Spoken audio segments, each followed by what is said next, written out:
me crazy just looking at it. Combing your hair with your hand gives me feelings I don't understand. Combing your hair with your hand gives me feelings I don't understand. You do this thing when you're biting your lip. It's driving me crazy just looking at it.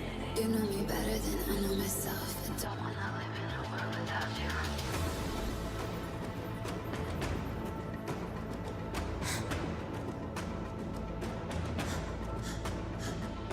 You do this thing when you're biting your lip. It's driving me crazy just looking at it.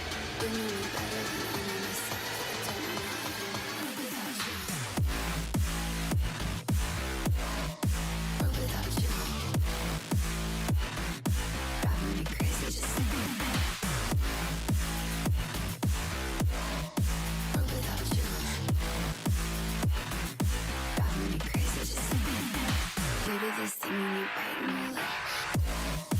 Or without you. Driving me crazy just looking at it.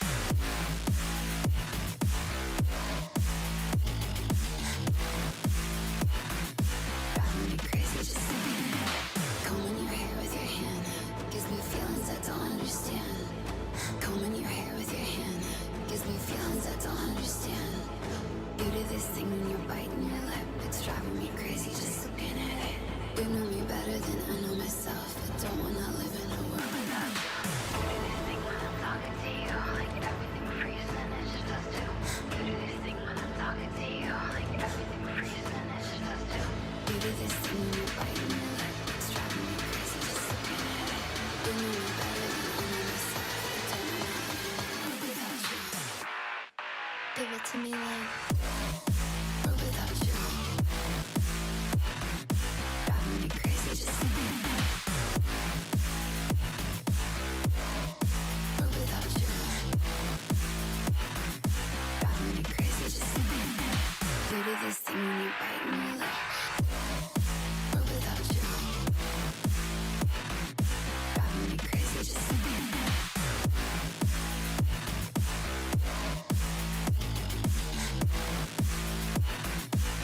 me crazy just looking at it. You do this thing when you're biting your lip. It's driving me crazy just looking at it. You know me better than I know myself. I don't wanna live in a world without you. Hello, hello, hello. Welcome back for another day of Girls Frontline 2 Exilium. So, tonight probably just gonna be working on the new stuffs.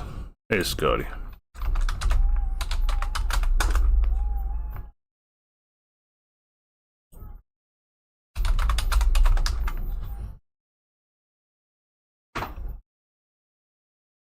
Mm-hmm.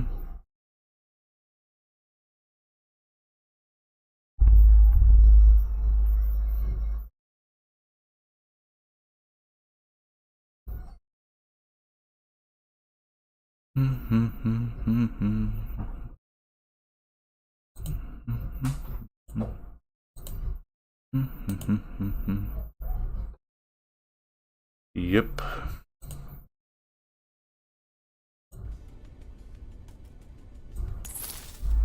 Probably just rip through this on normal first, then do hard mode afterwards. Mainly doing all these for the extra materials it'll give me. And of course the collapse pieces.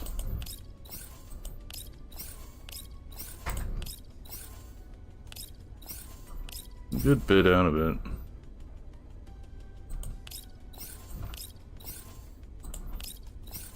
Not super high level stuff though. So this shouldn't be extremely hard when it comes down to the fights. The discarded thermal power plant nestled deep within the yellow zone poses as a treasure trove brimming with supplies. Supplies! And 300 extra.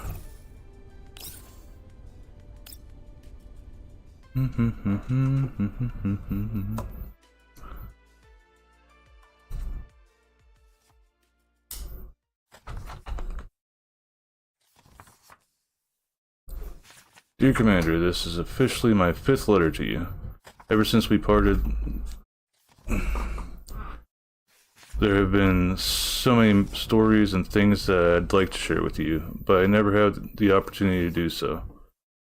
It was by coincidence that I found out that Miss Latara has been writing letters to you regularly, so I borrowed some pen and paper from her. Roadcraft? It seems okay, but I'm not getting into any real new games anytime soon. Potentially thinking about maybe getting Grounded 2 if my PC can handle it. I still need to finish a run of Grounded 1. I haven't beaten the last boss in that game yet.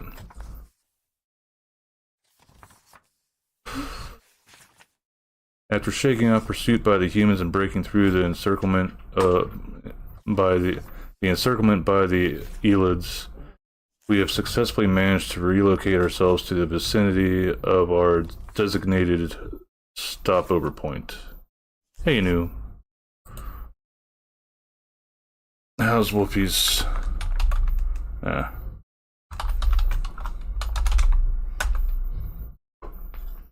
Never mind.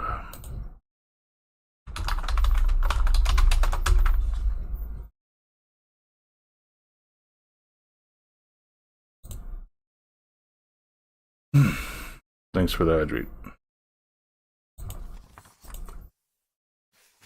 This journey has been so very perilous. Just the thought that you have also been living in constant danger without me by your side all these years is making me anxious. I wonder when that agreement will be rescinded. In any case, I have decided to document all my personal experiences in great detail until then. According to Miss Latara, by writing you these letters, we will not feel like total strangers to you when we finally meet again. I do hope she's right. Suomi. Actually got her, so.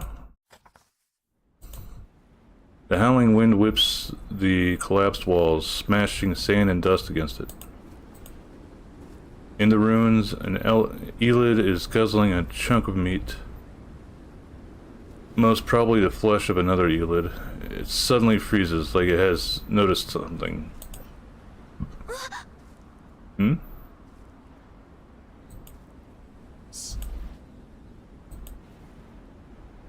The Elid turns its head abruptly towards the source of the sound, but it finds nothing out of the ordinary. Despite its confusion, it seems to have decided that the sound is just the wind from the collapse storm and returns to savoring its meal.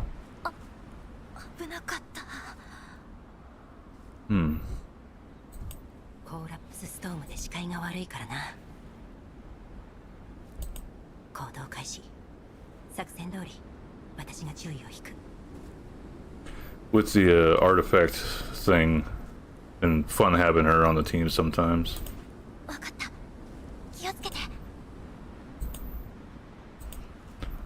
Ored carefully takes a few steps forward, picks up a piece of rock from the ground and throws it at the oblivious Elid. Hey Rod. Welcome Raiders, my name is Magali, you just call me Mags. I play video games, I make stuff in Blender, I chit chat.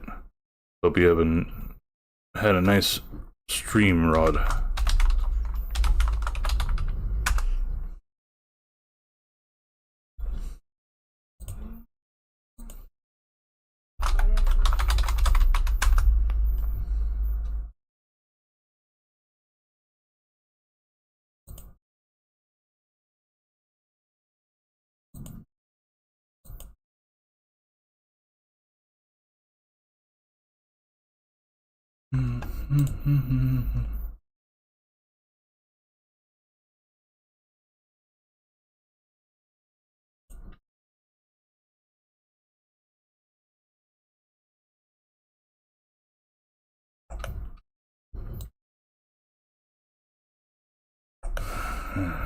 Damn bots.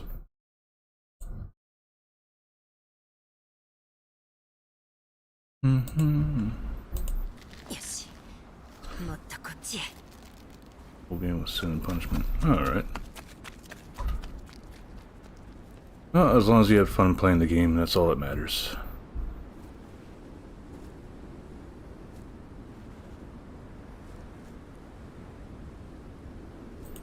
各員攻撃。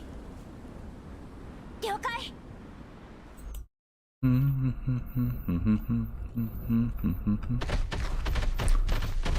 Alright. Now. Ew, explosions. Yay. All units, eliminate remaining enemies. Oh yeah, it's gonna go fast.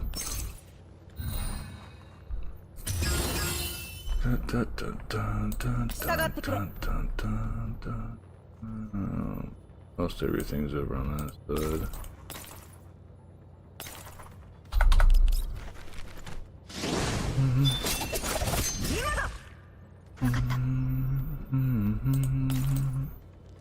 Friday night, put my backpack on and do my thing.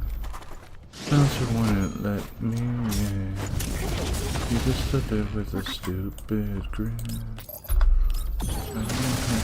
重しつけを。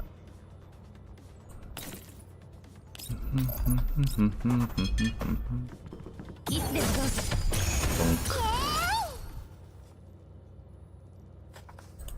Elids are such dangerous creatures, but under Big Sis Ulrid and Miss Latara's leadership, we managed to pull through. But our biggest headache is still the shortage of supplies. I often see Miss Rosalind, who is in charge of repairs, and Big Sis taking stock of our supplies, and they both look very grim.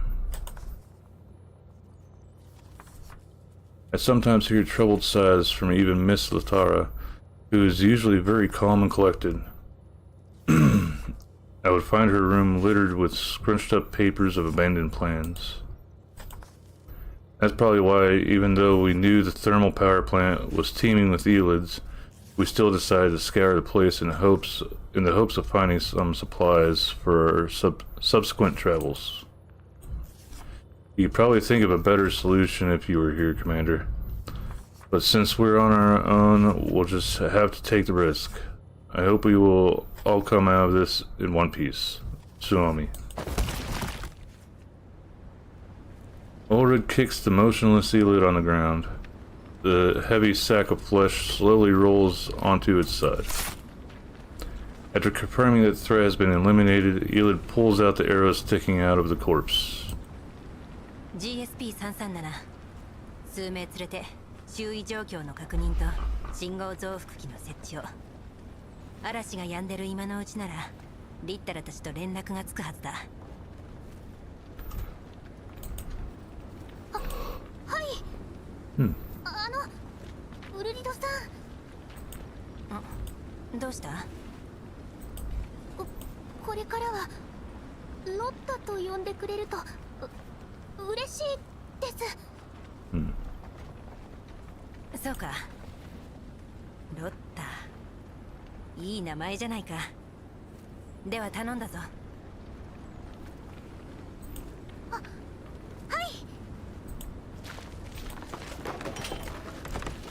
After watching Lota run off with a smile, Ulrid looks down and starts rummaging through the ruins for anything worth scavenging.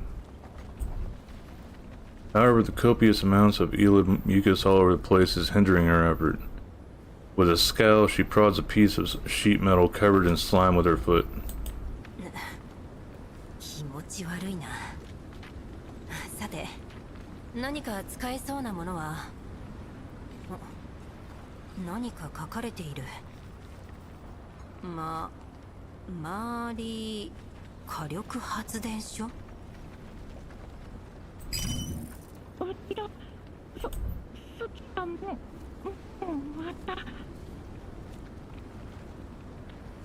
リッタラ、大体片付いた。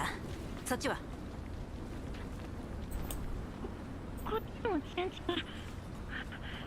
信号増幅器の設置も終わって。うん。少し待ってくれ。音量を下げる。この増幅器なかなか使えそうだ。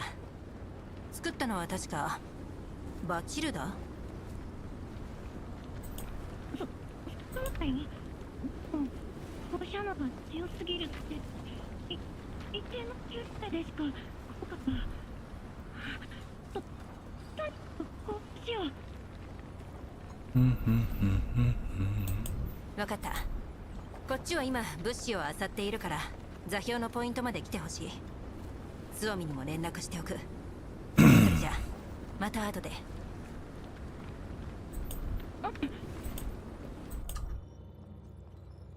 ウ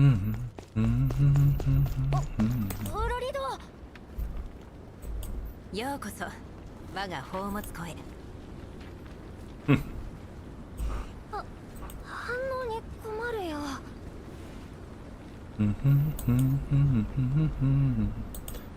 Natara holds up her notepad before she has even reached Ulrid.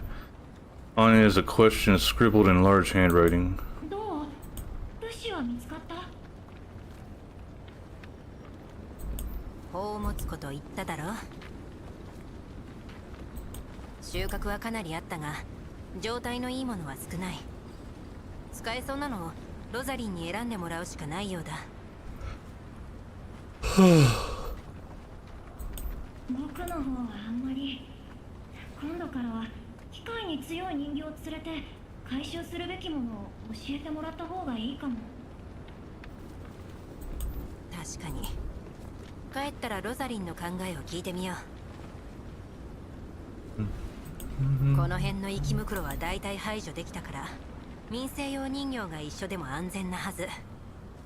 こんな穴場を見つけられたのもリッタラのおかげだ。そんな。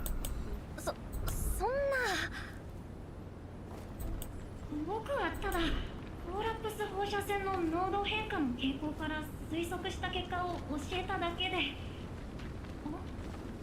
そんなことよりスオミは？ああ、彼女の方は順調のようだ。今頃搬送の準備でもして。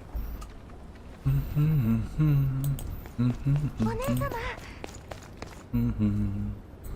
リッタラさんも無事でしたか？問題ない。リッタラの推測通りこのエリアは生きムクロの数が少なかった。よかったです。こっちもいろいろ見つけることができましたよ。リッタラさんのおかげです。あのカートに積んでるものを見てください、お姉様。この基板いろんな素体に使えそうだな。はい、他にも見覚えのあるパーツがたくさんあります。これが全てあの廃墟に？はい。なぜ火力発電所に人形用のパーツがこんなに？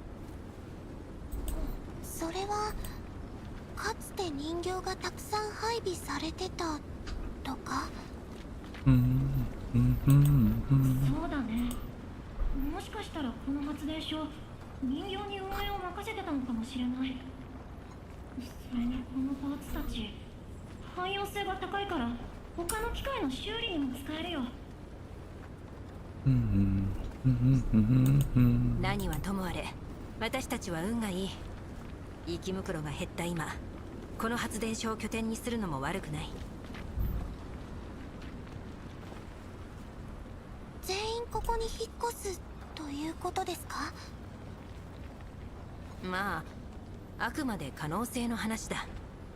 どうするかは投票で決めないと。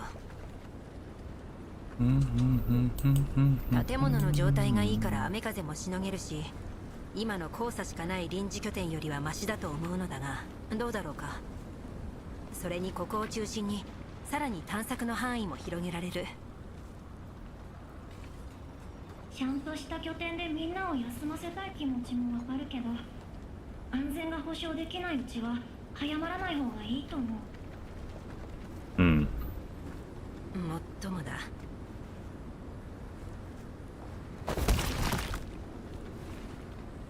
After kicking the Elid corpse on the ground again to vent her frustration, Ulrid looks up at the cooling tower in the distance, which is emitting a large plume of water vapor that's a greenish-yellow color. いくらなんでもおかしい。なぜあんな不気味な色の煙が。どうしました、お姉様。Why is it still active? There needs to be maintenance done. いや、なんでもない。まずは脅威の有無を確認して休息を取ってから次のことを考えよう。そうだね。私たちはとにかくウルリドたちの決定に従うよ。承知した。でもどんな決定になろうとみんなの助力は不可欠だ。さあ、今は物資を持ち帰ってロザリンを喜ばせよう。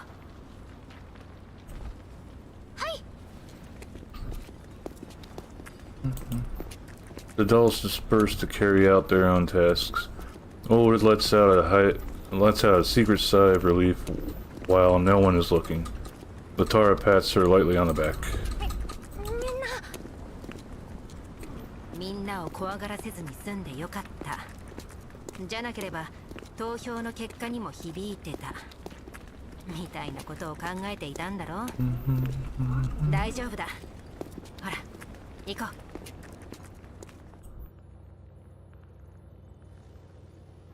戦場は片付いた。皆の者、よくやったな。We'll just continue on.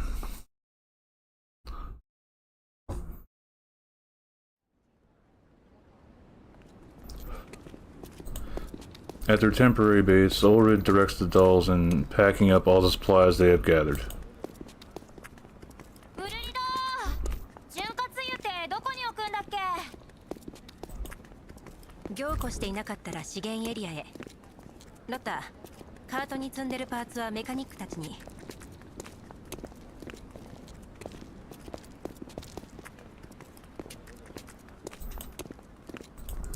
Just then, Rosalind arrives with Baltild. おかえり。今回は大量のようね。ロザリー、ちょうどよかった。一通り目を通してみてくれ。後で分配案を一緒に確認しよわかったわ。マチルダ、整備エリアまで運んで使えそうなパーツを選別しておいて。はい。She reminds me of Baltild. Reminds me of one commander dude from Kaiju number 8. The sight of her friend finally puts Loda at ease.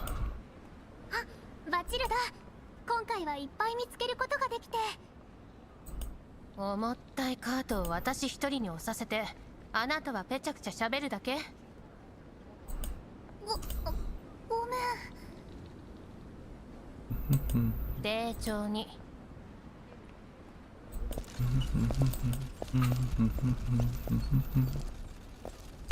Ulrid watches warily as the two push the rickety pushcart, whose mismatched wheels are creaking and groaning. She finds herself praying fervently for the cart and the dolls to keep it together.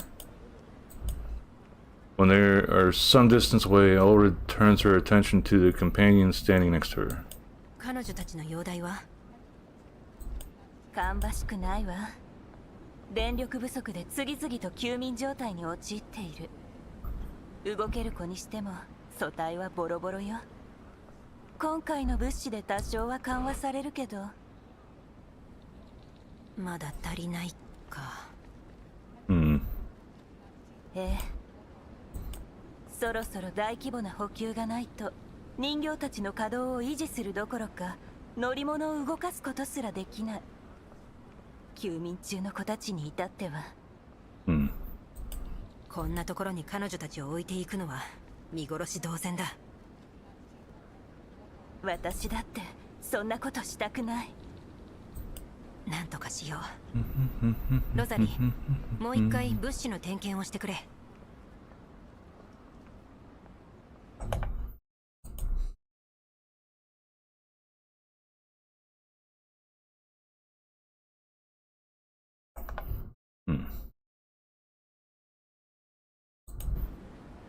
ただ結果を公表する前に一度私に見せてほしい。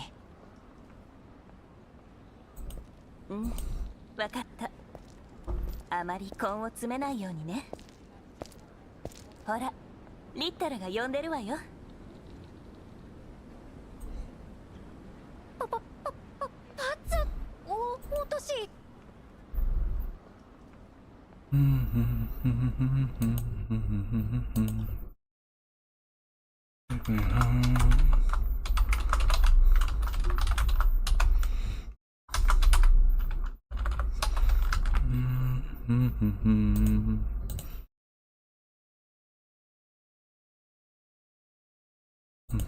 ありがとう。リッタラ、どうかしたか？リッタラ、OK。ちょっと来てもらっていい？行っておいで。ここからは私の仕事だから。あ、頼んだぞ、ママ。After giving the slightly exasperated Rosalind a wink, Ulrid follows Littara to an unoccupied corner to get out of everyone's way. どうしたんだ？改まった顔して。どう？投票する？そのつもりだが、なぜか今は違う気がする。よかった。君の直感は正しい。僕もこれまでの投票結果を振り返ってみたけど、確かに今はいいタイミングじゃない。これまでって、お前の休眠中にした投票も？うん、それで分かったんだけど、拠点を出ると決めた時の投票率は 58% しかなかった。今回の物資捜索の可否を決める投票に至っては 53% しかなかった。その上、賛成と反対票の票差もわずか 7%。 このままだと投票する意味がなくなる。判断材料が足りないんだ。無理もない。それに賞金ハンターに協力することに決めたあの投票のせいで、みんな及び腰になっているのかもしれない。その通り。だから発電所の状況と他の拠点候補といった情報が必要なんだ。そうだな。しかし今は大半の戦術人形が修理中のせいで戦力に乏しい。物資に至っても今回収穫があったとはいえ無駄遣いはできない。だから探索には私たち2人だけで出よう。組対もできる限り損傷させてはいけない。物資を探していた時に管理室って書かれた標識を見かけたけど、監視カメラの映像が見られれば少人数でも状況を把握できるよ。確かに。でもやっぱりもう一人ぐらい欲しいな。あ、そうだ、スオミにも一緒に来てもらおう。お姉様、どうしました？スオミ？いつからそこに？リッタラさんと一緒に暗い顔してたので、何か私にもできることはないかを聞きに。いいところに来てくれた。次の投票に向けて発電所とその周辺の様子を探ろうと思ったとこ。マ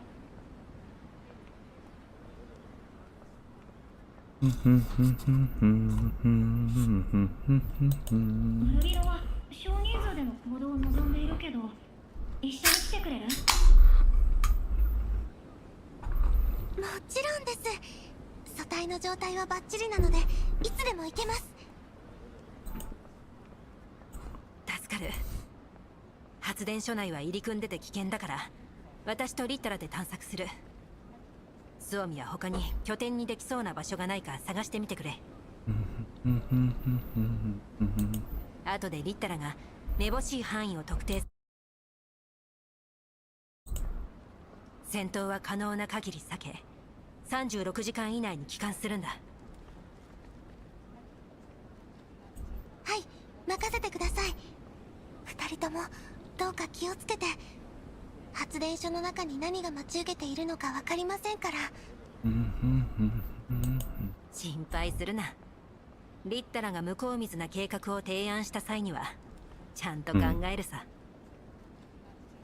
向こう水なのはウルリドの方でしょ。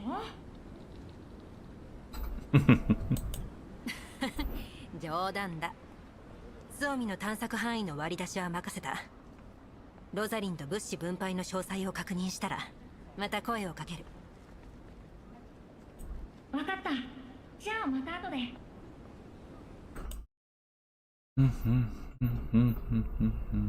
弾薬、予備バッテリー、通信端末。ロザリンには。ああ、言いつけてある。準備ができたら出発しよ待ってください。 Good night. Yeah. 発電所に行くつもりですか？う。聞いてたのか。 She'd probably be a good one to take along for indoors since she is a shoddy user. わざとじゃないんです。その私も連れて行ってくれませんかOred raises an eyebrow and glances at Litara next to her, who gives her a nod. Ored knows what she means by that. It's your call. 今回の目的はあくまでも探索だが、可能なら物資も少し持ち帰りたい。発電所内部は極めて危険だ。お前も見ただろ。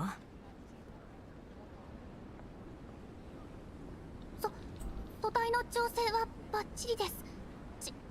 指示にも絶対従いますから。どうしてもついていきたい理由があるのか？あ、深い意味はないんだ。今は急を要する状況だし、お前を止める理由もない。今すぐ出発しても？大丈夫です。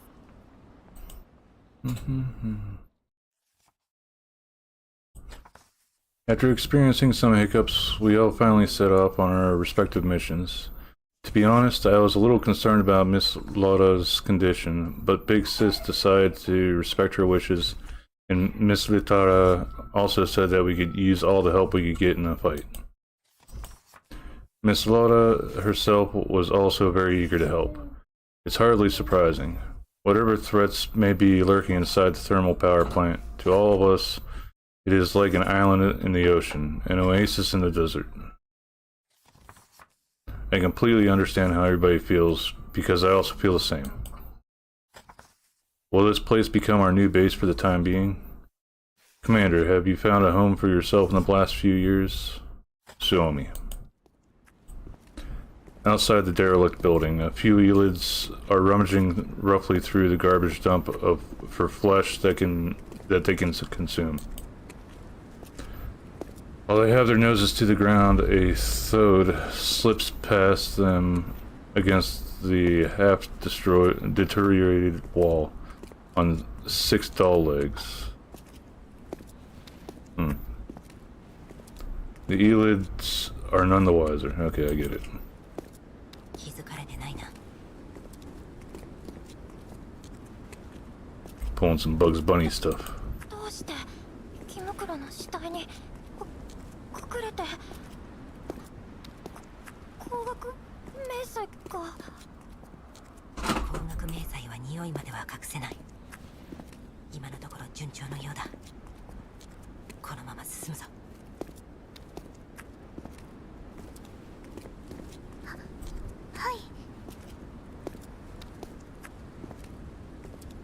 The poor deceased throat is lifted up again.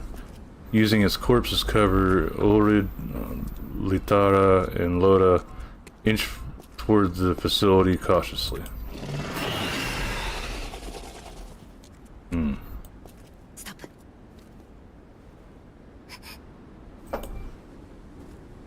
Combat. The three dolls squat immediately and curl up behind the thawed corpse.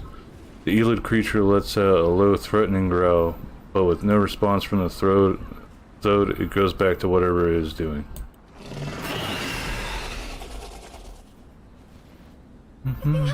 やっぱりダメだったんだ。歩いて移動する砂糖度なんているわけ。落ち着け。生き袋の知能じゃそんなことはわからない。それに私たちの匂いも刺繍でわからなくなってるはずだ。入り口はすぐそこだ。行くぞ。せーの。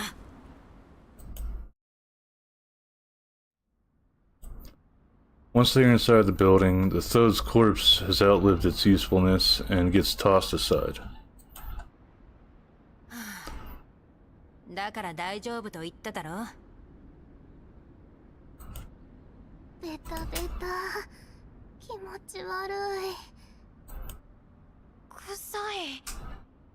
でも腐食性ない。文句言うな。あの数の生き袋を相手に戦うわけにもいかないし、それよりこの中がどうなっているのか見てみようじゃないか。Ulrich flips the power switch on with a click. The interior lights up. Display screens also come to life, and white texts start appearing on them. よし。電源は生きているようだ。監視システムはパスワードが必要。仕方ない。ロッタ、電子戦はできるか？一般的なハッキングモジュールしか。それでもやるしかない。リッタラ、セカンダリレベルへ。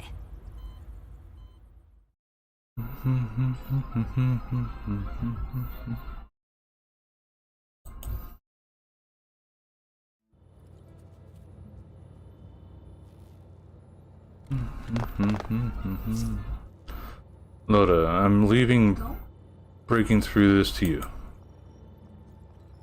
Okay. Litara, let's deal with those defense machines together.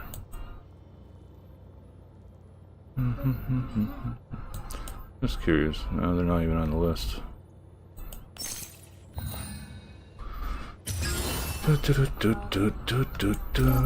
Yo.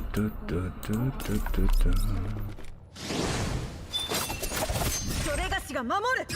お申し付けを了解。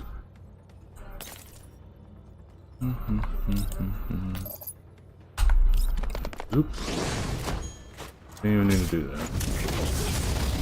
わかった。 Keep forgetting this isn't my usual level. 私たちもなかなかやるようだ。セキュリティシステムが最新のじゃなくてよかった。それにしてもここの機械兵器かなり独特な見た目してるね。確かに特注型なのかもしれない。あ、画面が出た。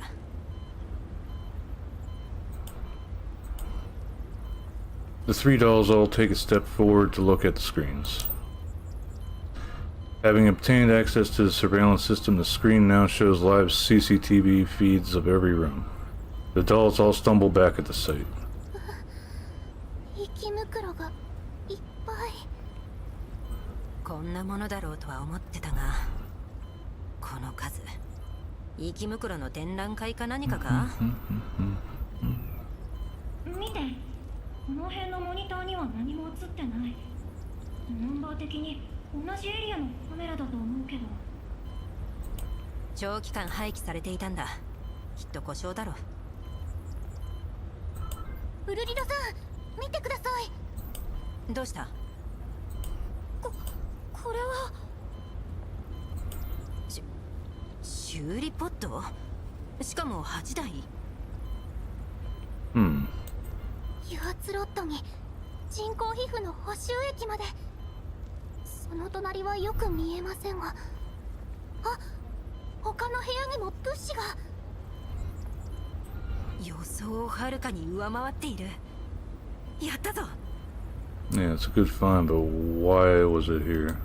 落ち着いて。映像のナンバーで物資のある部屋を特定するから、ちょっと待って。この部屋だけじゃない。ここもあそこも。あ、それも物資箱じゃないか。Litara follows where Ulrid is pointing and checks the feeds one by one. She is so incredulous of what she is seeing, she has to take off her glasses to clean them and also rub her eyes. これは探索のしがいがありそうだね。物資の量とその付近にある生き袋の数を記録してどうするか考えよ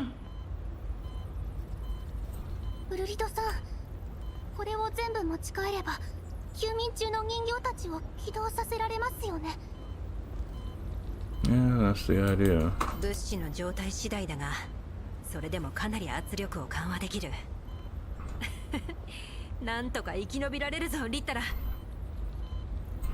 生き袋の群れがいるの忘れてないよね。まだ油断できないよ。Hmm.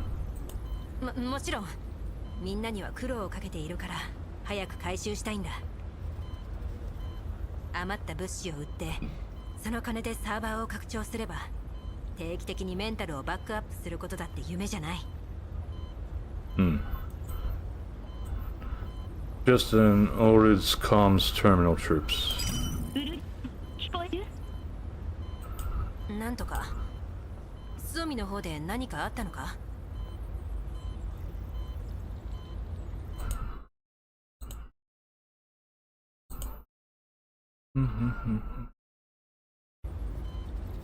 だったら拠点に戻ってすぐに状況を共有す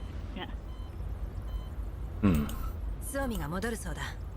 私たちもそろそろ引き上げるとしよう。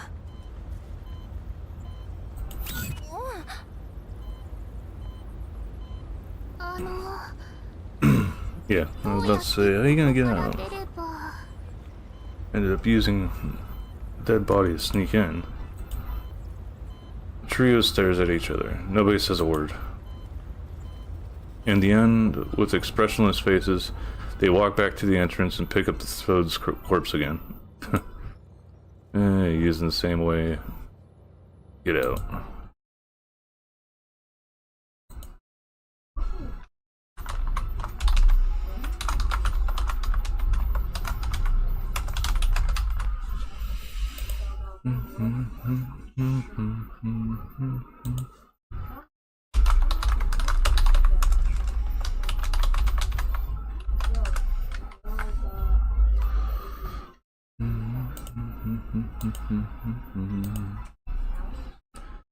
Commander, you must have seen a Thode before, right? I heard Big Sis describe how they returned from the ruins, and it was kind of gross, so I'll spare you the details. But we got really lucky, Commander. This place is really like an oasis. We've all cheered up, especially Big Sis Ulrid. She didn't say anything, but I can tell that she is very relieved. As part of the exploration team, I've also made some pretty impressive discoveries. I'm sure the good news will lift everyone's spirits. Suomi. それがメンテナンスもしないで発電所へ向かった理由ですか？この死に急ぎトリオ。違うの。これはただの下見で。そんなこと聞いてない。何これ？生き袋の体液？あなたたちもです。簡単な修理だけ済ませて外に出るのはいつものことだけど、銃もろくに構えられない人形を連れて行くなんてどういうつもりですか？銃も構えられない？ロタ、どういうことだ？大げさですよ。油圧ロッドがちょっと壊れただけで。バチルダ、ウルリドさんを責めないで。私が無理やりついていったの。あなたは黙ってて。バックアップなしに組対を破壊されたら終わりって理解できないわけ？こっち来て。Before the stunned Ulrid and Luthara can react, Beltide has already dragged Loto away. バチルダも相変わらず手厳しいな。今度ばかりはロッタに確認を怠った私たちの落ち度だが。まあ僕たちも急いでたから、次からは時間をかけてでも万全を期するべきだね。ロッタたち仲直りできるといいけど、集めた情報を精査しようか。ああ、こっちに座ろう。この辺の連続したナンバーは同じエリアのものだろう。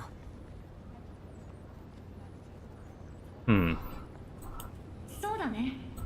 だけど僕の推測通りの法則なら管理室から少し距離のある部屋かも。バチルダの言ったことどう思う？それって銃も持てない人形を連れて行ったこと？それとも簡単な修理だけ済まして出て行ったこと？いや、もっと前の私の下した決定がみんなを危険にさらしていると指摘された件だ。イエローエリアにいる限り戦闘は避けられない。それにこれは君じゃなくて僕たち全員で決めたことだよ。分かっている。だからこうして修理用の物資をかき集めているんだ。それよりもっと気になるのは、多くの人形が戦闘に対して消極的になっている事実。無理もない。組対を損傷しても適切な修理を受けられないと学習すれば、メンタルが戦闘を忌避するように働きかける。Basic survival. その通り。だから今はいかにみんなに自信を持ってもらうかが喫緊の課題。じゃないと投票しても意味のない結果に終わるかもしれない。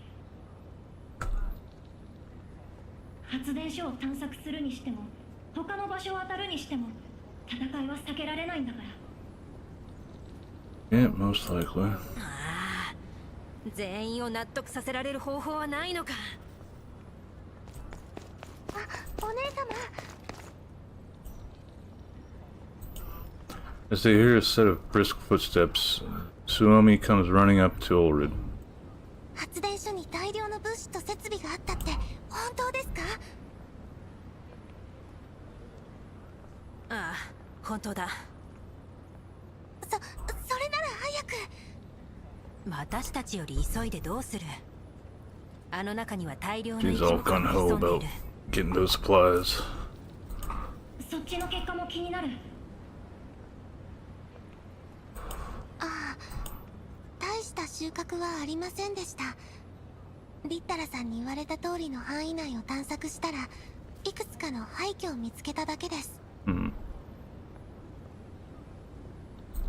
南西37キロ方面に車が1台ありましたが、中に座っている賞金ハンターはもう、それで車からガソリンを拝借して少し進んだら人間の集落が見えました。どうやら他にめぼしい拠点候補はなさそうだね。こうなるともっと遠くへ、ネットエリアまで探索しないといけないかもしれない。レッドエリア？ダメだダメだ。ここにいる人形たちは誰もレッドエリアに行ったことない。目先の戦闘を回避した誤り、リスクを過小評価する恐れがある。場合も放射能に耐えられるか。 So they still need protective suits. 物資も戦力にも乏しい状況であまりに無謀だ。だからこそ発電所を占領するにはみんなに戦っても絶対に勝てと思わせないといけない。私私だって賞賛はないのにどうすればいいというのだ。バチルダに言われば私たちはガラクタ当然だ。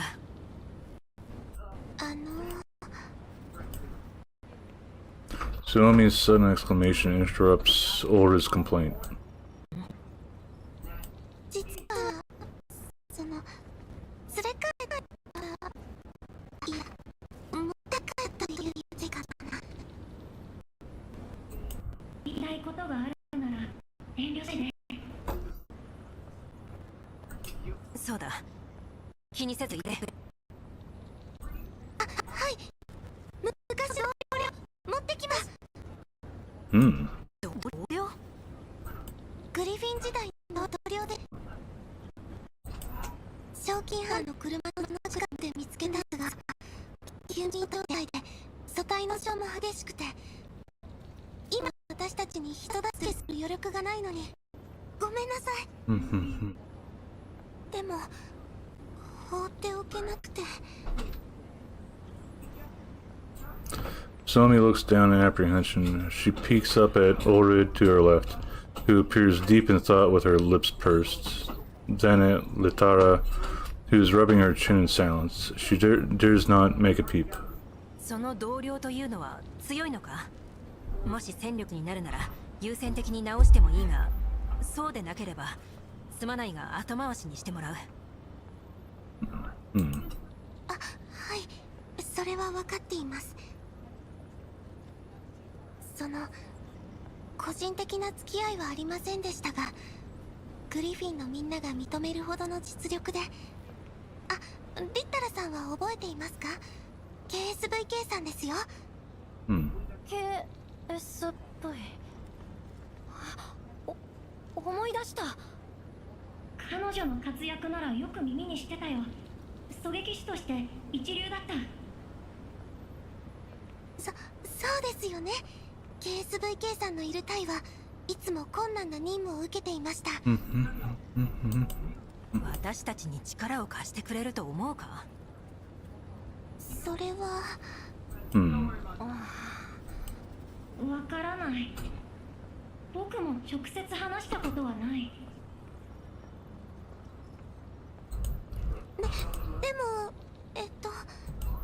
でも実はロザリンさんに見てもらったところ、 KSVK さんのメンタルはダメージを受けていて、早く治さないと崩壊の危険性があるみたいなんです。でもお姉様に無理強いはしたくなくて。 Yeah, that's gonna put her into a difficult situation anyway. Tsunomi's head droops as she trails off. Talents once again hangs heavily in the air. After a while, Ulrid hammers the back of the chair next to her with a fist. よし、決まりだ。彼女を直そう。本当ですか？ああ、メンタルが崩壊しそうというのに、ここで直さなかったら何が全ての人形を助けるだ。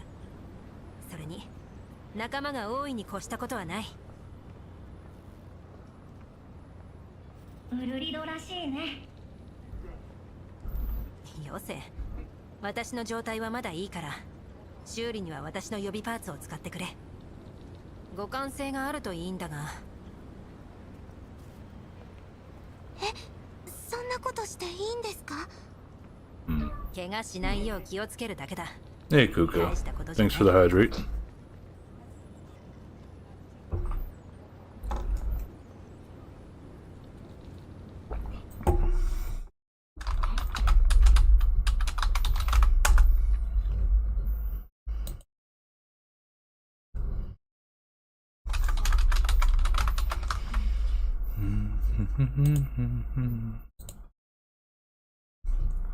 I'd be, sir, I'd be okay. Just going through some of the new stories, missions that were put out with the latest update for Girls Frontline 2. How you been doing?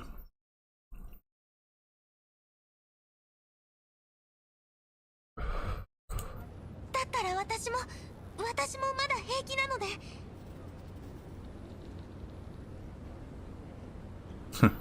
Actually, I like story missions. They give me more information about what the hell's going on in the game.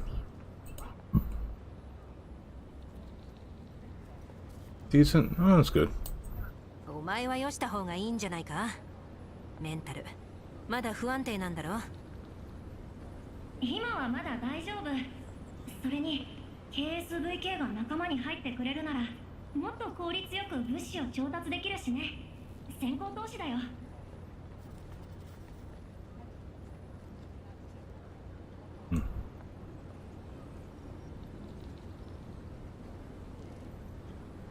Let's go as a girl army. Eh.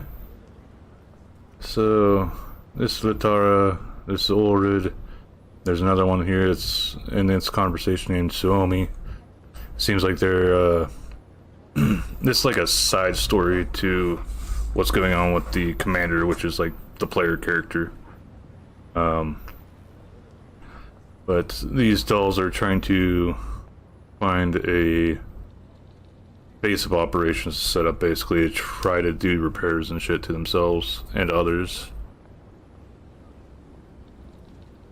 But right now they're looking at a thermal power plant, but it's overrun with mutants essentially, well, mutated creatures called Elids, and they had access to the surveillance room, so that's how they found out like there's a bunch of supplies at this place that they could get into and actually use for doing what they need to do. But they're low on supplies as is, so they need to sort of figure stuff out. Alright, JP.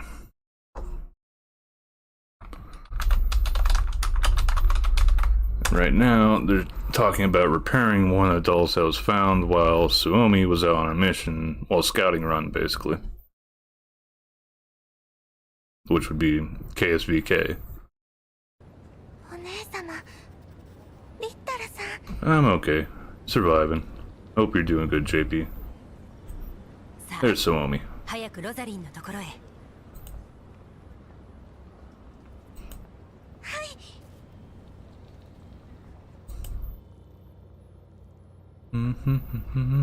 勝利した事実よりも皆さんが無事帰還できたことが All the 何より surviving. の喜びです。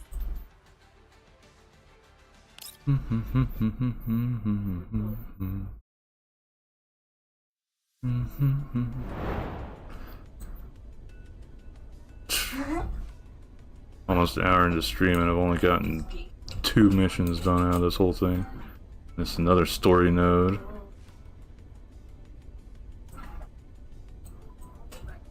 There's technically 11 nodes to go through. Let's see here.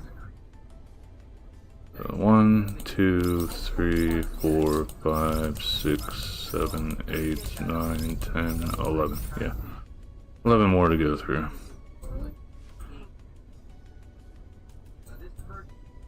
Truth be told, the combat is going to go really fast just because my characters severely outlevel this. Like the enemies in this are level 17. My team that I'm running with are all level 60. And essentially they're set for fighting level 60 bosses. I could actually pop into the platoon since Gunsmoke is currently going on.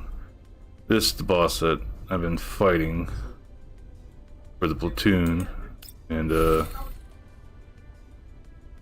did okay on this run, but this run just sort of went really crappily. Seems like my secondary team's not set just yet, but my primary does fine. Could always be higher, but I don't whale on the games that I play usually, so I don't have like all the power-ups that these characters could have.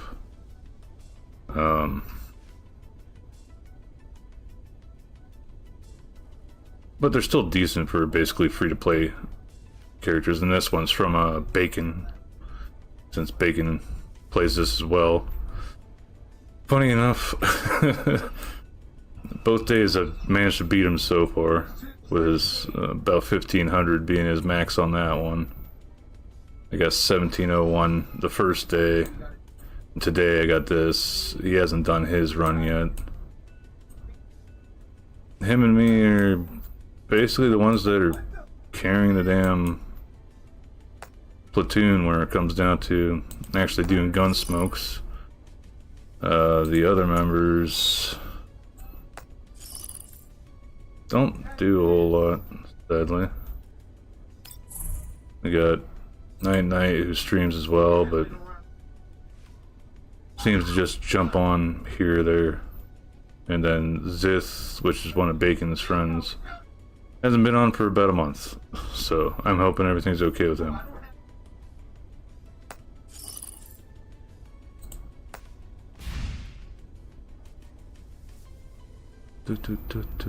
Back to campaign. But yeah, it's like I've already done all the other story missions before these three came out. Guessing it's gonna go 6.5, 7, 7.5, or 6.5, 6.55, then 7? I don't know. This is mainly get extra collapse pieces for rolling, and the extra supplies that these give that I could use for leveling up my characters and my weapons.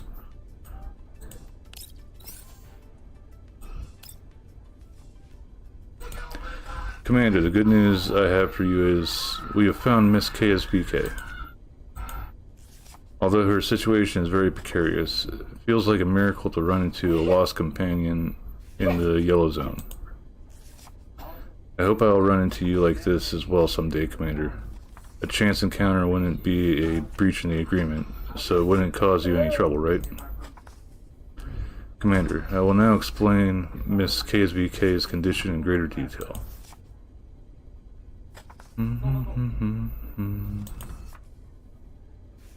Things are a bit confusing, so I may not be able to explain it very clearly. Please try your best to make sense of my letter when you receive it. If we ever meet again, I'll also explain it in person. Hey, Grendel. It's a twap.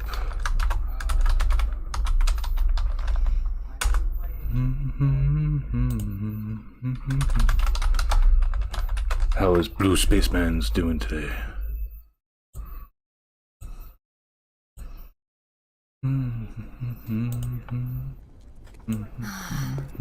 面倒なことになった。 KSVK のこと？そうだ。メンタルログがすべて消失しているとスオミからの連絡があった。Got stuck in the rain? Yeah, that sucks. でもそれは彼女の戦闘力と直結しない。そうじゃない。これでは向こうにとってお前とスオミは面識のない人形だ。仲間に加わる可能性は相当低くなったんじゃないか。Yeah. I'm okay. Just playing through some new story missions that were put out in this, and chit-chatting, bullshitting, tacos and burritos.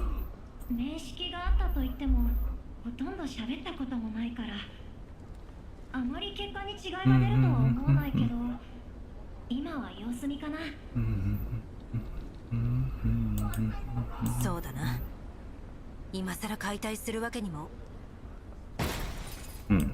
Gunshot. 何の音だ？ That's what it sounds like. 早く様子を。 The two dolls run to the crude maintenance area and are greeted by the sight of a unique doll with animal ears sitting on the floor. Her arm came off. That's no good. The panicking Suomi is standing off to the side with a mechanical arm in her hands. 何が起きた？スオミ、まさか彼女の腕を？ Beat a motherfucker with a motherfucker. 違います。スオミ、それ置いといて。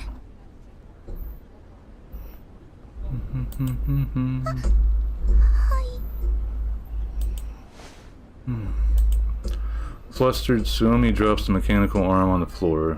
Then she picks it up again and dusts it off stiffly. Yee. Oh, the tacos. After wiping her dusty hands on her clothes, Suomi pulls the doll off the floor apologetically with Ulrid's help. すみませんでした KSVK さんロザリーさん I've been using her in the artifact run thing too. She was actually on a banner whenever I first started playing, but I didn't roll for her because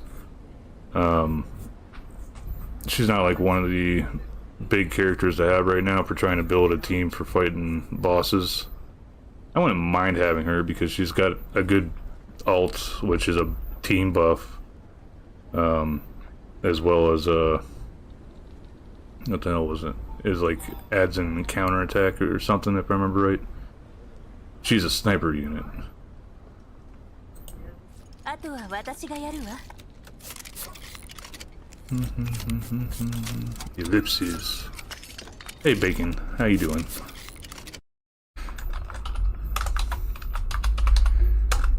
Well, there's a couple snipers in this game. And actually, they have another game out, well, that they just released not too long ago. I forget what the hell it's called. Bacon probably knows what the hell it's called.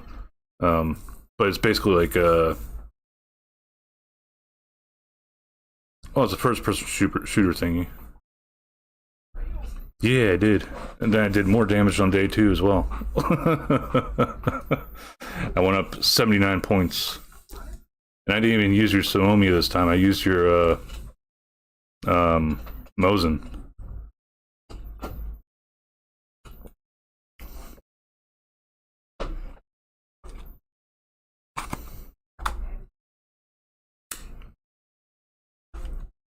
I will say my corrosive team just really needs a lot of work. These ratings are off the charts! How much pussy does this motherfucker get? We read 0 pussy, man. Dear God. お前が KSVK なんだな。すまない。物資が不足しているゆえ、応急修理程度しかできなかった。Yeah, that shield is such a pain in the ass on this boss. Bacon knows about it. Anybody else that's probably playing, might be watching it, plays this as well. The boss that I showed you guys before, whenever I looked at Platoon and stuff, I forget what the hell triggers it, but it generates a shield, and you've got to punch through that before you can go back to hurting its HP. And you still gain points before, throughout the entire fight, but it's just getting rid of the damn shield is such a pain in the ass. Like, if I didn't do my 2 today, I probably would just show you how I ran through with my team.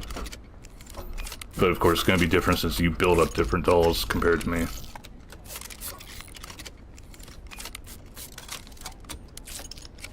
No, it sort of sucks. My first fucking actual Gunsmoke fighting the boss, and it's this new one that not too many people know about. Basically identical. Yeah, but how the hell did I do more? 汚れを払ってくれただけでも感謝に耐えな。I have been liking her in the artifact run stuff though. I like most of the characters in the artifact run. リッタラ、彼女の言うことが Worse rotations. Usually I'll start up with Kyujin or QJ or whatever the hell you want to call her. Popping her ult so that she gets more stuff. My rotation on Vector is 4, then 2, then 3, then 2, then 3, then 2, and then ult, then back and forth until ult comes back up. So you only get like the starting ult and the second ult before the 7 rounds are played.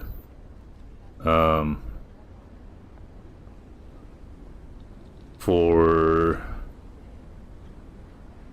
Sharkry, it's 2 4s, then or 2, then 1 or 2 4s next turn, and then 3. 1 or 2 fours, then or 1, then just keep cycling that way. And then essentially with Centaurissi, I just start off using R2, and then if the team needs healing and they're in the formation I've had them in, I'll use R2. And then if they're out of formation, like one's up at the top getting one of the crates, but didn't have enough movement to come back, I use R4.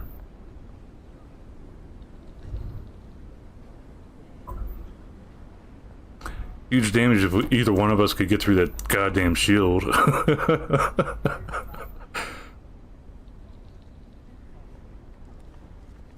Like the one vid I watched on how to handle this stupid boss, like they scored almost 7k.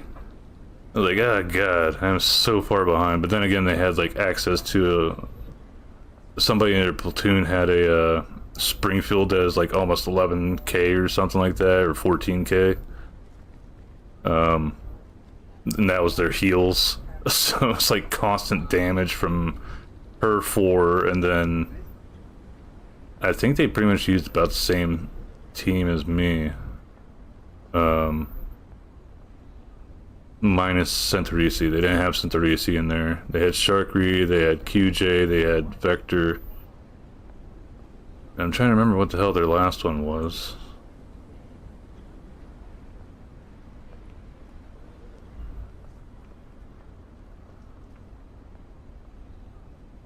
Tololo. They used Tololo.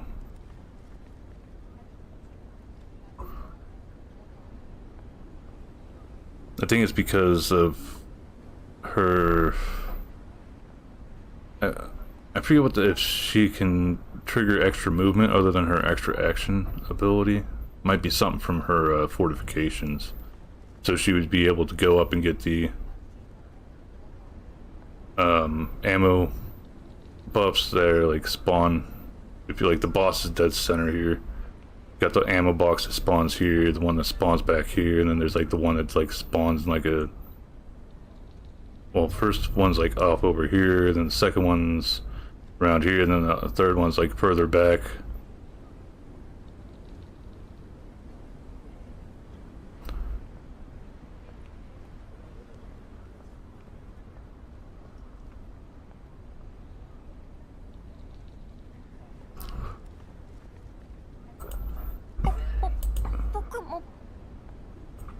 It also doesn't help that like the you wanted to use like specific setup for their different for the bosses as well. Like I've seen a lot of people take on the worm boss and like the entire team is just stacked up in one area, and they might disperse like whenever it puts down a corrosive puddle, but they'll just like rotate to the left or rotate to the right or something. 詳しく検査しないとわからないけど、可能性はあるわ。いや、我はただ。もしかして感謝してくれ Bacon, have you what do you think of the artifact run stuff? そうだ。まさにその通り。気にしないで。はじめまして。僕はリッタラ。僕たちは以前グリフィン&プルーガーっていう PMC で一緒に働いていたけど、君は多分覚えていないよね。私はウルリド。ここにいる人形たちの、そうだな、まとめ役みたいなものだ。さっき私たちの事情を説明したら、KSVK さんが有無を言わずに生きむくろ退治に向かおうとして、引っ張って止めようとしたら腕をわざとじゃないんです。元の左腕はもう使い物にならないから、寄せ集めで簡単なのを作ったわ。関節部が脆いから気をつけてね。承知した。癒して殿。癒してって、またずいぶん独特な言い回しをする人形が来たわね。面目ない。個性的な喋り方じゃないか。謝らなくていい。それにしても力を貸してくれるのはありがたい。まだ早いよ。KSVK さんは起動したばかりだし、スオミも全ての事情を説明しきれてないと思うから、改めて状況を伝えて選択の機会を与えないと。それもそうか。さて、どこから説明すれば。From the disappearance of the bounty hunter and convoy leader Alan to the dolls forming their own doll collective to survive, Ulrich gives KSBK a summary of everything they have been through. He also explains the voting system that the dolls have just adopted with Litara's help for making major decisions. つまり汝は狩猟殿ということだな。狩猟は少々仰々しいな。ウルリドでいい。ここではみんなの意見が全てなんだ。私はさっき言ったようにまとめ役に過ぎない。なるほど。それに今は物資が極端に少なく、休眠を余儀なくされる人形もいる。こんな状態では自立していられるのかも疑問だ。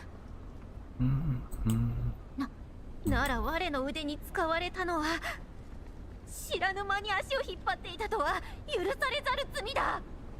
No. KSVK is about to rip her temporary arm off. そういうつもりじゃない。この近くに発電所の廃墟があって、中から大量の物資が見つかったんだ。本当か？ああ、それらを回収できればみんな助かる。問題は内部に救っている生き袋だ。See you later, Rod. Sleep well, pleasant dreams, and thanks again for the raid. 協力してくれないか？もちろんそのためだけにお前を直したわけではないが。承知した。我が希望の剣を持って闇を切り裂いてみせよう。待って。Punk. Rosalind calmly stops KSVK from charging out again. She wraps the back of the chair with the spanner in her hand. Her smile is gentle but also stern. 関節部の固定が終わるまではどこへも行かせないわよ。すまない。気持ちは嬉しいけど、どう動くかはみんなの投票結果を待たなければならないんだ。投票。具体的にはどうするんだ？なんだか通俗的な喋り方になりましたね。落ち着いたようだね。やり方は一度見ればわかるから、今は KSVK さんの話を聞かせてくれない？そうだな。私たちはまだお前のことを知らない。メンタルログがないのは知っているが、一応聞こう。どうしてこの辺に？ここに全てを解き明かす鍵があると聞いてな。あ、また戻った。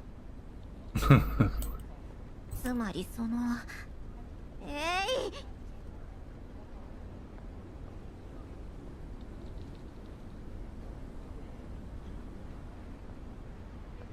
Oh yeah, yeah.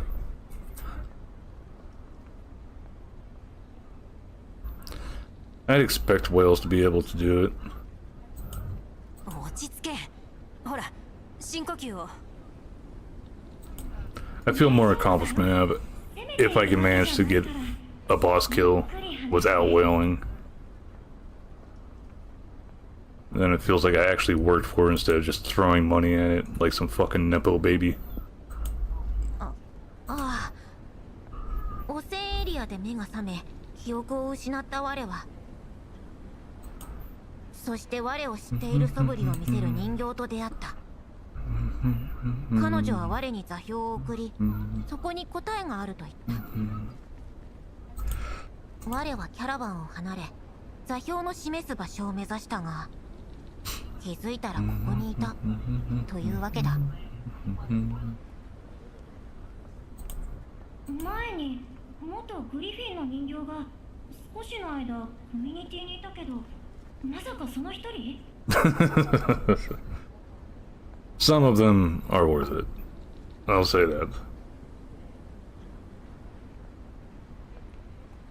But other than doing the monthly subscription thingy and buying the battle pass whenever I actually complete it, I think I've spent like very little money on this game. It's a fun game, it's just 情報漏洩を防ぐため、通常コミュニティを抜ける人形には Nah. メンタルログの処理を行うが、 If you were a whale, then you probably wouldn't be beat by me in fucking Gunsmoke. 答え、つまり KSVK さんを知ってる人形がここにいるということでしょうか。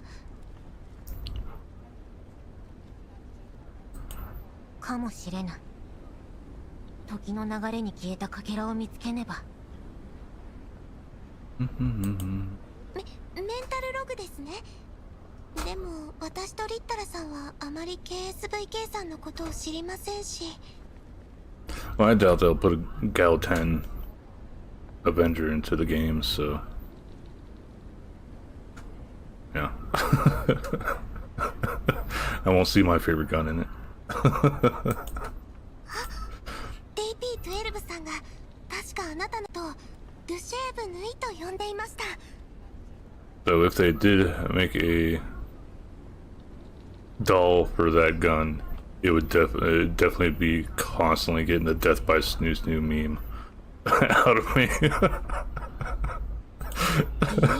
DP12 ドゥシェーブヌイ。 Do shave an eye. Okay. 僕が見た記録では DP12 とコンビを組んだ回数は非常に多かった。近しい関係と考えてもいいと思う。ドゥシェーブヌイ、そう呼んでくれないか。当然だ。もともとお前の名前じゃないか。かたじけない。そろそろ時間がない。ドゥシェーブヌイ、ここにお前の求める答えはないかもしれないが、それでも私たちに協力してくれるか。いや、この名前を取り戻せただけでも大いなる一歩だ。あとは星の導きに従って進むのみ。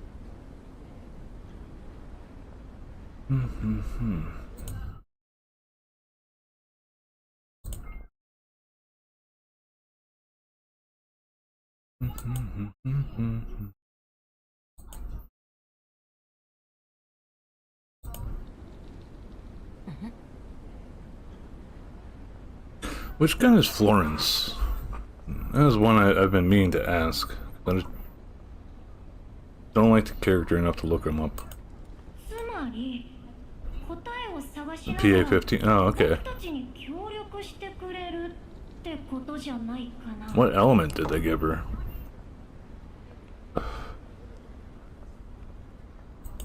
その通りだ、大賢者殿。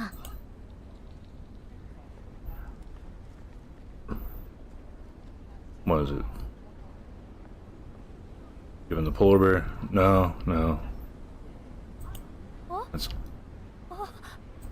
obviously burn or physical.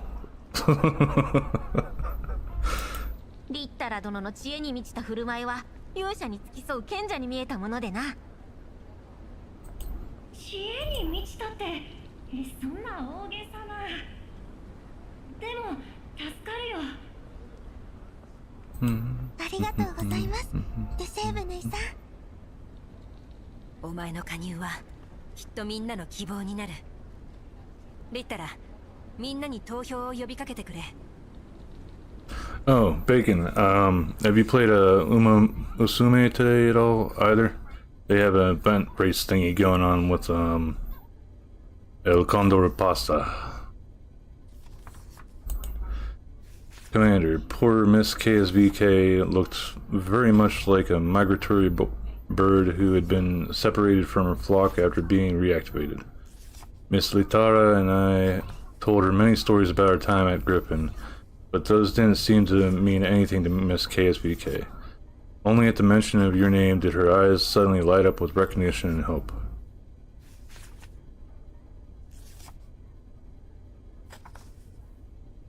Python. Oh, yeah. Or it better be a physical.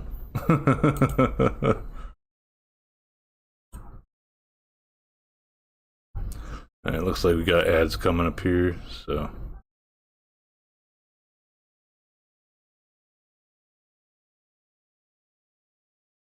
Oop, okay. So that's running fine, that's running fine. Good, good, good, good, good.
Just waiting for ads to end on Twitch.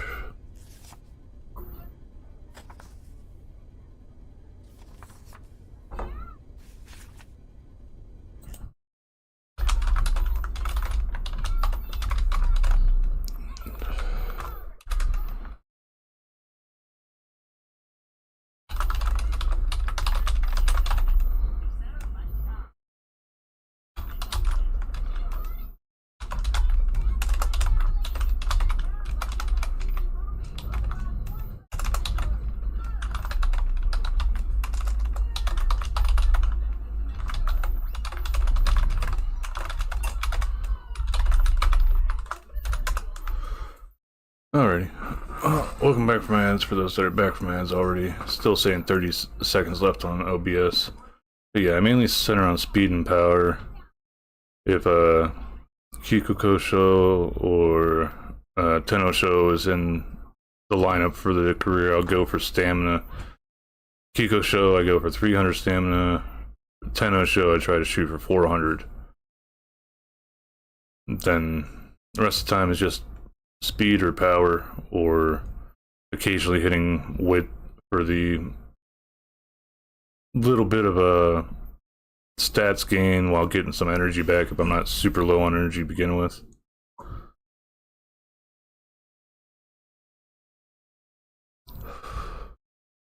But I've had a few runs that just died that were looking really good. Like I get it, five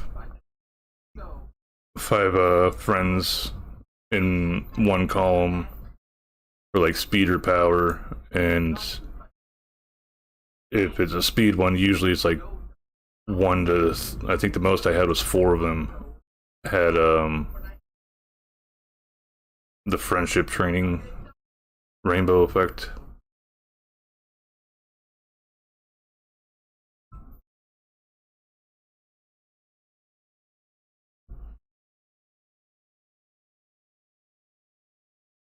right before a race.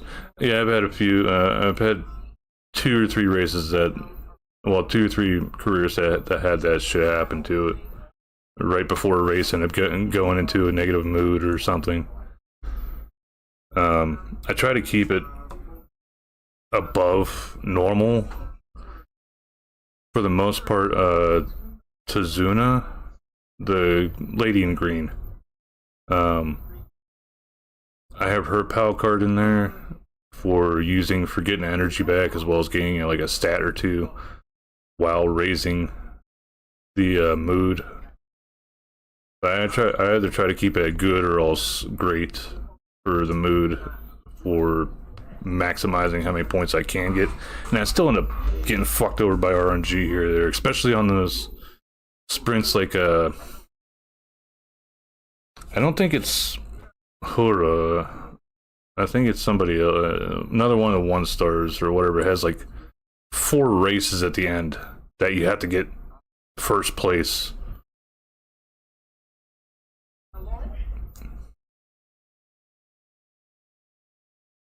And it's like, fuck. For something that's like an RNG-ish game like that, no matter how good your stats are, it's just infuriating to get that far into the career mode and then lose out because of some fucking RNG event. Hell, I've even had a race or 2 either today or yesterday that I should have technically had good enough stats for it, compiled up with the abilities, well, the skills I had in there, but like I had like 300 wit on 1, and only 1 skill activated the entire fucking race. Every retry, it was only 1 skill activating. Not even their special one. It'd be some random ass one. It's like, yeah, I know the special skills for them are sort of place specific. Like, who was it? Silent Suzuka or whatever, or maybe it was Grass Wonder. That if you're in first after the final corner, she basically just books it, and as long as she's like in first place after the final corner, like she most always wins. You probably know exactly who the hell I'm talking about. She asks us a lot of questions about you. Sometimes she looks sad, and sometimes she smiled as she listened.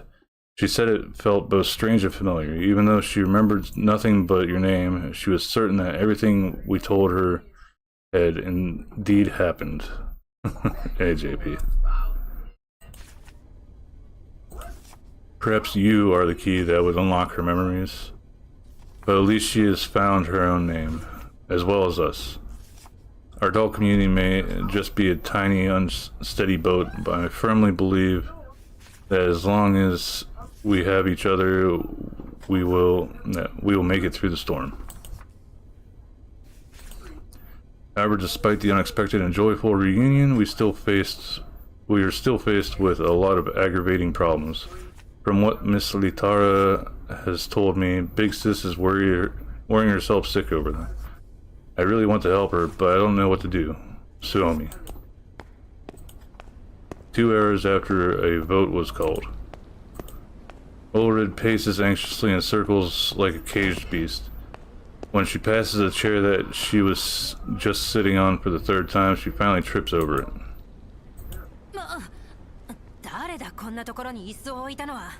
Goddamn chair jumped down in front of me. Kill it.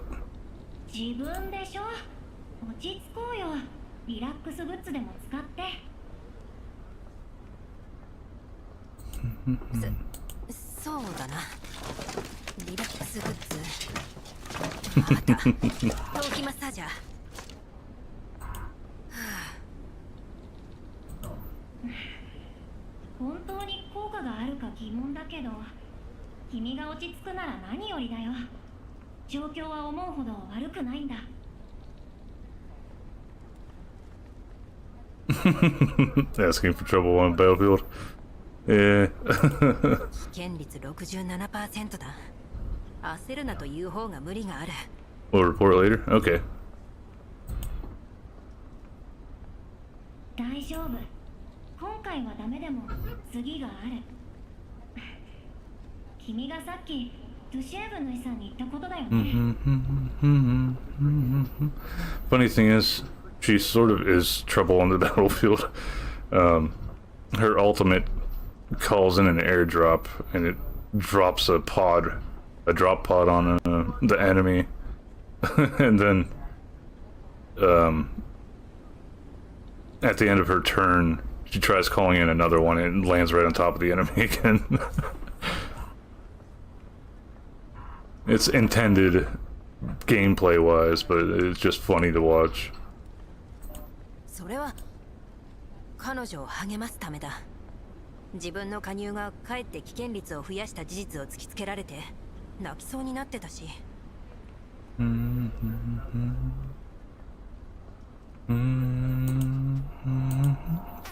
Ulrich tosses away the scalp massager, then pulls out a battered rubber pig from her pouch and starts squeezing it like mad. I was wondering what the fuck that noise was. She bounces her leg restlessly as the rubber pig squeals and snorts. リッタラ、もうわからなくなってきた。今回は前回よりも情報量が多かったし、物資調達が最優先という方針も変化していない上、新たな戦力まで加わったというのに。なぜこうなった？開示できた情報はいずれも作戦成功の保証になっていない。成功体験がないからみんな尻込みしているんだ。ドゥシェーブヌイさんのことを自分たちとリソースを奪い合う存在と捉えている人形もいる。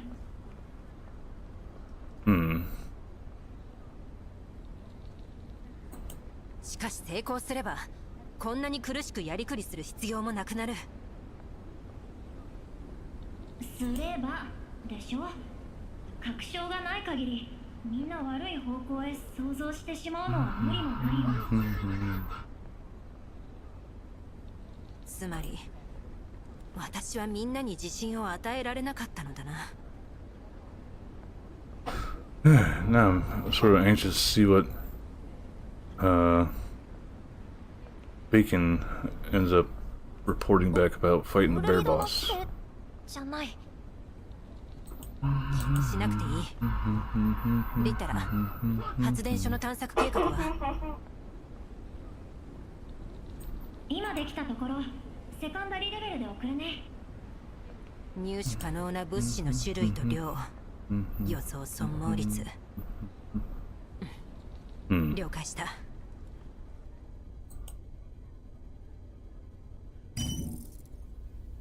残念なことに投票は無効に終わった。しかしもうそうこう言える状況じゃない。よって資料を追加してもう一度同じ議題を検討したいと思う。今送ったのはリッタラの発電所探索計画だ。入手可能な物資と予想される損耗率が書かれている。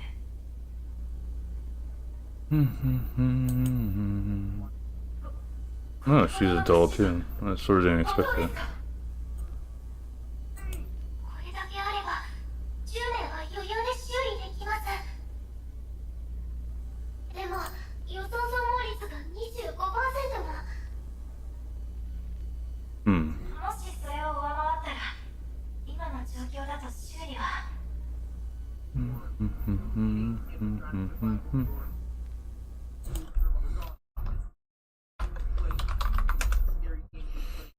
聞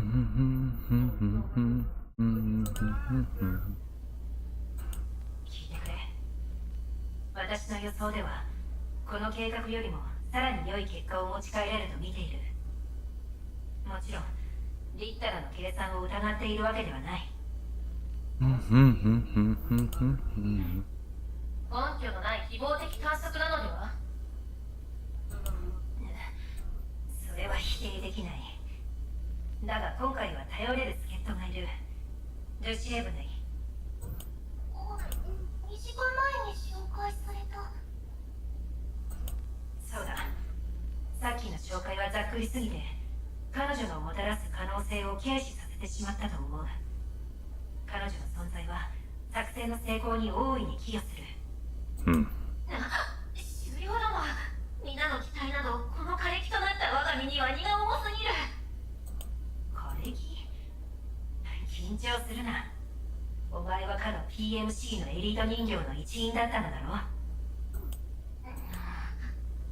かの PMC？ まさかグリフィン？その通り。さっきは新しい戦術人形としか言えず経歴までは紹介しきれなかった。スオミやリッタラをはじめ今までここにいたことのある元グリフィンの人形たちの強さをみんなは知っているはずだ。しかも記録を見る限りこのルシエブヌイの作戦成功率は最高クラスを誇っていたそうだ。そんなに強いの？だったら早く言ってよ。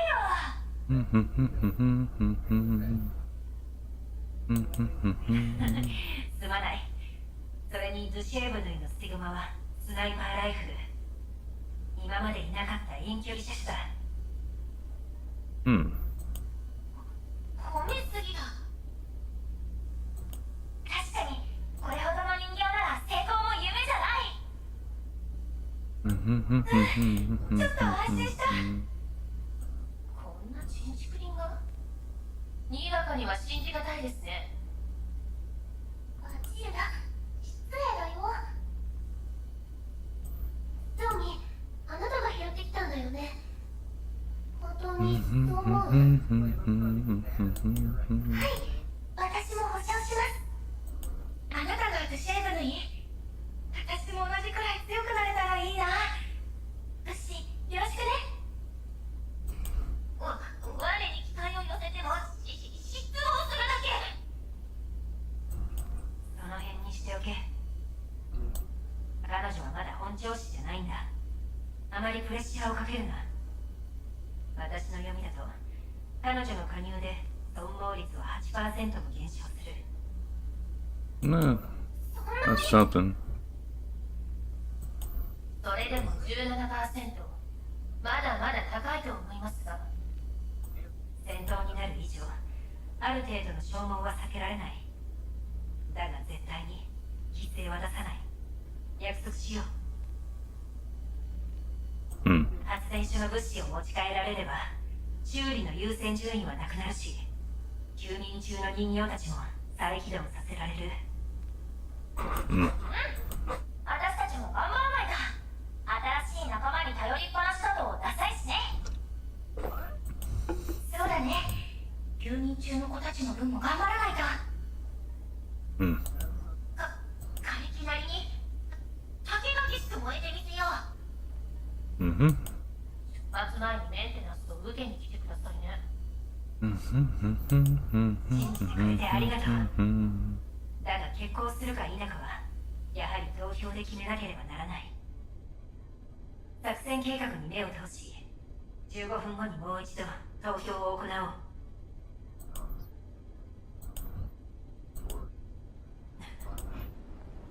今度こそみんな賛成してくれるに違いない。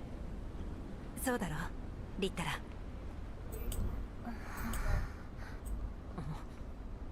またメンタルが不安定になっているのか。Litara snaps out of a daze and shakes her head. With a frown, she scribbles something down on her notepad, but then she promptly scratches it out. どうした？遠慮なく言ってくれ。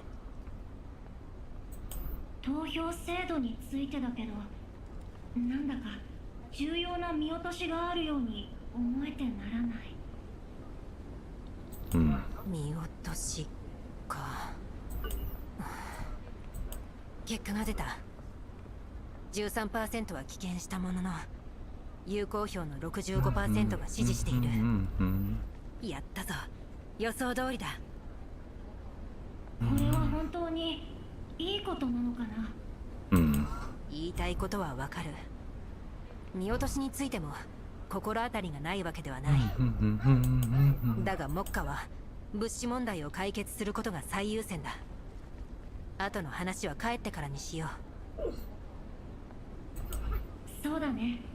この件についてはじっくり考えるよ。お前がいないとどうしていいかわからなくなるな。今それ言うのはずるいよ。本音を言ったんだぞ。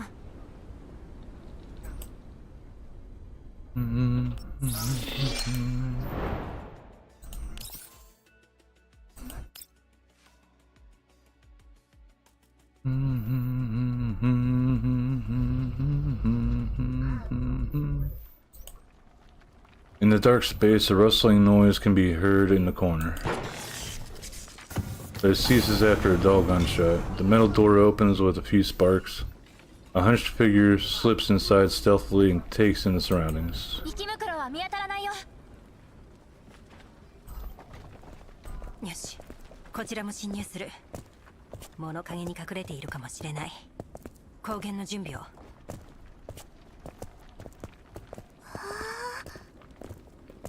見て、あの棚の上に箱がいっぱい。バッテリーがこんなに Twins! 20個以上はあるよ。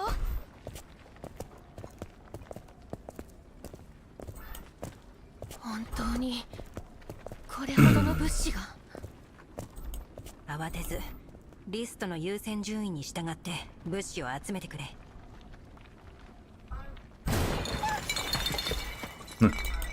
どうした？大丈夫。何かを踏んだだけ。本当に平気なのか？はい、気にしないでください。なんだこれは。ガラス？いや違う。この瓶はコーラップスクリスタルでできているのか？うん。これって種です。種？何の種だ？わかりません。ウルフィンがいれば。ウルフィン。あの植物が好きな民生用人形か。休眠してしばらく経つな。はい。元農業人形で私の友達です。そうか。すまない。いえいえ、ウルリドさんが謝ることじゃ。今は戦力が必要ですし、アレンさんが彼女を引き入れたのもエピフィラムのお世話をするためで、それに休眠は彼女自ら望んだことです。この種を見ればきっと喜ぶだろうなと思って。少し持ち帰ろう。いいんですか？当然だ。ウルフィンが再起動した日に種を見せて喜ばせようじゃないか。でも計画外の物資は。それくらい平気だ。さあ、種をしまったらバッテリーを運ぶ手伝いをしてくれ。こんなところに高出力バッテリーが。高出力？そうだが何か？なんでも。種の選別をしてきます。Lotta scans the bottles and jars on the shelves and picks out the smallest container to stash into her backpack. ロッタ、何してるの？変なものを拾わないで。変なものじゃ。どいて。後ろの物資まだチェックしてないから。一緒に来てくれて助かったぞ、バチルダ。礼には及びません。探索チームと同行して物資や設備の状態をチェックするのはロザリーに言われたことですから。そうだな。そっちは2人に任せた。何かあれば報告してくれ。はい。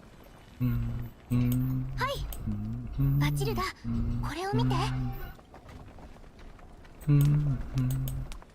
Ulred leaves Lotta and Beltude to their work and heads over to join Litara in front of another pile of supplies. リッタラ、ウルフィンのことを覚えて。エピフィラムのお世話をしていた人形でしょ。アレンがいなくなってからエピフィラムを探す必要もなくなって自分から休眠を申し出た。どうして彼女のことを？いや、ロッタが種を見つけてな。ウルフィンが見たら喜ぶと思って。Odin conjures up the image of the agricultural doll named Wolfen trying to cultivate crops in the contamination zone in her neural cloud. She also recalls the moment when she decided to go into hibernation and bid her friends goodnight. 早く物資を集めて再起動してやりたいものだ。本当にそうだよね。Litara pauses and ultimately decides against writing out the sentence that would drag Ulrich back to reality. そういえば、この倉庫の物資のほとんどが農業関連だった。ここにはいろんな肥料や収納、温度管理設備が。こっちには農作業用の機械もあった。状態は良くないけど。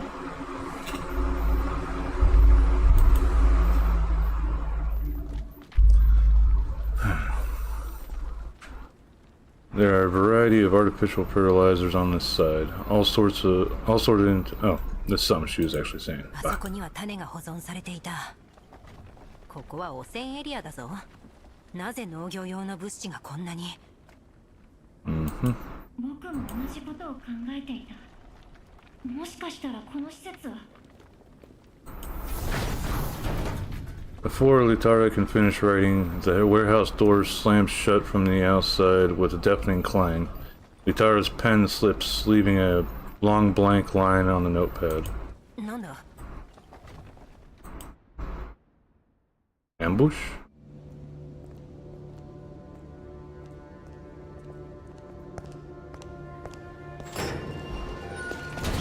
ゲートが。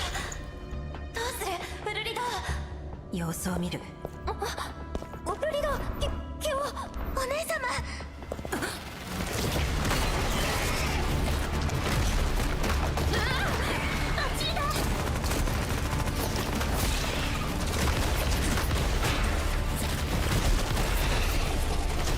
天井の死角にいたのか。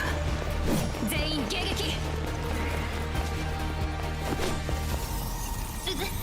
視覚モジュールが。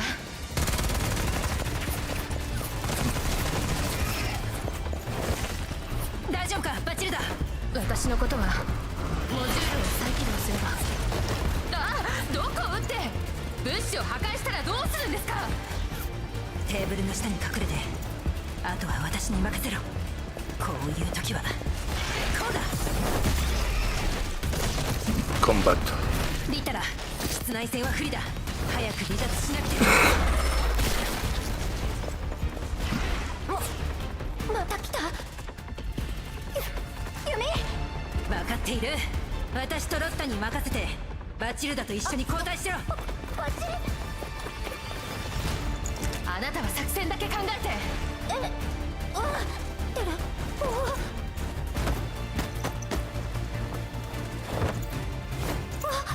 機械。機械。農作業用の。あれか？使い物になるのか？パワーある。それがゲート。Yeah, that could work. ロッタ、受け取れ。これで作業用機械を起動するんだ。このバッテリーは。早く。もう持たない。はい。バッテリーケースはあった。お願い、早く動いて。 Pray to the machine spirits. 違う。ゲートだ。我に委ねよ。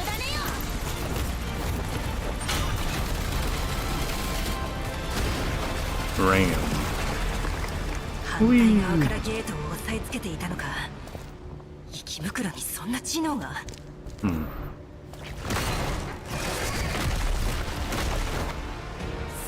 Hey, Bills. ああ、これでまともに戦える。全員反撃。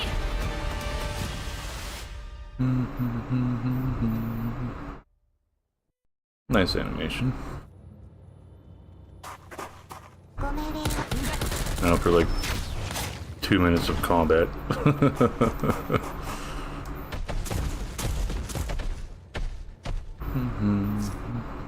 Elids are following us. Suomi, get ready to eliminate them.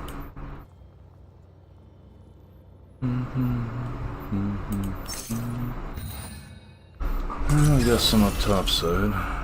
了解。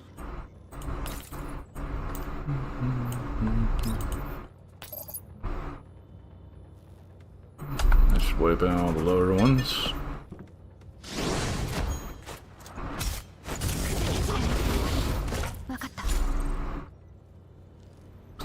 Okay, I guess the one up top side just had a heart attack and died.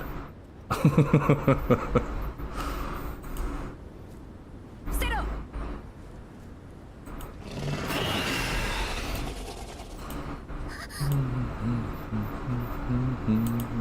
まだ来るの？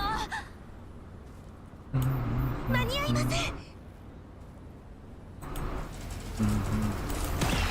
Just as the Elid's teeth are about to close around Loda, the planting automaton that has been lost in the chaos suddenly reappears. It whirs as it rams right into the growling Elid, then crashes into the wall with a loud clang and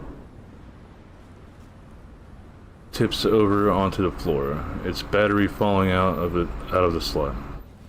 This game, never heard of it? Oh, first and foremost, welcome to the stream, Mortem. This game is Girls Frontline 2, Exilium. I haven't played the first one, as it is mobile only, and I don't know if they're going to put it on PC for people to play for shits and giggles. But it's sort of a gacha game mixed with XCOM, Enemy Unknown, when it comes down to like the actual combat in the game.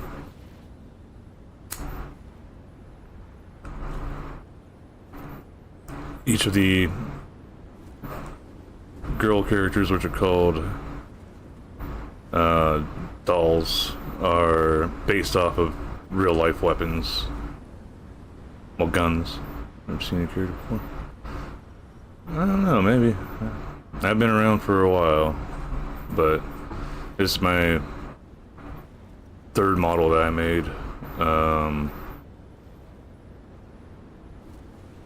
I think I've only been using it for about half a year now, maybe a year at most.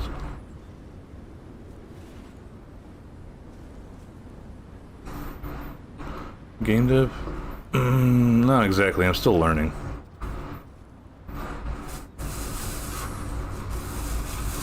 I've only like made practice game sort of things, following tutorials. I haven't made something myself. Even as like a random test run, like, can I do this sort of thing? Full-time job and single parenting takes a lot of time.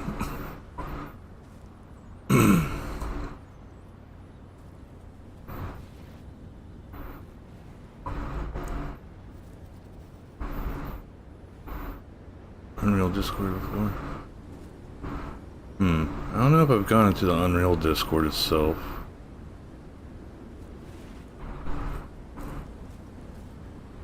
I have checked out the forums, but I've never posted like any questions there or anything. Like I said, I've only followed like tutorials, and a lot of times the tutorials that I've been following, I just seem to be unlucky in picking ones that actually are up to date and shit, or properly explain it. Yeah, I can understand it. It's good. I just sort of hate the rap that Unreal Engine gets in game development, but I can understand at the same time because a lot of people will just go out and follow one of the tutorials on YouTube and then make a broken game that they don't know how to fix any of the things. And I'm very cautious about shit, so it's like I don't want to put out a project that is broken like so many game developers do nowadays.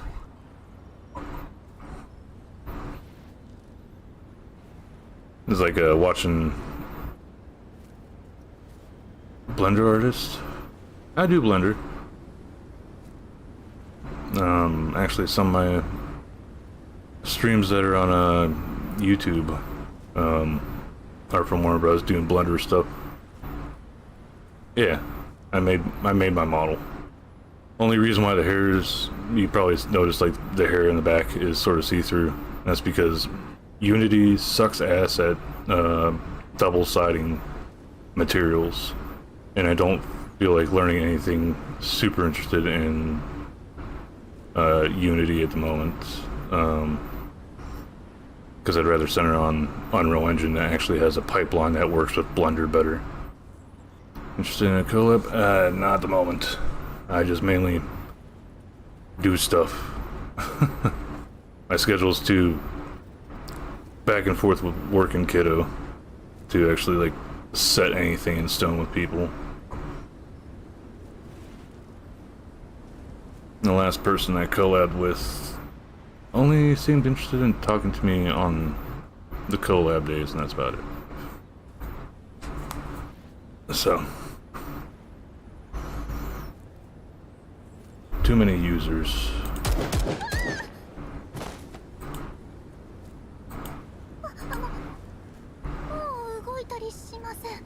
But I do appreciate asking about it. If you have any questions about Blender stuff that I might be able to help out with, I'll definitely try.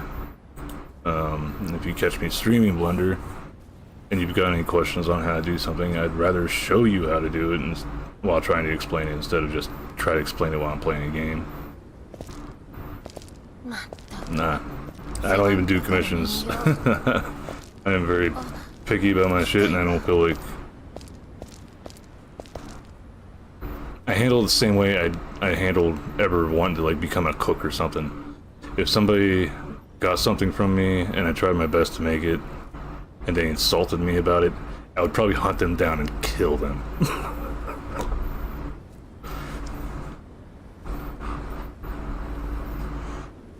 Time is something that neither one of us get back.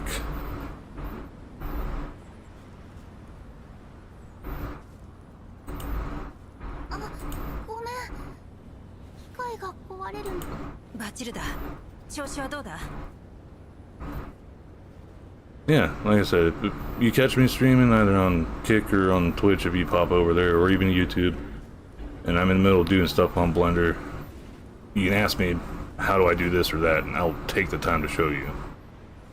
Because, I don't mind doing that at all. It's just I don't make stuff for other people usually, because a lot of times it's just been sort of shit on by the people that I did it for, so.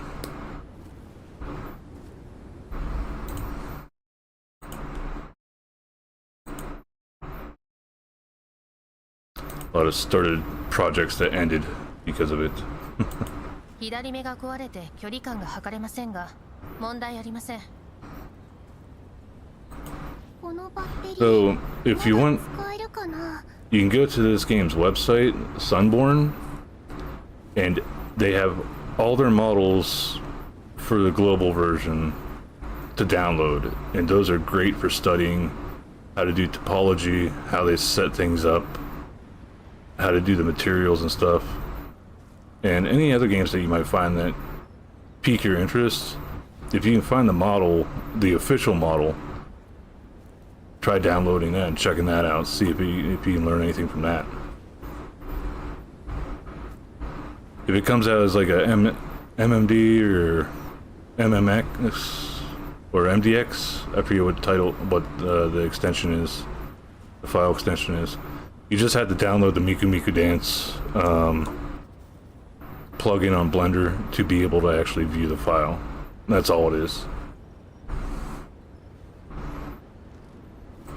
無理ね。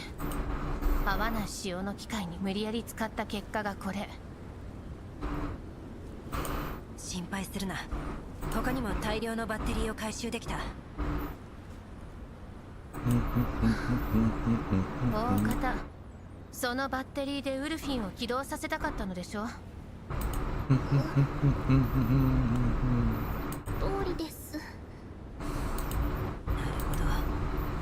農業人形は普通の人形より必要電力が多いからな。はい。だからウルフィンに使えると思って。そうだとしてもウルフィンに分配されるとは限らない。はい。Lud is still clutching the battery that has been burned to a crisp tightly. Exasperated, Beltide yanks the battery out of her hands and tosses it aside. Tears start swelling up in Loda's eyes, and she bites her lips stiffly. Seeing her like this, Ulrid feels like she should say something to comfort her. あの機械がウルフィンの代わりにお前を守ったという風には見れないか。は？何を言ってるんですか？あ、いや、変な意味じゃなくて。すみません。私もよくわからないです。終了殿の言葉の真意はお姉様は多分ロッタさんを慰めようとしているんです。慰め？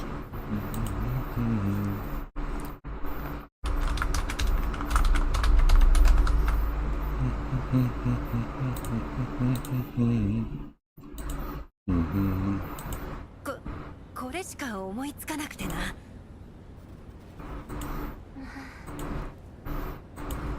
ビロが言いたいのは、ウルフィンもずっと君を見守っているんだよってこと。は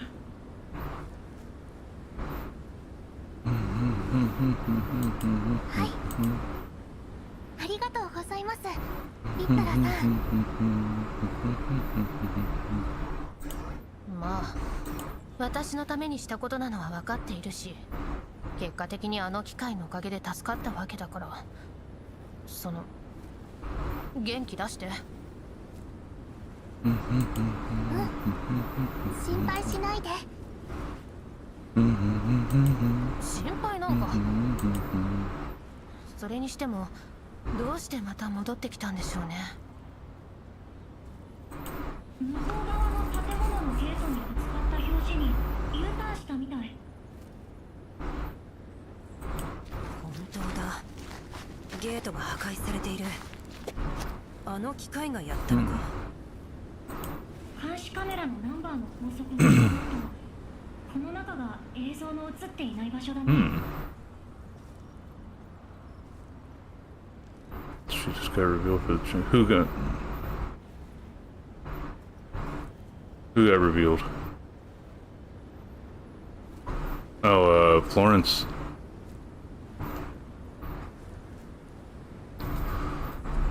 The ginger?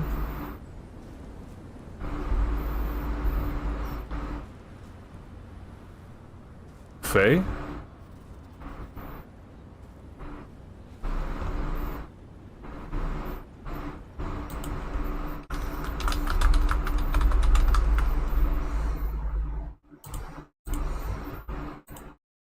Hmm.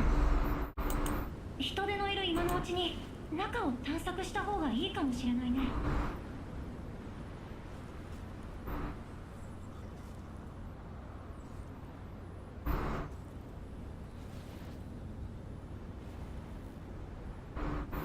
Latara? I don't mind if Latara's wearing a whole bunch. That's sort of... 私も同意見だ。I sort of like that. さっきの倉庫の物資はどうします？無論回収する。まずは休憩と物資の点検をしよう。侵入は3時間後だ。はい、お姉様。On Bill's side. Oh, is she a combat doll? I thought she was just maintenance doll. 戦場は片付いた。皆の And now the stuff with the Barrigode.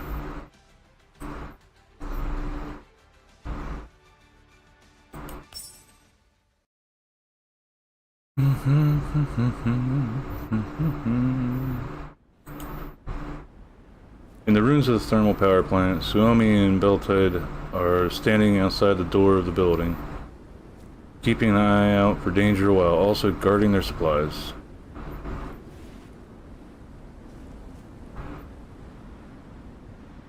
Performing dolls. Oh. I didn't know that. Well, I know Kolfni was, because when we first met her, she was a non-combat medic droid, and then she got a combat core.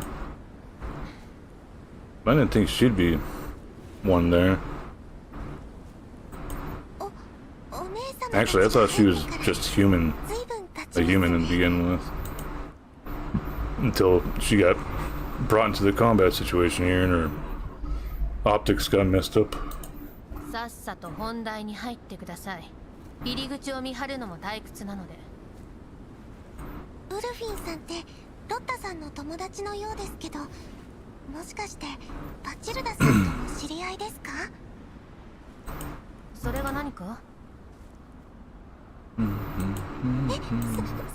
せん。何の謝罪ですか？同情なら必要ありません。ウルフィンさんとはきっとまた会えますよ。First military ロッタさん development もバチルダ challenge. さんもあんなに頑張ってるんだから。First okay, alright. Alright. Taken, have you read or watched Kaiju number 8?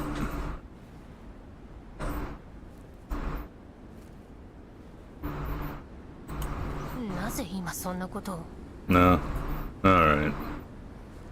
The way her eyebrows are reminds me of a character from that.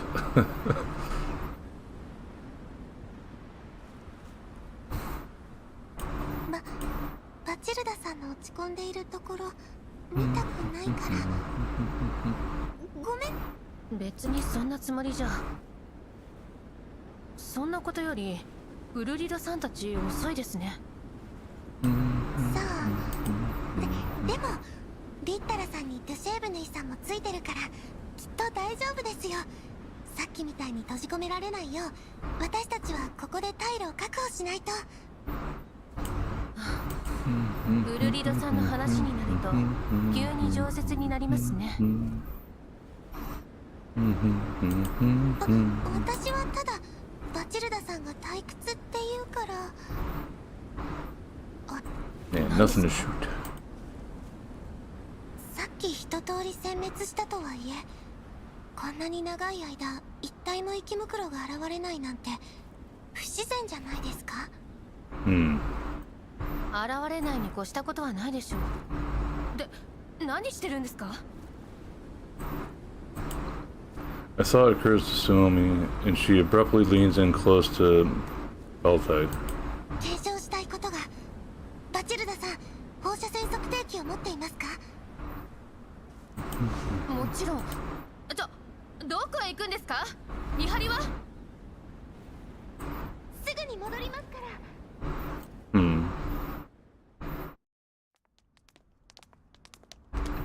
Inside the power plant, Ulrid quietly opens the door and slips inside the room. She sweeps her flashlight across the space, and after making sure it's safe, she calls for her teammates to come inside. この部屋、他と違いますね。実験室？気をつけろ。何かあれば私やリッタラを呼べ。ロタ、端末のチェックを。狩猟殿、大賢者殿、壁を。またか。Ulrid walks over to the wall and takes down the picture frame. She wipes away the dust with her fingers. It is a photograph of two unfamiliar dolls.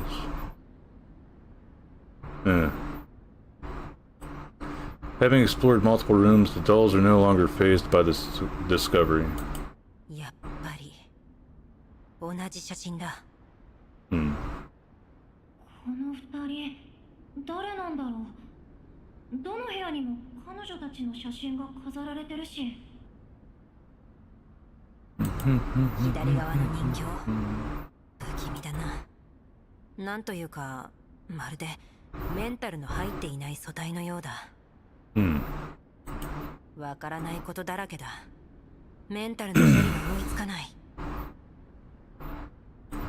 そもそもこんな汚染エリアの奥深くに発電所があること自体不可解だよ。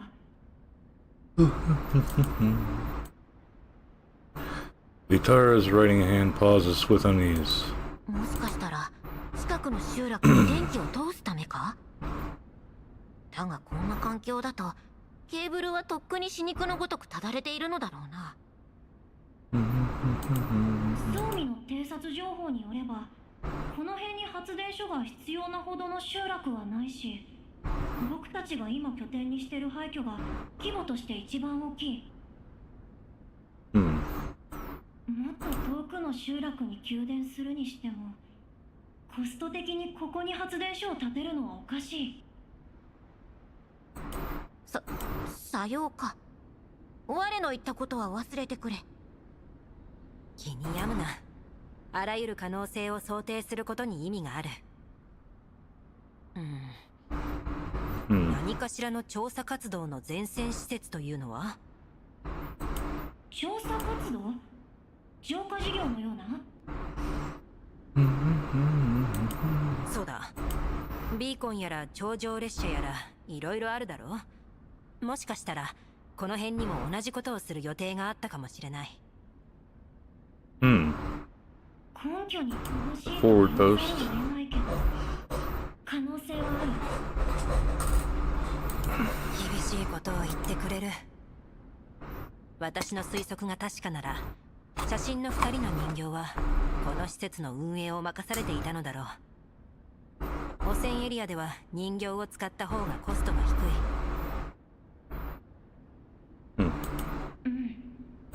そして何かしらの事故が起きて、発電所周辺の放射線量が一気に上昇。大量の生き袋が出現して、ここを放棄したとか。それなら冷却塔の煙の色も説明がつく。意外と筋が通るだろう。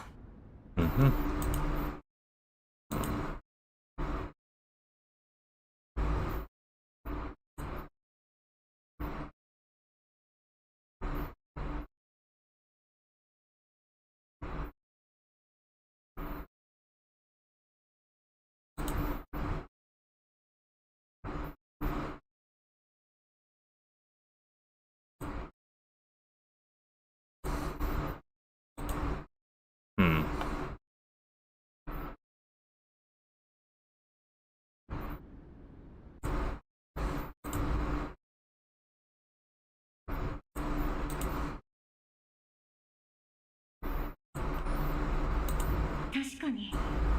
でもさっきも言ったように、この仮説を裏付ける証拠はない。なんだか。ウルリドさん、リッタラさん、端末が起動しました。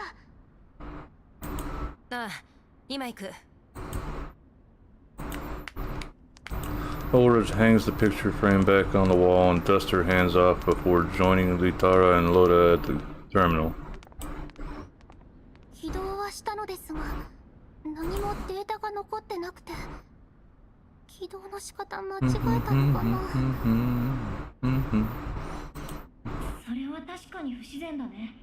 意図的に隠されてると思う。物資回収が主な目的だから、無理してデータを取得しなくても。ガンダリレベルからハッキングをかけよう。どうだ？気になっているのだろう。ハッキングの量もつかめてきたし、今人手もあるんだ。きっと成功する。だった、みんなの接続準備を。真相究明の手助けをしてくれるのは嬉しいけど、今もっと大事なことがあるでしょ。何を遠慮している？暗に探索するためにも真相を知るべきじゃないのか？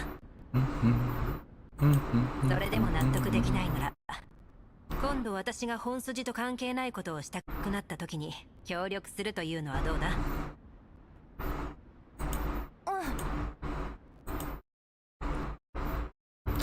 Oh,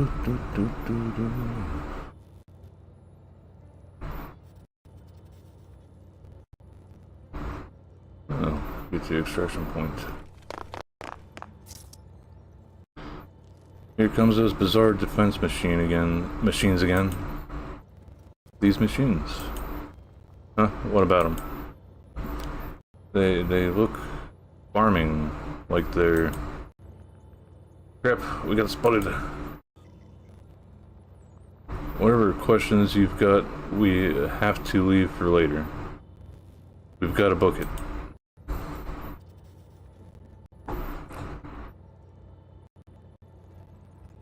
Lose no more than one unit. However, will we make it?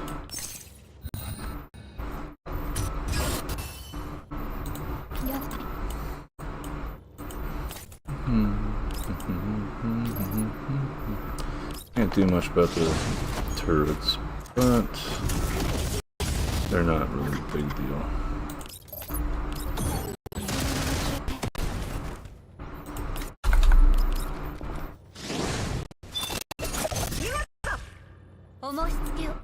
So used to moving her like that.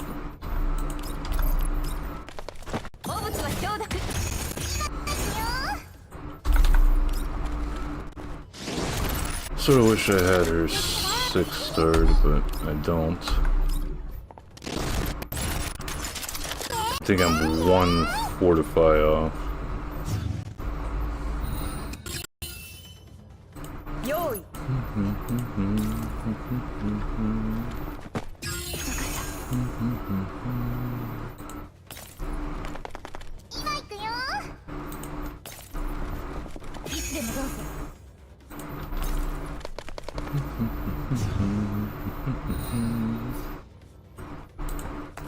Nah. Hate when that happens. 了解。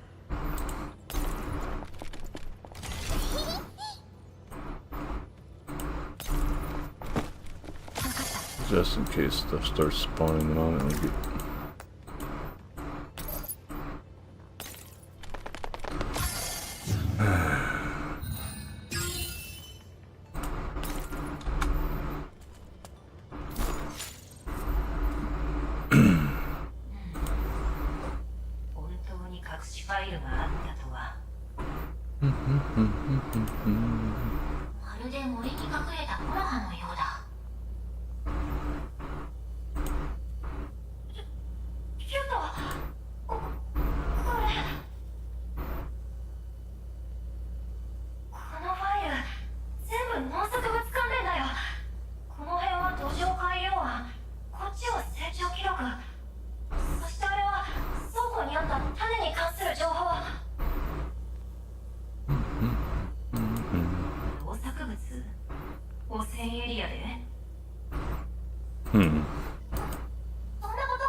見てよウルリド、セカンダリレベルから出てきたらこの隠し扉が開いてたんだ。セキュリティシステムをシャットダウンしたからかな。Ellipses。中は狭いな。設備ルームのようだ。どうした？気にするな。市民猛量に足をすくわれたまでよ。市民猛量？ズシェーブヌイさんの喋り方はちょっと独特なんだ。まあすぐに慣れるよ。なるほど。何がある？雑貨が少々と奥に大きいのが2つ。これはドローンか。ドローン？物資やサンプルの短距離輸送に使用されてたのかな。埃をかぶってるが目立った傷はない。まだ使えるかもしれないぞ、狩猟殿。 It could be very useful. この手のモデルの電源は確かあった。起動しないぞ。バチルダが言うには機械は使わず放置している方が壊れやすいらしいです。仕方ない、持ち帰ろう。修理不可だとしてもパーツは役に立つ。お姉様、ソミ、外で何かあったのか？この周辺の放射線の発生源が分かったかもしれません。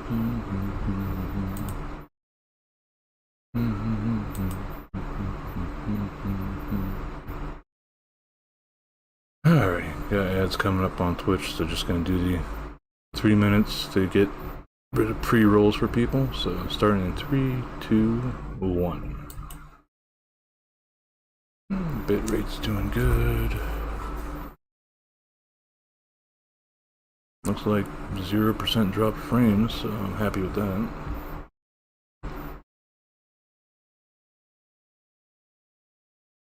think that's another thing I like about streaming games like this. Usually not as intensive with the stuffs.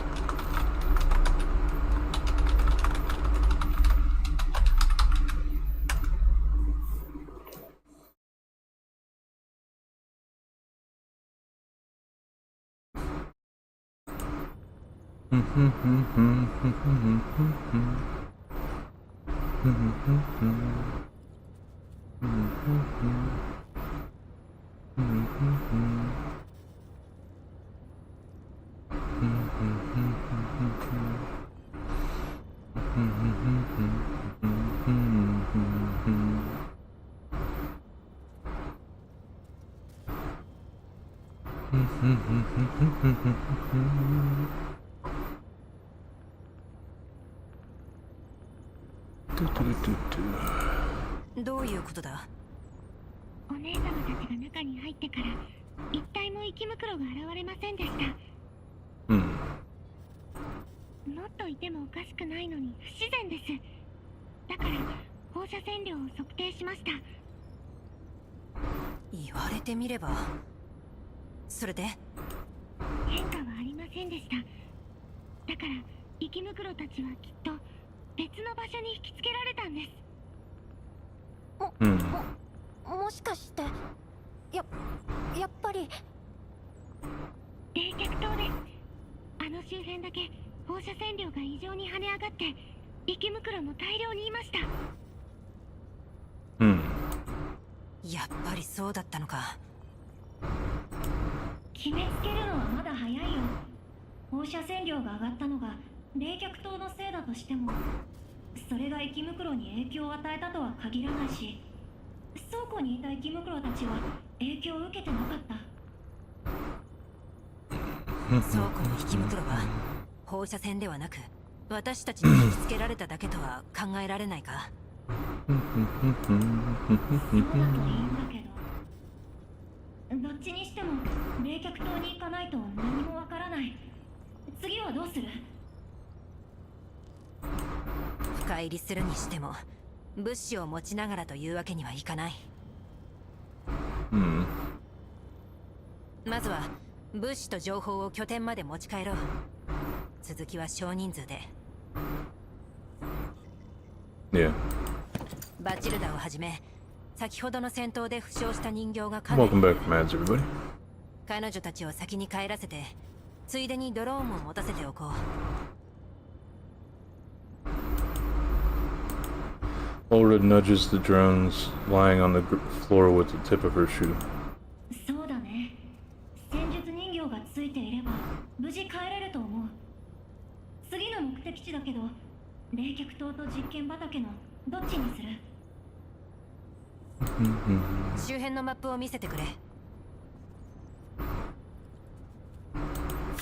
セカンダリーレベルに送ったよ。ここからだと実験畑の方が近いな。とっくに生き袋に破壊されているかもしれないが、まだ探索していないし、まずはそこを目指そう。ソミー、物資運搬の指揮はバチルダに任せて、お前は私たちと一緒に来てくれ。はい、お姉様。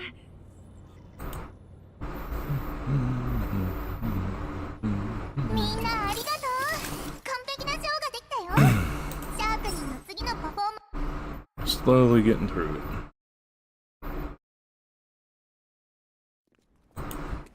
Beneath the dull sky, the contamination zone. With Lutara navigating, the lightly equipped dolls travel quietly and cautiously towards the experimental fields, stepping over the occasional Elid corpse strewn across the ground. バチルダさんが心配ですか？はい。無事拠点に帰れるといいんですが。護衛の戦術人形がついている。暗礁に乗り上げる心配はなかろう。暗礁？この辺に川でもあるんですか？生き袋になれる心配はないと言っているんだと思います。今はほとんどの個体が冷却島に集まっていますし、ここに来る途中もかなり殲滅しましたから。あ、なるほど。ありがとうございます。スオミさん、ルシェーブヌイさん。ジューシェーブヌイでよい。大賢者殿とスオミ殿もだ。うん、ルシェーブヌイ。私はやっぱりさん付けの方がしっくりきます。雑談もいいが、警戒をおろそかにしてはいけないぞ。だが確かに生き袋の数が少ない。ウルリだ、様子がおかしい。話してくれ。Ulrich slows down to let Suomi, Dushevna, and Loda walk on ahead while she falls in line with Litara. これほどの監視カメラがあるのに対してセキュリティが貧弱すぎる。セカンダリレベルでは強固にガードされていたのに、現実では機械の一体すらいない。行く手を阻んできたのは生き袋だけ。そうだな。それにこの辺に転がる生き袋の死骸はどれもひどく腐敗している。つまり冷却島に集まり出したのは最近のことだ。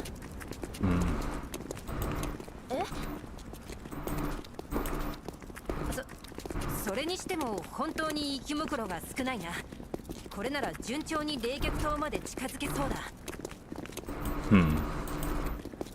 Realizing the obvious change of topic, Lutara looks towards Ulrich. Not only is she avoiding eye contact, she walks so fast her arms stop swinging correctly with the opposing leg. Lutara thus rushes over and grabs Ulrich, causing her to bend backward.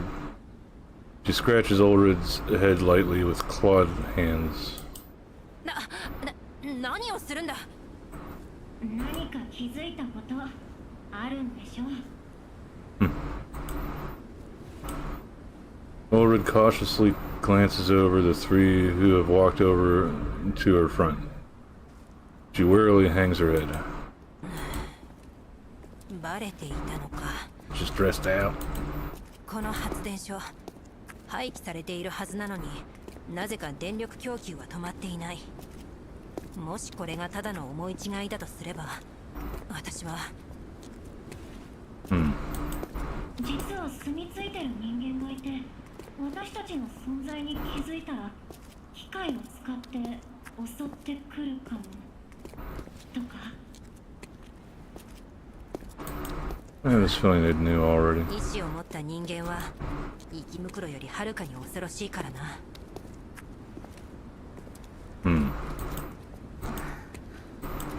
仮にそうだとしても、ここへの移住を諦めて持ち帰った物資もできるだけ返却すればいい。だが物資を必要としている人形がたくさん。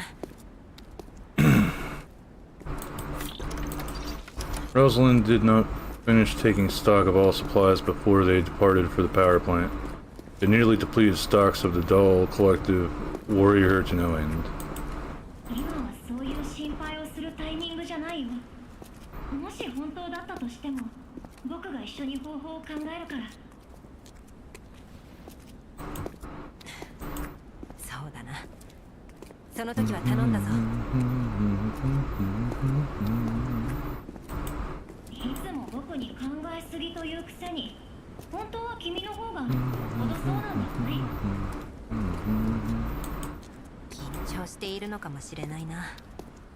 プチプチを持ってくればよかった。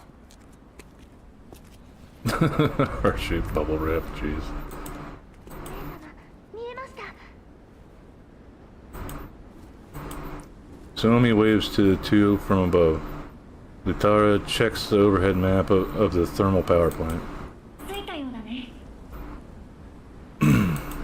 ああ、リッタラ、ありがとう。気にしないで。座標だとあの低い建物ですよね。さっきの倉庫より全然小さいし、本当に実験畑があるのかな。用心しろ。セキュリティシステムがないとも限らない。The dolls swiftly but quietly prop themselves up against the walls on both sides of the building's front door. Ulrich gently pushes the door open. It falls over with a thud, sending up a cloud of dust. 私が先行する。合図を待て。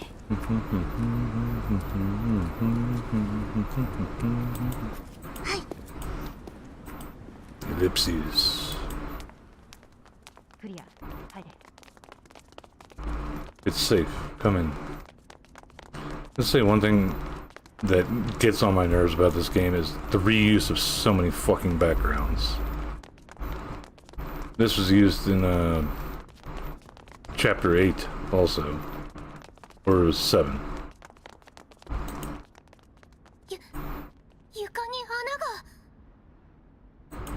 これは深淵に通ずる道に違いない。深淵？実験畑への入り口だと思う。地上は放射能まみれだから理にかなってる。入ればわかる。全員弾薬チェック。警戒しつつ前進。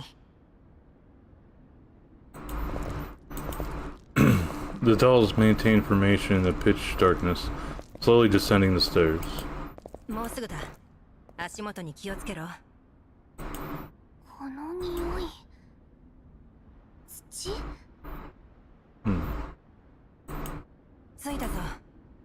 気をつけて降りろ。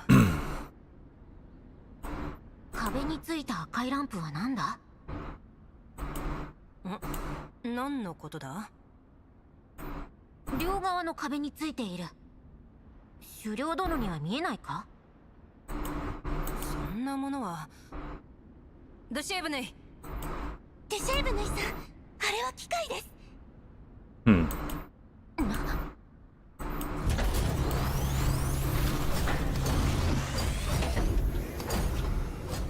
So you have to turn 7? Alright. Been curious about how that's gonna play out with your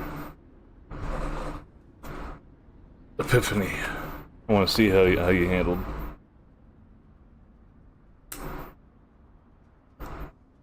Blue arcs of electricity spark all over the surroundings. A mass of red lights light up on the wall. The silhouettes of bots crisscross in the dim lighting. The sounds of scraping metal resonate through the previously silent environment. Dun, dun, dun. 走れ、地上へ。ソミ、出口を確保。しんがりは任せろ。はい、お姉様。 Ulrich urges the dolls to leave while she stands ground on the narrow staircase, striking down bots beneath her that attempt to ascend. The bots she strikes fall and crash into each other. But any gap formed is quickly stormed by even more bots. Their overwhelming arcs, making Ulrid's scalp feel numb.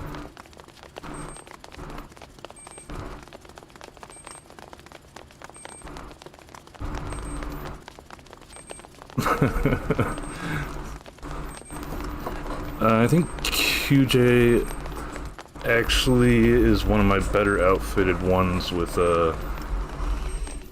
attachments on her weapon too. I think she's V1 or V2 as well. Because I got lucky during, well, I guess you could say it's lucky, during one of my pulls for the standard banner stuffs. この機械セカンダリレベルの同じだ。早く外へ。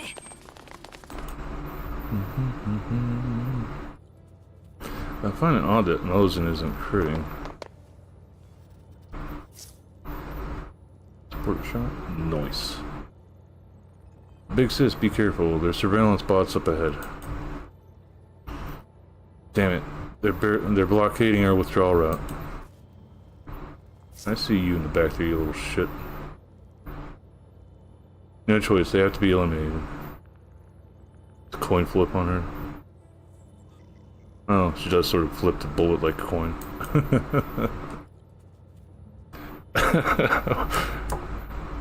What sort of dick move would it be if the developers made it so that occasionally on her ult there's a chance the bullet comes down and it's facing the wrong way?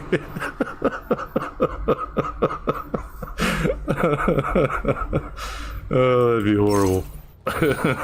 Having a dud of an ult, that would suck so bad. Eliminate all 8 enemy units. Oh no.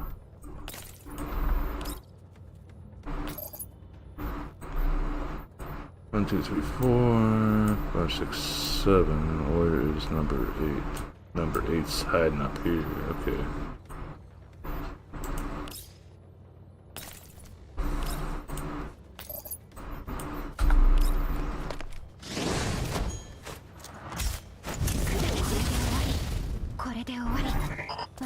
You notice me? However, they notice this giant napalm storm. The group executes a fighting retreat, breaking through the army of bots surrounding them. As they escape the building, gray-green snowflakes descend upon them.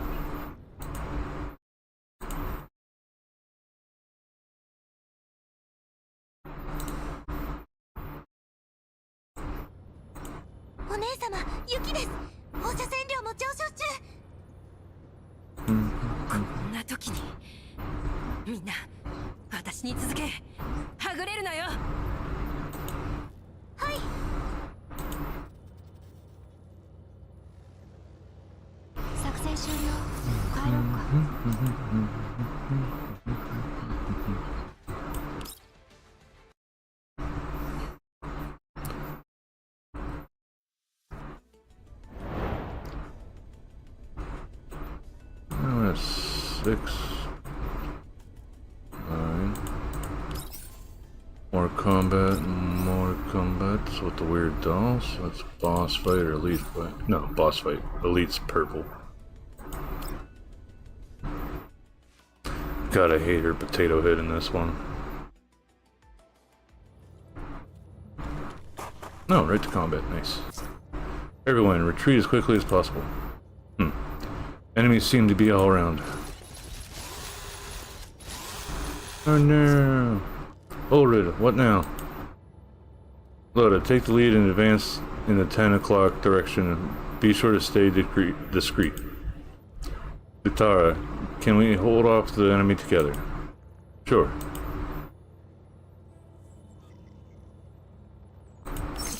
And we'll end up using more of my cure. Oh, one's gonna actually spawn and survive for 6 turns or kill all enemies.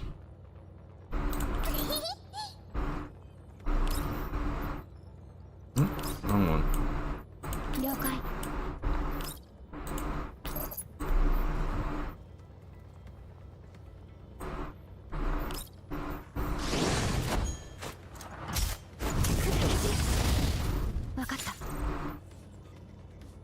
了解。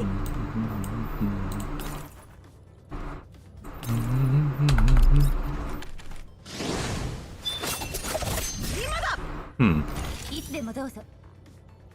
従ってくれ。 Shit, look at.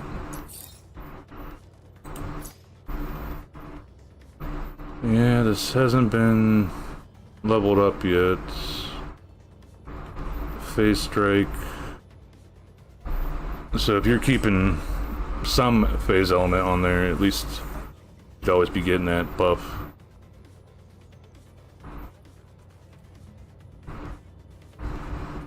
Yeah, that was one thing I noticed whenever I tried my second run. Need to have those fucking cleanses for that boss. Then also bother to get her fixed key as well.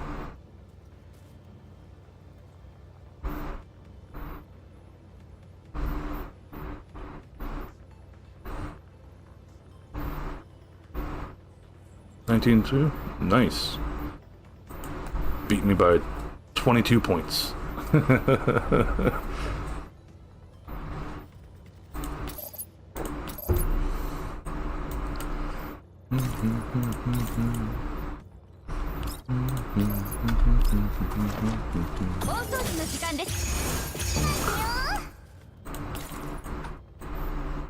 Oh, there's two here actually.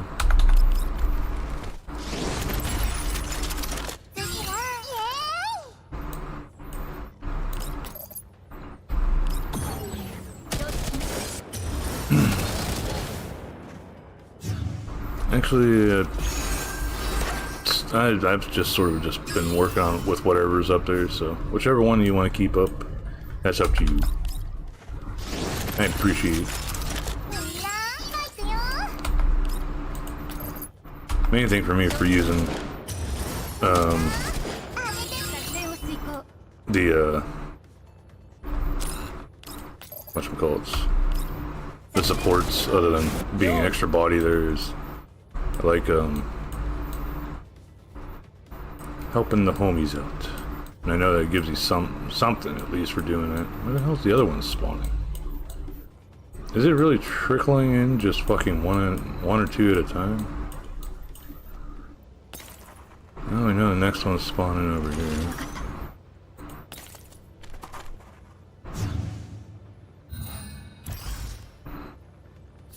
The last two or three is there.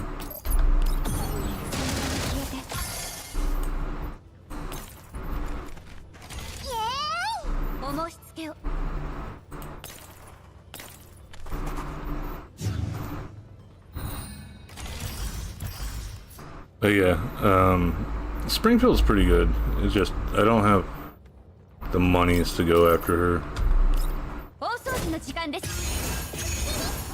Making sure to get Suomi was what ended up eating up most of my collapsed pieces for the time being.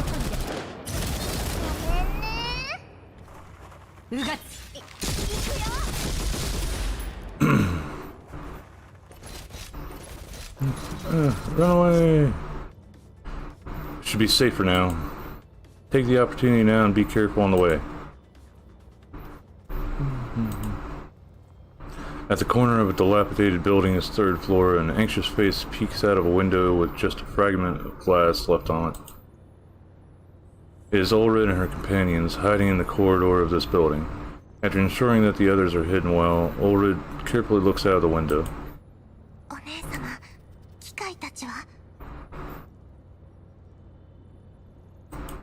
Love it, Lena. Yeah. Yeah. Whenever I saw I could get Suomi, I was like, I can't pass it up.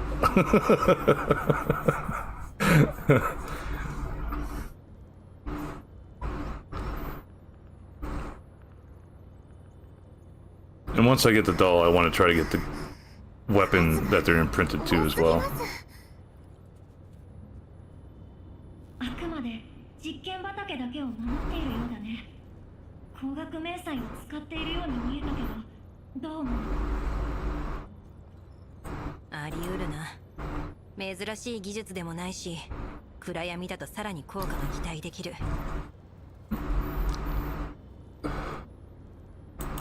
奥の様子を見てくる。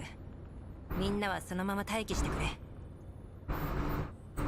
お姉様。心配するな。ちょっと行ってくるだけだ。待て、ドシェーブヌイ。なぜ私に銃口を向けている？ Who hit? Oh, that's not good.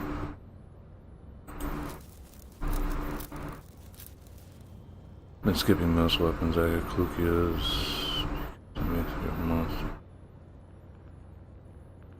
Four star version. Alright, okay. Older feels what seems to be a shining object poking through her chest, followed by sparks which signify mechanical damage. Yeah, that looks like a boo-boo. コアを狙っているな。だが Any deeper, it looks like it's already all the way through. Her neural module sends signals of her damaged chest, and Ulrid instinctively grasps a sharp, ice-cold object, preventing her opponent from cutting deeper into her chest. Phew. At this moment, Deshevna's bullet hits something standing behind Ulrid. The blade piercing Ulrid is pulled out in an instant. やはり高額迷彩か。気をつけろ。 I will say, I don't like seeing her get hurt. Team leader. ロッタさん、援護を。何これ、硬い。お姉様、下がってください。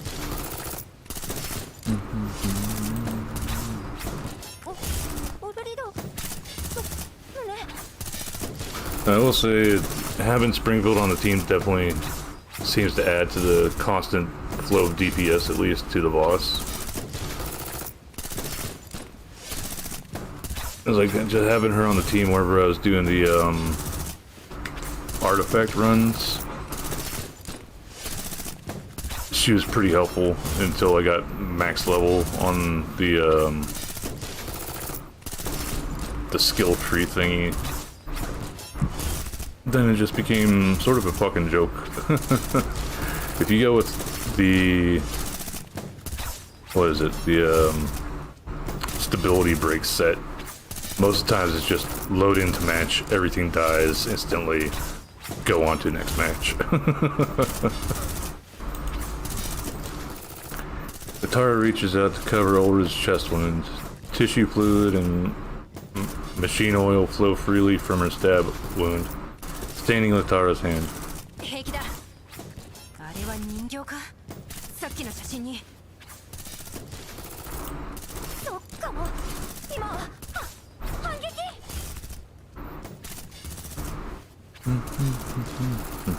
Hey, Grundle. Blue Spaceman.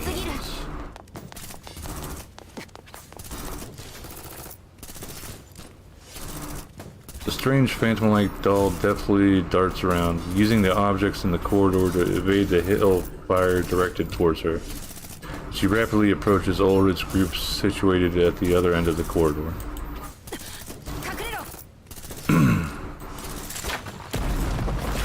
Ulrid shoots the ceiling connector of a hanging light, sending it crashing down along with pieces of the weakened ceiling. The strange doll shifts around repeatedly to dodge the falling debris, forcing her to pull away from the group.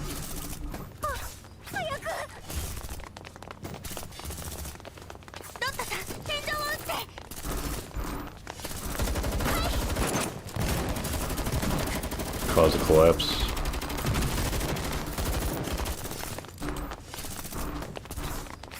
Under Suomi and Lotus Fire, the ceiling produces falling debris once again, but the strange doll has nimbly managed to dodge the falling objects. ダメだ。これじゃ足止めにもならない。仕方あるまい。窓から飛び降りるぞ。窓から？ 3階から飛び降りるとは。後でロザリーに怒られるな。Ulrid breaks the already half-broken window, helping Loda up to the ledge. ロタ、先に行け。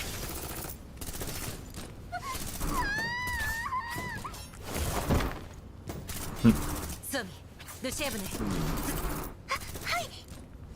見たら早く。 Ellipses. Ulrich and Lutara land and roll a few times on the ground before coming to a stop. Suomi and Deshevnia help them up. Immediately afterwards, the strange doll chasing them jumps down too. Her durable body emits a dull, loud slam on the ground. You gonna say something or not? お姉様、あの人形が。しつこいな。倉庫に向かって走れ。我が Something, right? 足止めする。命中しました。 Shevna's round strikes the strange doll's forehead, causing her head to lurch back in an uncanny manner.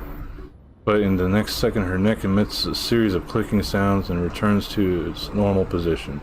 Her forehead is marked with a faint dent. Wow. Durable as hell. この回復力、妖術の類か。シェープね、危ない。 The strange doll rapidly advances right to the front of Deshevnia with no one to stop her. Deshevnia, who is still in a sniping stance, is unable to respond in time. Loda comes in the nick of time by suddenly pushing Deshevnia's left hand from behind, causing her to land on her back. Her opponent's attack grazes the tip of her nose, but at the same time a snapping sound is heard from her left shoulder. 我の腕が。ドッター、来るぞ。 Ota is still looking at the mechanical arm in her hand with a stunned look on her face. A strange doll attacks, so Lotta instinctively reacts by swinging the only melee-like object she had in her hand, Deshevnia's arm. Beat a motherfucker with a motherfucker, like I said earlier. 我の腕が。 The mechanical arm lands a hit on the strange doll, then flies out of Loda's hand. Good thing that the strange doll seems to have its movement slowed due to the recent heavy strike from Loda. ごめんなさい。私が拾います。 リタラ、変容射撃。 Under Ulrich and Litara's covering attack, Suomi picks up Deshevnia's dropped arm and turns and runs towards Ulrich and the others. The one-armed Deshevnia scrambles to pick herself up from the ground. 回収できました。走るぞ。癒して殿の雷が我を待ち受けている。そんな心配してる場合ですか。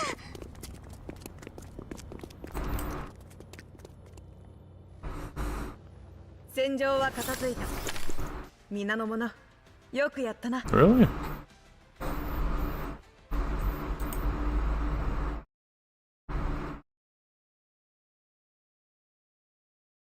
It's actually running just fine for me.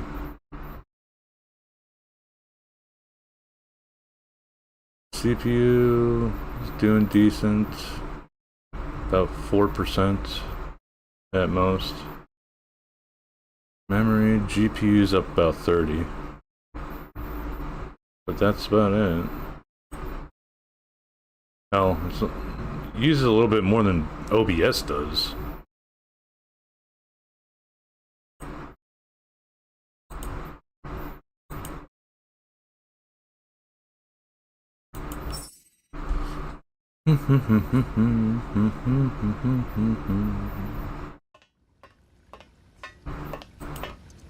After their hasty escape, the group is eventually forced to hide in the cooling tower full of steam in order to hide from the strange doll. A few dolls meekly hide in a relatively clean corner, away from the yellow-green specked steam rising from the bottom of the tower.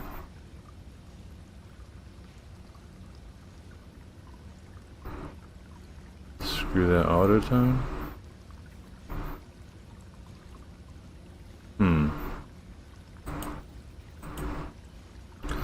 Latara checks Deshevnia's arm socket.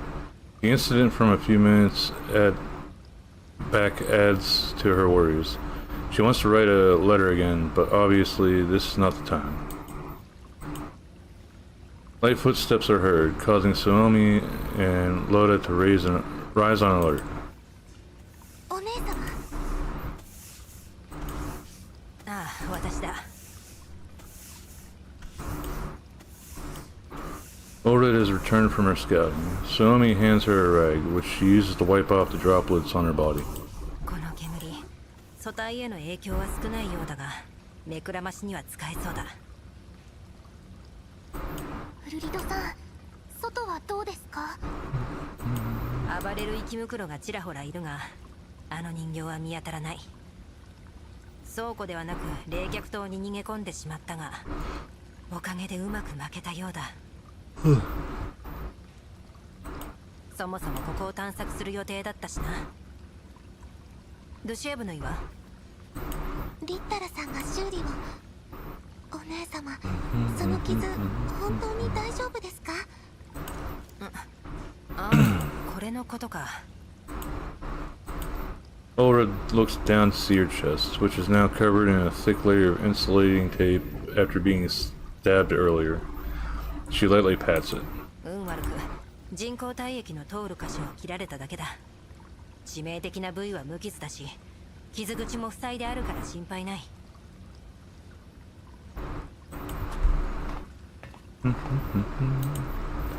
Oda waves at Suomi, then makes 2 steps in. She sees Latara wrap Deshevnia's shoulder with tape. なんとか配線はつながったけど、不安定で接触不良のリスクもある。こんな時にマチルダがいれば。ごめんなさい。私のせいです。バッタ殿は我を救うのに必死だった。大賢者殿も力を尽くしてくれた。皆の行く手を阻む落石は我の方だ。また随分独特な例えだな。自分を責めないで。 Rock friend. そもそも本調子でもない君を無理やり連れてきた僕たちの責任だよ。我は役に立てているのか？当然じゃないか。私もリッタラもお前がいなかったら。そうだろリッタラ。リッタラ？ Oda turns to face her after not hearing Litara's reply. She noticed that Litara is deep in thought while staring at a nearby pipe with hot water gushing out of it. どこか気になるのか？床の下に埋まってるもの見えた。Yeah, collapse crystals. ああ、煙でよく見えないが、この色、コーラップスクリスタルだな。冷却塔下部にクリスタルを設置して煙突効果で大気中にコーラップス粒子をばらまくことで放射線量を上昇させているんだ。これまでの情報から異常のある冷却塔は全部で3つ。位置が離れてるからこの辺のエリア全体に影響を及ぼしている。つまりこれらの冷却塔を機能停止させれば放射線量は下がるということだな。そうなれば生きむくろも集まらなくなり、探索の続きもしやすくなる。続き？そうだ。実験畑の詳細はまだ確認できていない。あの人形と機械たちに守られているんだ。まだ荒らされていないはず。もしここで食料を生産することができるなら、今後資金に困る心配はない。お金があればサーバーも拡張できる。みんなもう長らくバックアップをしていない。でもそれに持ち帰った物資もまだ十分とは言えない。監視カメラによれば最初の倉庫以外にもまだまだ物資が貯蔵されている。ここで生き袋を排除すれば今後もっと楽に物資を回収できる。人形用の修理ポットも使えるようにしなければ。本当にここへ移住するつもりですか？ That's what it sounds like. 別にずっとここで暮らすとは言っていない。だが少なくとも今の拠点よりはマシじゃないか。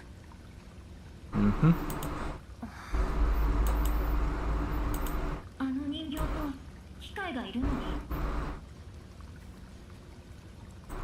確かに大きな障害だが、解決できない問題ではないだろう。どうやって？あの人形は確かに写真に写っていた個体だった。もう一体の方だってどこかに潜んでいるかもしれない。もし彼女たちを指揮する人間がいるとしたら、僕たちの侵入を許すはずがないよ。だが稼働したまま放置されている発電施設と、未だそれを守り続けている機械と人形、そしてなぜか発生しているコーラプスクリスタル。どれか一つだけならまだしも、これら全ての偶然が同時に起こるとは考えられない。これは破棄されたように見せかけて、実際はまだ運営されていると思った方が妥当だよ。そうだな。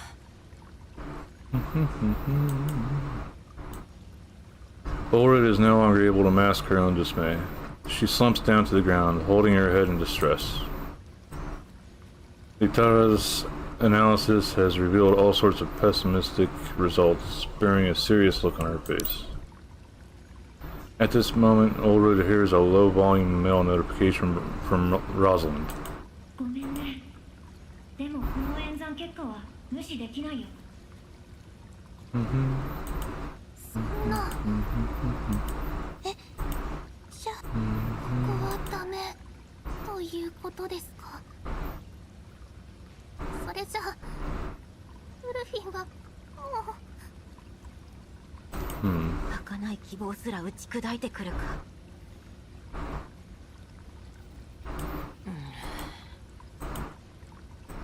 Ulrich is silent. She hangs her head, her eyes staring at her communicator with a stiff look on her face. Latara, too, lowers her head and purses her lips.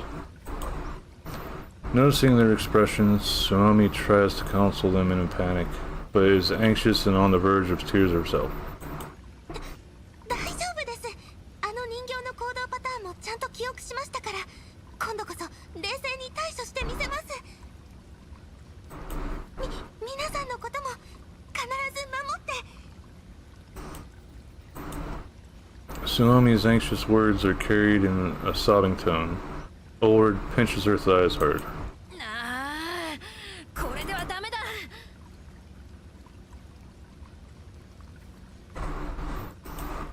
人間に頼らず生きていくと決めたのに、人間の存在に怯えてどうする。お姉様。 Ulrich keeps her communicator in one swift motion, then springs up from the ground, pressing her hands down hard on Suomi's shoulders. 心配をかけてすまない。ソミ、励ましてくれてありがとう。もう悩むのはやめだ。ここに誰がいようと関係ない。私たちには物資が必要だし、ウルフィンのように軌道を待っている人形たちもいる。ここで諦めるわけにはいかない。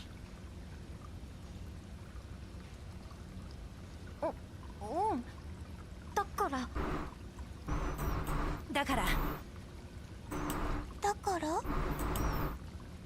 からそう。どうすればいいか教えてくれ、リタラ。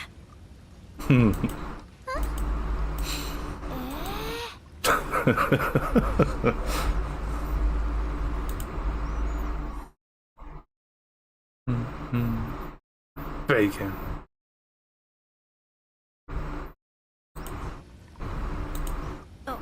お前の方が演算能力は上だからな。こんな状況なんだ。大胆な計画を頼む。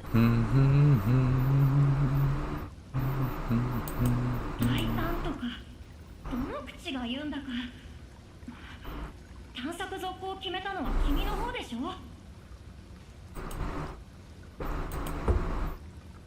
Despite her complaints, Litara diligently begins a new round of calculations. She holds her black pen, writing rapidly on her notepad. これまでにない計画の予感がするぞ。みんなもサポートしてやってくれ。頑張ってください、リッタラさん。追加の紙が必要でしたら。茶はいかがか、大賢者殿。I don't think tea would be good in this situation. Ulrid heaves a sigh of relief seeing the dolls surround Litara. She then quietly checks her email, clutching the old worn rubber pig in her bag.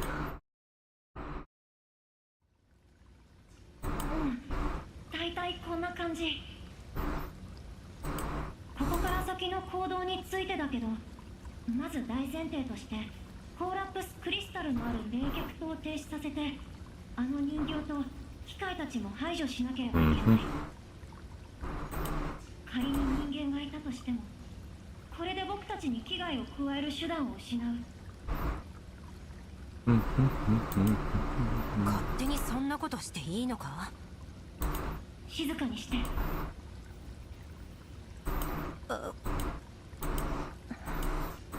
君はどうしたい？私はまずあの人形が誰かの指示を受けているのか、それともただ防衛プログラムに従っているかを知りたい。後者だとしたら私たちを侵入者とみなしても無理はない。まさか話し合いで解決しようとしている？向こうが応じるとでも思ってるの？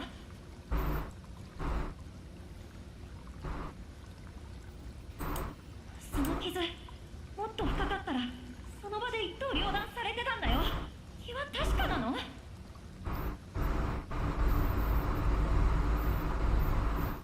Came back to 700. Damn it. Litara punches Ulrid's stab wound on purpose, but held back so she wouldn't damage her further. Ulrid covers her wound with her hands, putting on an exaggerated expression of pain. 待て、こういうには理由がある。倉庫で生き袋と戦闘になった時も、実験畑まで向かう途中も防衛機械は現れなかった。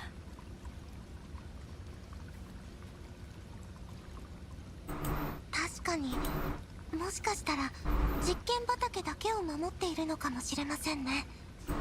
そう、プログラムに従っている可能性が高い。あの人形も同様なのだろう。彼女の警戒区域に入らなければ襲われる心配もないかもしれない。常世の番人ということか。もしそうなら彼女たちのテリトリーを把握して距離を取ればいいだけのこと。ただ話し合いで解決する手段があるなら積極的に取っていきたいというのが正直なところだ。仮に彼女の背後に人間がいた場合、彼女を破壊することは交渉決裂を意味する。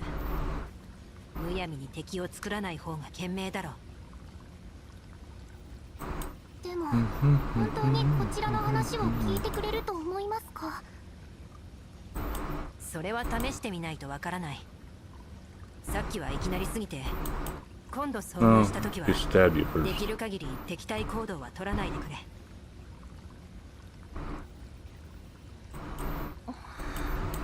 たとえ砂粒ほどの可能性でも諦めるつもりはないのだな、狩猟殿は。私たちはずっとそうやってかけてきたんだ。そうだろ、リッタラ。僕のシミュレーションではその可能性は限りなくゼロに近いけど、和解するにせよ撃破するにせよ、もっと彼女に関する情報が欲しいね。十分な準備が必要だから実験畑周辺の状況を加味して計画を立てておくね。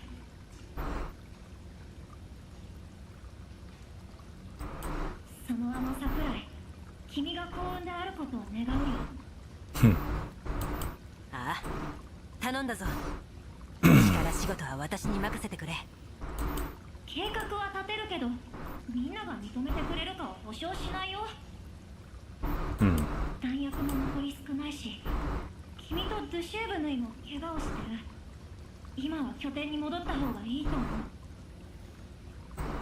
そうだな。では引き返すと。Aura is the first to step out of concealment, but she is suddenly frozen in place. お姉様。来るな。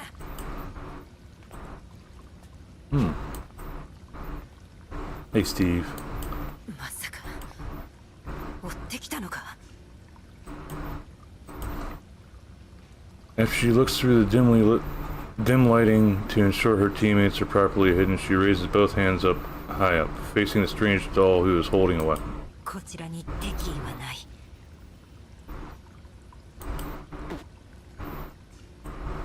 I heard some noise. Don't know if it's trying to talk or what. 聞こえていないのか。観察。何？脅威排除。施設崩壊。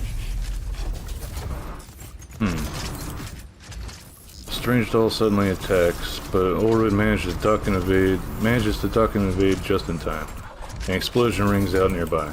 機械が大量に。 A large number of bots appear from behind the water vapor. The strange doll attacks Ulrud once again. 危ない。これは話せそうにないな。全員離脱。 Retreat. Just let me turn it into scrap.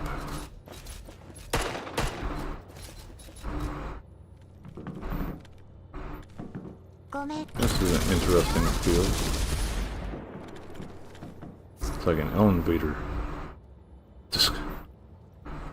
Why won't this gang stop tailing us? Guitarra, we have to fight them off. Yes.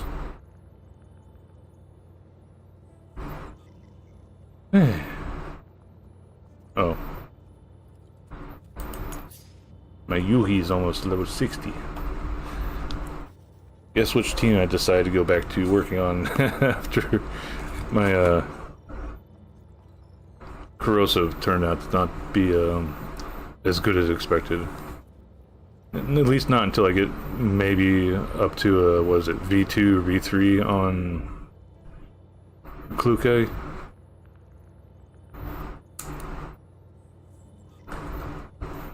That in the face seems fairly decent for damage.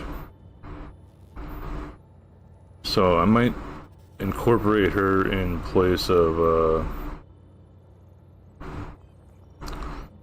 who the hell was it?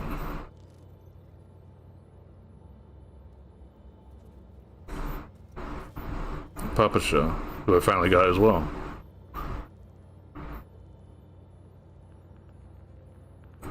Only at least 2 enemies within the first 2 turns. Don't lose more than 2. Withstand the boss's attacks. Achieve a victory.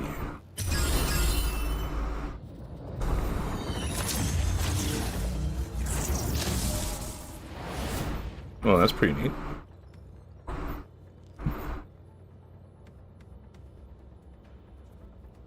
One-off enemy attacks for 6 turns. Reduces boss's HP below 30%.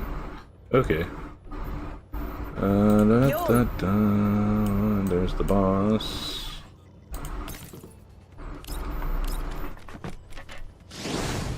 I have a feeling we have a way to get through this quickly.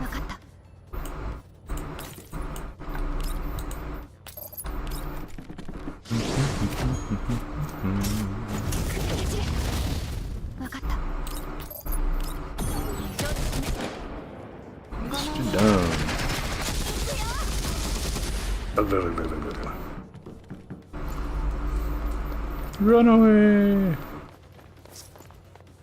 Finally, she's gone. Hope she doesn't chase after us anymore. Don't say that. 終わり作戦終了帰ろっか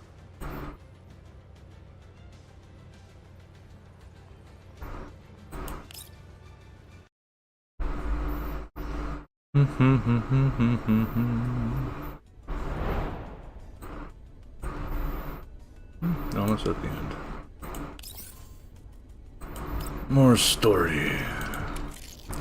At the camp 3 kilometers away from the thermal power plant ruins, Rosalind raises her spanner, staring at Ulrid's team heading back in a wretched state. それが全員ボロボロになって帰ってきた理由。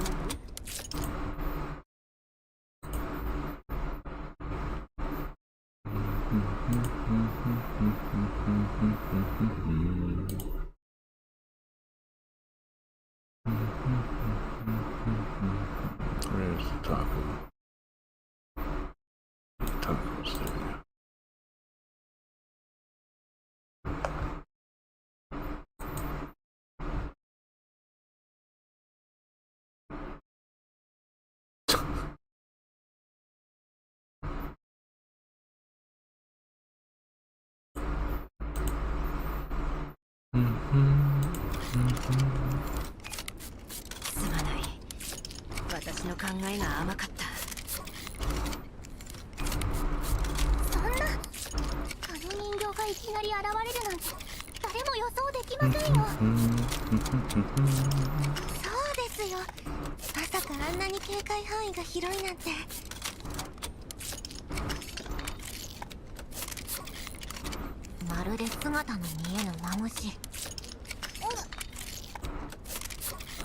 Rosalind abruptly tightens the tape to secure Deshevnia's arm.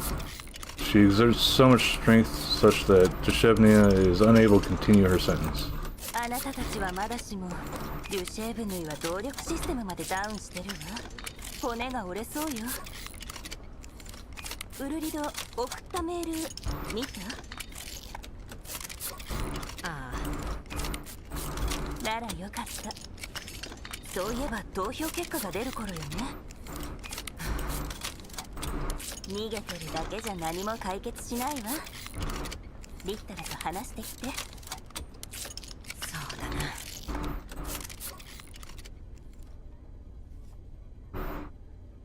Commander, this is my 6th letter to you. This nearly became my last ever letter to you. That thermal power plant is way too scary. It's like a gigantic trap, like a fake oasis in the desert with jaws in the water. They're on us. We were quite shaken, and the strange doll we saw, my neural cloud destabilizes every time I think of her. Her neural cloud seems to be malfunctioning, and she's unable to speak or hear our voices. Was she like this before? Will we become like that in the future? Maybe we all have thoughts and worries like these. We were attacked only after we had entered the experimental field. What is that place to her? Could it be something like her home? Just like what Griffin once was to us? Then could that picture we found be a picture of her and her family? But compared to that, I'm more worried about how Big Sis is doing. Big Sis was always a brave and strong person to me. She has grand ideals in her heart. I once heard her talk about her experiences in the past. After what she's been through, it's only normal that she doesn't want to be bound by commands. It would be much easier if she just went on alone instead of leading a drifting collective of dolls. But Big Sis did not do that. She protects and leads this weak doll collective to pursue the possible in the impossible. Commander, if not for her, we'd probably be long buried and forgotten in the barren wastes. Sometimes I try to tell her not to put too much pressure on herself, but every attempt turns into her encouraging me. She's so much like you, always so strong, and ever able to bring us confidence and hope. But just now I inadvertently heard a conversation between Big Sis and Utara. Nothing is as simple as I thought. At night, somewhere along the edge of the Dolls' camp, Ulrich sits on a relatively flat rock. She stares vacantly into the distance while looking as if she is on guard. 私自身の考えもまとまってないのに、リッタラに何を言えば。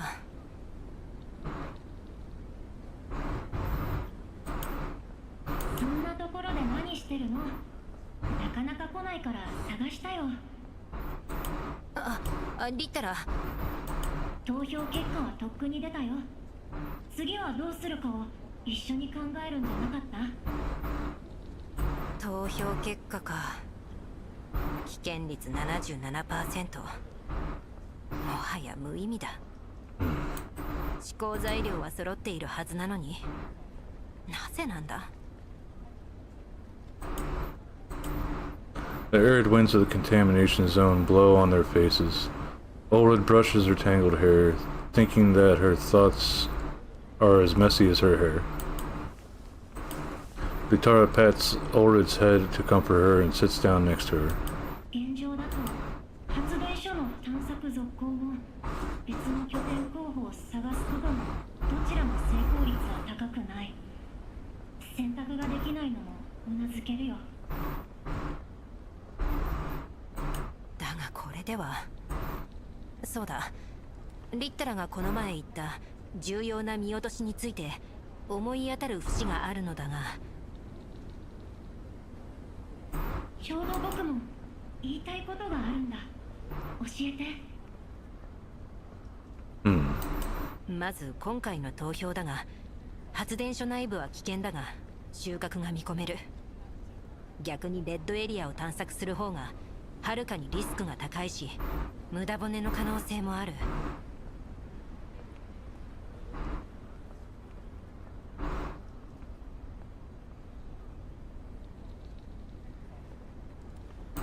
ロザリンからもらったリストによれば、今の物資では短時間しか持た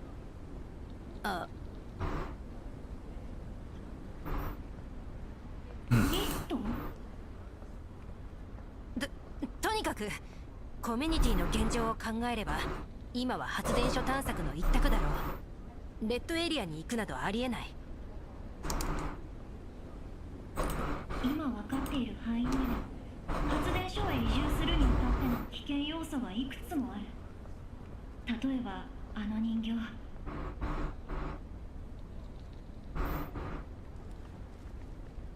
ウルリドを認めているからこそ君にあれほどの傷を負わせた人形が怖いんだ。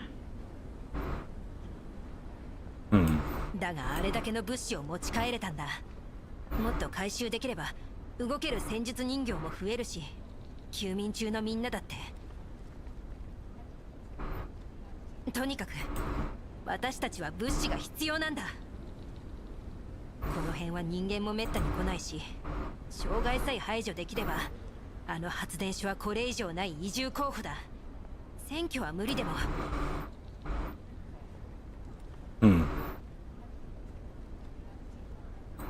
でもウルリドが傷つくところはもう見たくない。リッタラまで。いや、心配してくれるのはありがたい。だがリスクを考えるばかりだと私もアレンのキャラバンに入ることはなかったし、お前たちとも出会えなかったかもしれない。私たちのコミュニティには大勢の人形がいる。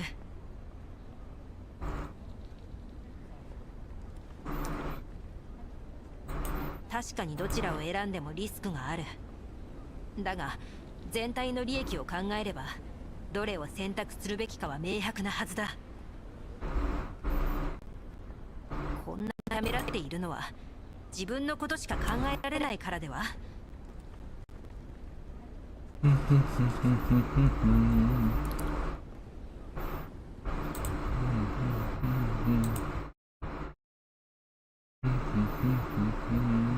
got ads starting up here.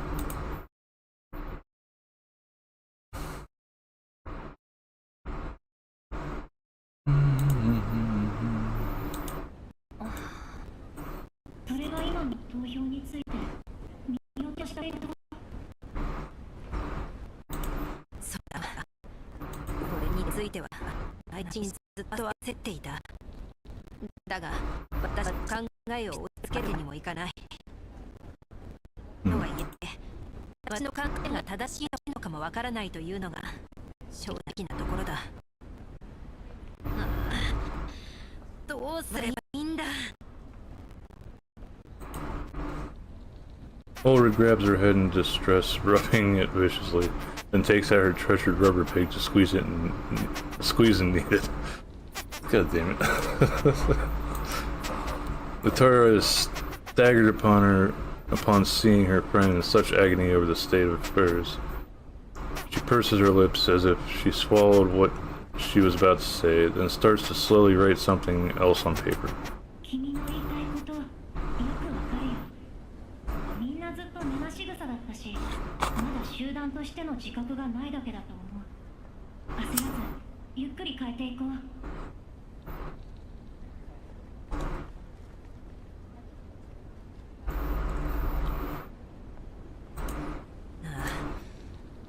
そうだな。この拠点も長くは使えない。物資が尽きるまでにみんなに選ばせないと。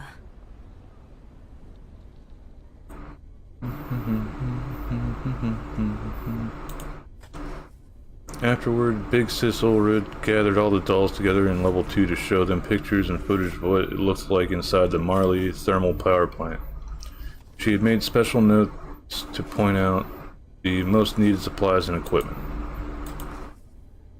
Big Sis wanted to begin another round of votes, but the result was unsuccessful again. Perhaps it is simply the behavior of dolls, especially the civilian dolls that make up a large part of the collective. It would definitely lean towards a safer and more stable option when it came to decision making. I really don't know what we should do either. I cannot choose based on the reality of our situation, but I want to trust Big Sis before anything else. She has led us through so many impossible things, so maybe she could do it this time too? Suomi. Well, I'm guessing all the things with the dash, then the person name afterwards, actually Latara writing stuff down. Since she seems to stammer a lot whenever she's just talking.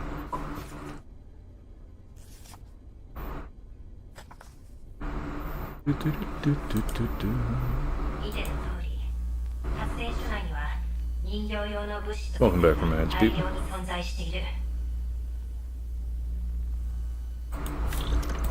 生き残るさえ何とかできればこれ以上ない拠点候補だ。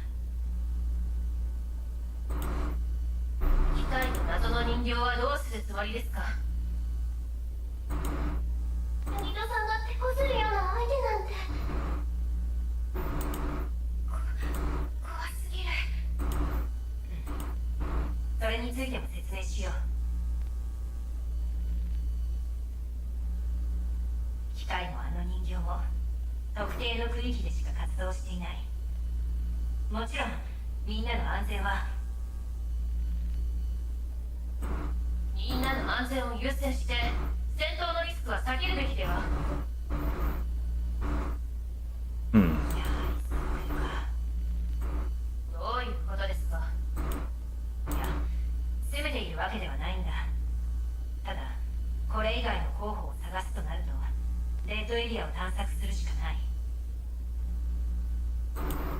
リスク、資源の有無、全てが未知数だ。それに素材が放射線に耐えられない。全員分の防護服も必要になってくる。それでもあの人形を相手取るよりははるかにリスクが低いでしょう。レッドエリアに物資がないとも限りません。防護服、確かに重要な問題だね。マチルダは戦術人形じゃないよね。それでも帰ってこれたんでしょ。Yeah, that do be true. 確かに敵が大量にいるとははいえあんなに物資があるんだしやってみる価値はあるよ。本格的な修理ポットだってあるんでしょ。そろそろメンテナンスを受けたいんだよね。畑で食べ物を作って売ればサーバー拡張のためのお金も稼げるし、最後にバックアップしたのっていつだっけ？将棋ですか？バチルだ、落ち着いて。お前の考えもわからなくはない。だがどうするかは投票で決める。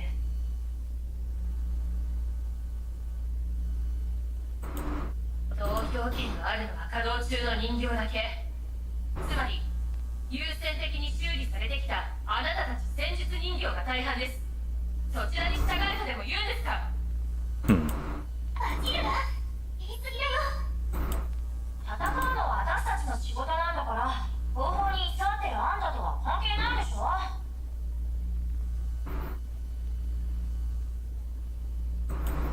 そうじゃない。投票の前提が崩れていると言っているのです。被験者の方が多いのに戦う選択肢を押し付けるつもりですか？バチルだ、そのくらいにして。メカニックとして損傷を避けたがるのは当然よ。口は悪いけどバチルダはみんなのことを思って言っているの。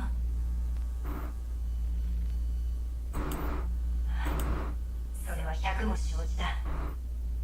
バチルダの言う通り発電所は危ない。だが他の場所を探すのも同じくらい危険だ。だからこれほどの危険者が出ている。厳しい選択なのは理解している。だがここにとどまっていても危険に怯えながら物資がなくなるのを待つだけだ。みんなの信頼に応えられるよう相応のリスクは背負うつもりだ。お姉様、発電所の探索を続行するなら私は最後まで戦おう。もし失敗したらリッタラの指示に従って全員脱出して新しい場所を探すといい。そんなにまずいの？でもルリドさんがいなくなると。ルリドさん、リッタラさん、ここまで言うからには勝機はあるんだよね。リッタラがリーダーって大丈夫かな？大賢者殿、どうすれば？ Among the hushed discussions between dolls, Litara steps out and positions herself in front of Ulrich. 一旦この話は置いといて、まずは目先の問題を解決しよう。物資を回収するだけだとしても発電所内の放射線量を低下させないと。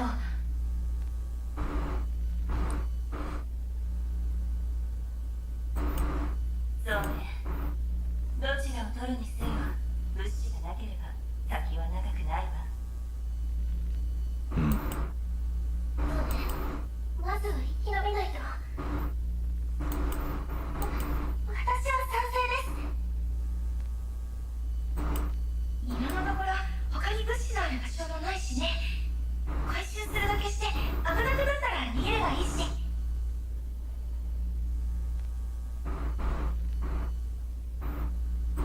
あなたたち、バチルダだってルーフィンたちには目を覚ましてほしいでしょ。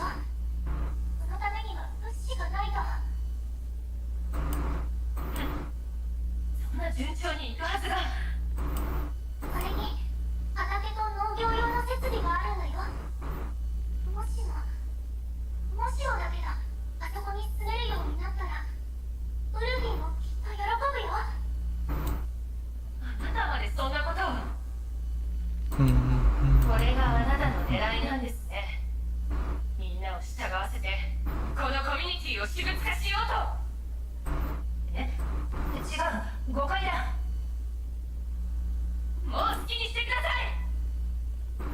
バチルダ。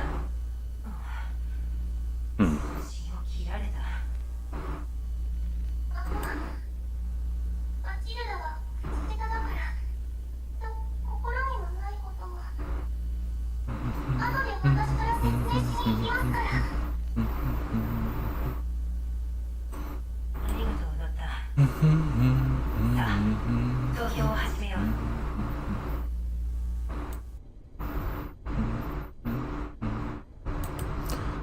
Orrid finally manages to relax after checking the results of the recent vote. He disconnects from level 2 and falls backward into a sandy dune. ひとまずみんなを納得させることができた。だがバチルダの誤解も解かないといけない。あとリッタラ？どうしたんだそんな顔して。人工皮膚でもシワができるぞ。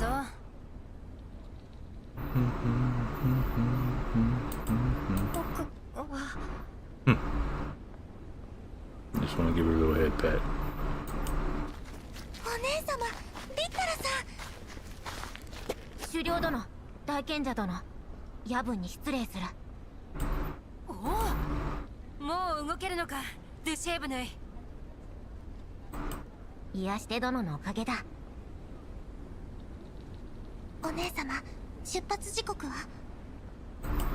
早ければ早いほどいいが、まだリッタラと作戦を練っている途中だ。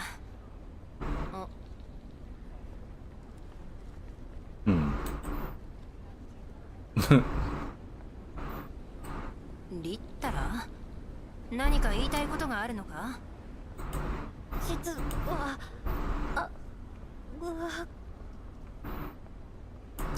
作戦がなかなか思いつかなくて困っているのでしょうか。大賢者殿、ゆっくりで構わぬぞ。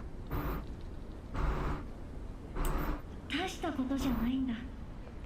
あの発電所にどんな秘密が隠されてるのか気になって。設備だけ見ると汚染エリアで農作物を作る研究をしていると推測できる。発電所はそのために建てられたとか。本当にそれだけだと思う。ウルリドだってまだ人間によって運営されているのか心配してるんでしょ？それはそうだが、何度も言うように私たちには物資と修理ポッドが必要だ。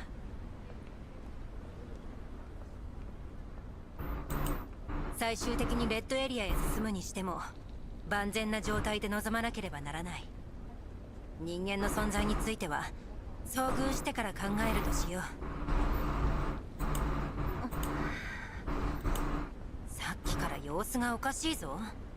一体何をためらっているんだ？みんなに教えてない。何Vitara takes a deep breath and stares at the confused Orrid with a determined expression. She takes up her pen, scribbling on her notepad rapidly. 確かに発電所内の情報は公表したけど、まだ運営されている可能性をみんなに打ち明けていない。もしその心配が本当なら移住なんてできないし、さらなる危険要素になりうる。それも確証があるわけじゃない。リッタラだってあまり気にするなと言ったじゃないか。でもみんなに教えないのは不自然だし、僕に予備案の作戦も頼んでいない。ただ探索を続行するメリットを何度も強調しただけ。しかも今回が初めてじゃない。最初の探索を検討した時もドゥシューブヌイの強さをとにかく強調していた。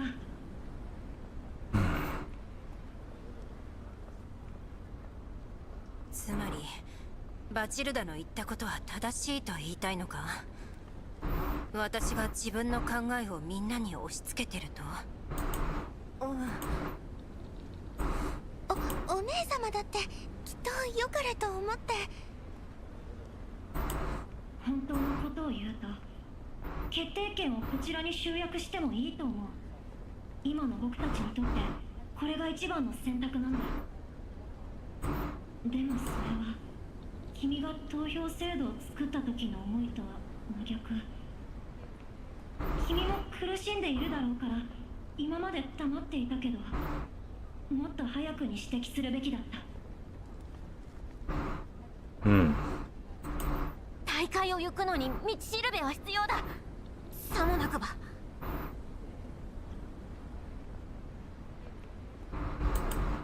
スオミ、ドゥシェーブヌイ、もういい。リッタラたちの言う通り、私は自分の初心に背いた。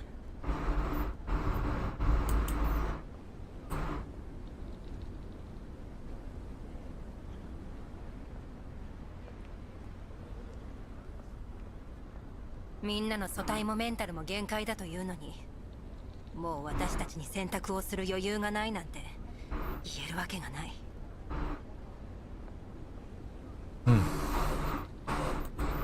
発電所に移住できなければ、私たちはコーラップスストームに飲まれるのを待つしかなくなる。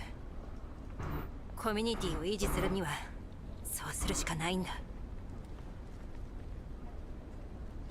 みんなが選択をしないのではなく、そもそも選択肢がない。これが君の一番懸念していたことなんだね。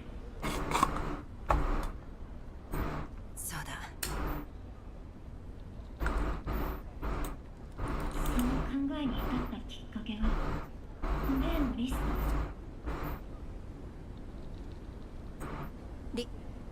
いや、それは僕が話しかけるまでロザリンはずっと僕にもリストを送るべきか悩んでいた。ウルリドが一人で抱え込みすぎているのを心配して。結論を言うと、今回持ち帰った分を加算しても今ある物資ではレッドエリアを探索する余裕はない。With the truth laid bare, Ulrich discards her mask. すまない。私がまとめ役なんか務めたせいで、もう引き返せないところまでコミュニティを追い込んでしまった。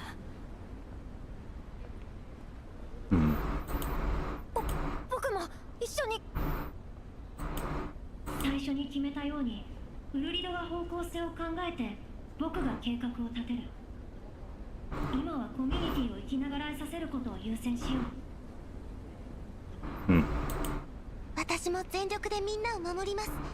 お姉様は正しいと思うことをしてください。我も尽力しよう。無論足手まといになるやもしれぬが。そうと決まれば今夜中に作戦を立てておくよ。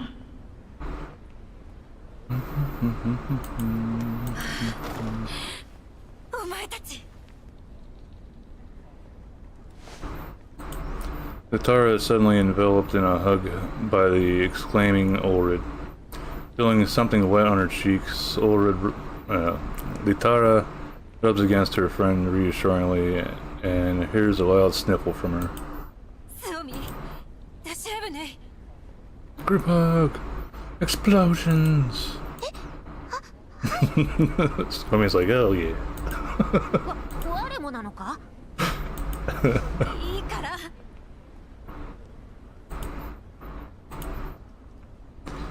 In the ferocious dry wind of the contamination zone, four dolls hug each other tightly.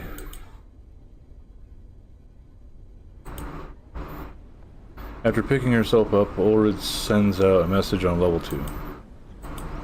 Objective: shut down the equipment of any cooling tower that contains collapse crystals to solve the issue of high collapse radiation levels, and while ensuring the safety of all members, collect and utilize as many supplies as possible. ウルリド、みんなが準備できたのを確認したら僕と一緒に予備プランを考えよう。スオミとドゥシェーブヌイはコンディションを整えて。分かった。今だから言うけど、僕の同意なしに君の役割を引き継がせようだなんて思わないでね。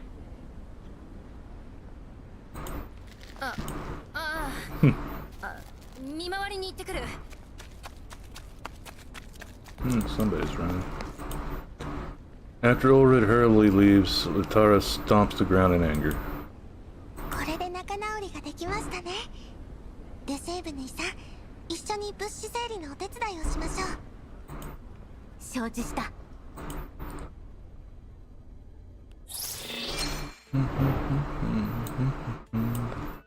One, two, three. So fights. Oh, 4. Big fights. Story end. Alright.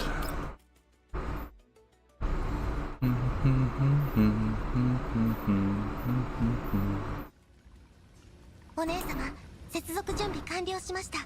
いつでも行けます。ああ、一班は位置についた。各班報告を。2班も位置につきました。Yeah, it seems like the audio channels are at least working better. こちら3番、こっちはあと2班。作戦目標は冷却塔の停止だ。謎の人形や機械と遭遇した場合は即刻撤退。了解了解。各班デコイを設置してセカンダリレベルへ接続。デコイに気を取られているうちに一気に畳みかけるぞ。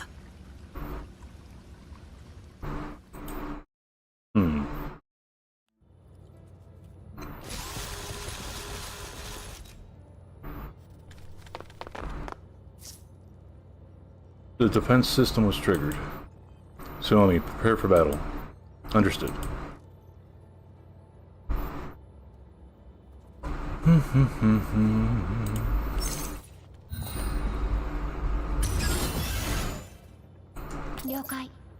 Oh, 7 units. Got 2 in the back there.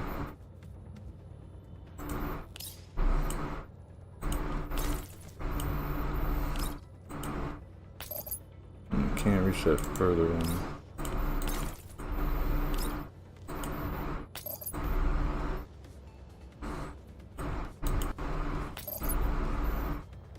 Three, 6.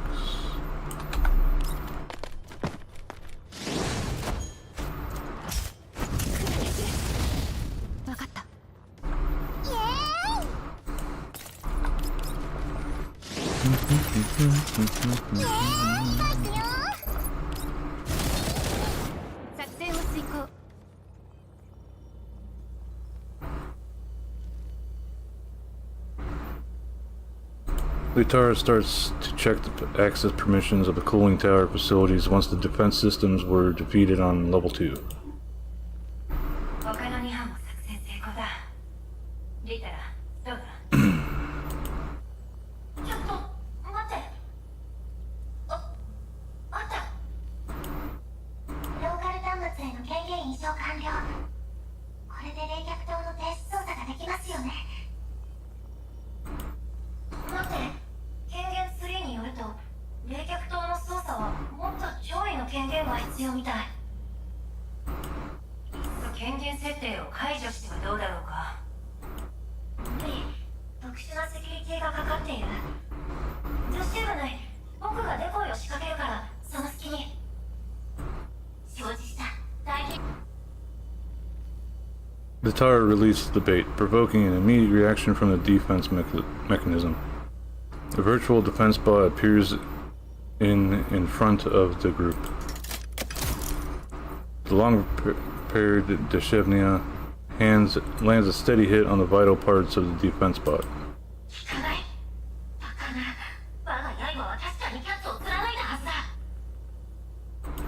どうやらギミックがあるみたいだね。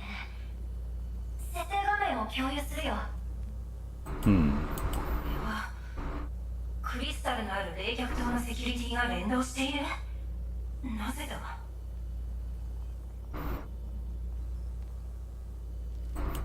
理由は後で考える。 Potentially. 分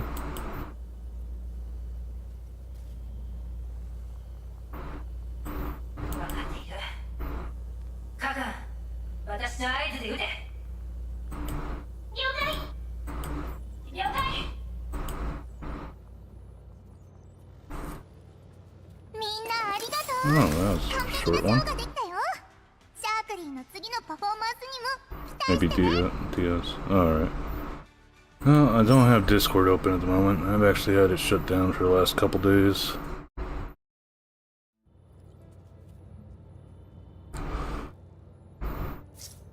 All units are in position. Commence attack.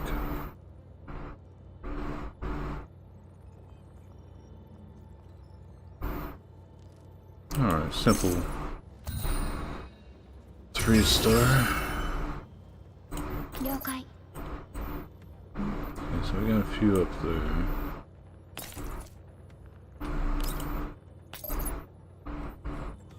This will wipe out the ground forces.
Hey, food is good.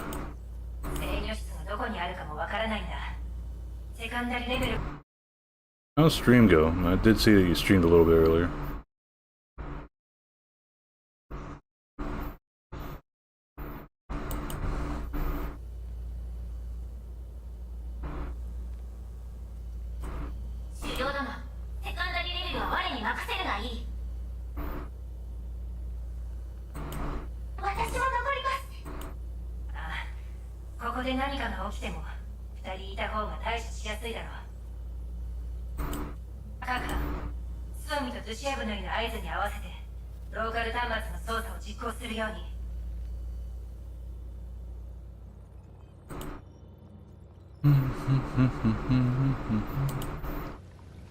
Ulrid is tense and nervous.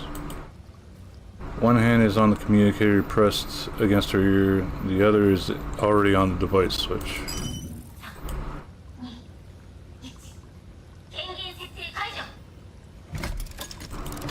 Ulrid flips off the switch immediately.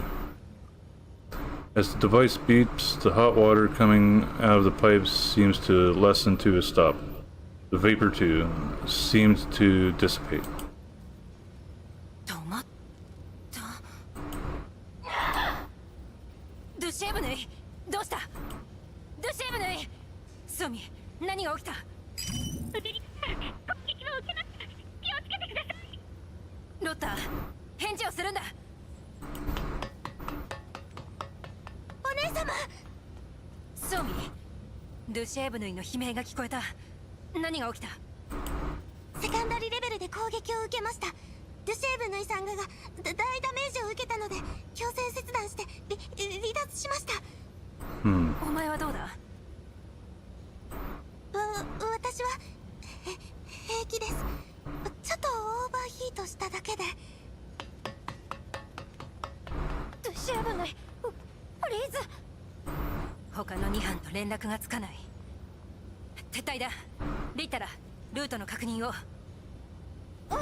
Ulrid picks up Deshevnia's body and runs towards the exit with Itara and Suomi in tow.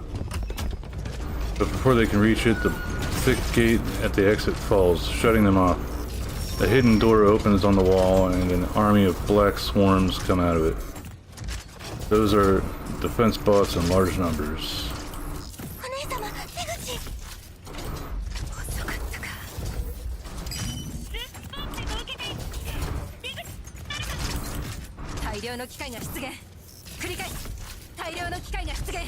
Got chicken strips?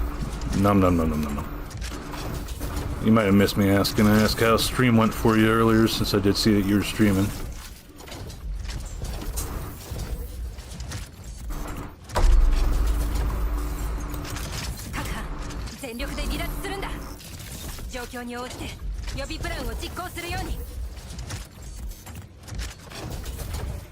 Alright.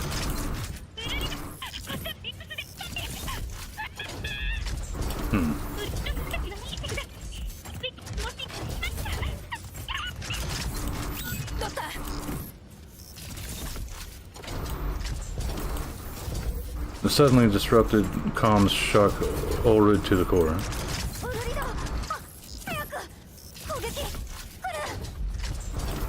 私は一体。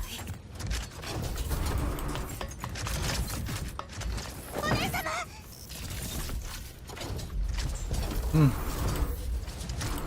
Tsunami tackles Ulrich, preventing a bot from landing a hit on her, but Deshevna's body falls on the ground from Ulrich's shoulder. お姉様、大丈夫ですか？ああ、平気だ。平気だ。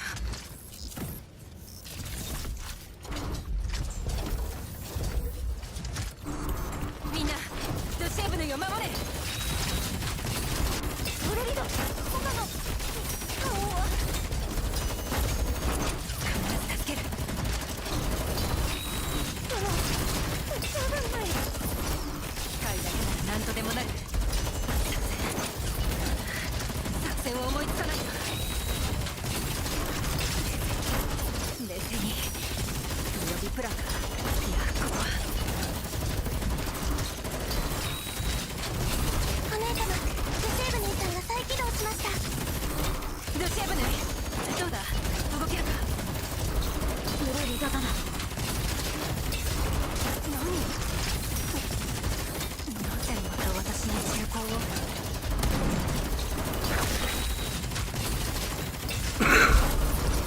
Deshevna's neural cloud is unstable and she is unable to convey her message to Ulrich. She shakily raises her gun and fires at something behind Ulrich. And of course the big bad's there.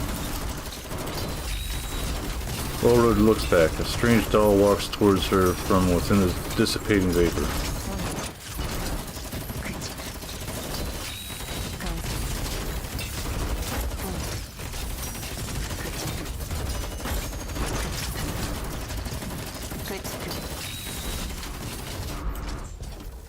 Hmm.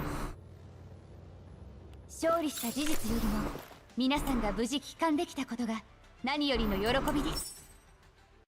I think this is onward to the boss fight. The big boss. Finish him off.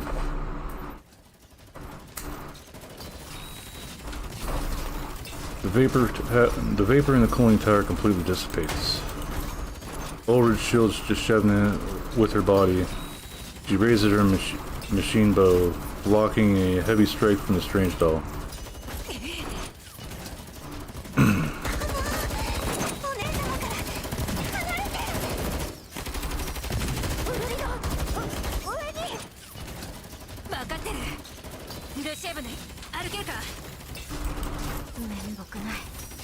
まだ少しかかりそうだ。そう、彼女を連れて先に行け。リタラ、援護を。はい。Ulrich looses arrow after arrow to stop the strange doll from advancing. She turns her head to find Lutara still busy laying down cover fire. She grits her teeth and presses on her communicator. こちらフルリド、聞こえるか。ロザリー、ロザリー。よ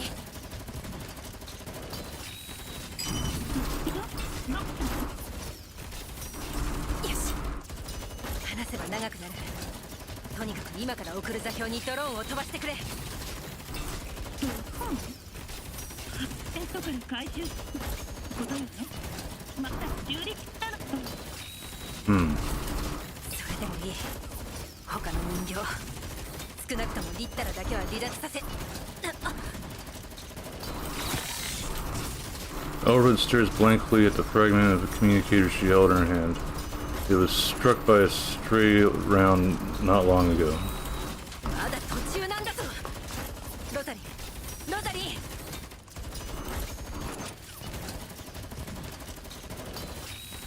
Ulrich picks up the largest piece of the communicator in an attempt to restore communication. Latara rushes over to her side, grabs her by the collar and headbutts her. Yeah. リッタラ、聞いていたのか。何を言ったか知らない。君が戦闘に集中しないと。分かった、分かったから。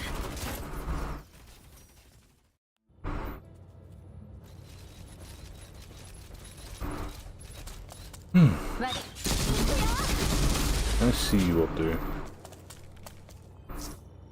Dushevny and Suomi are safe for now. We must hold on until the drone arrives. You head on up. I'll distract her. No. Please. Let's go together.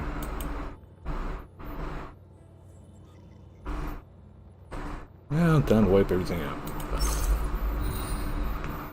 It's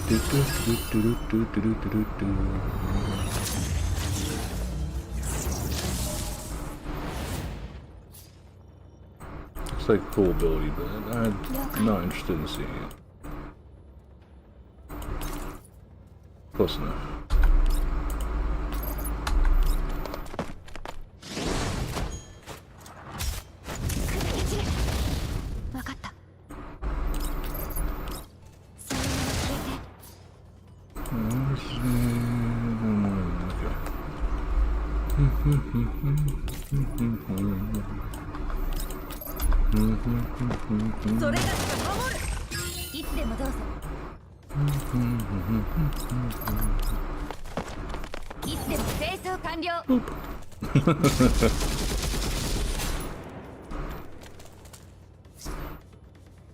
We caught up. Quick. Fantastic. Where the drone landed is just right there. Latara, keep up.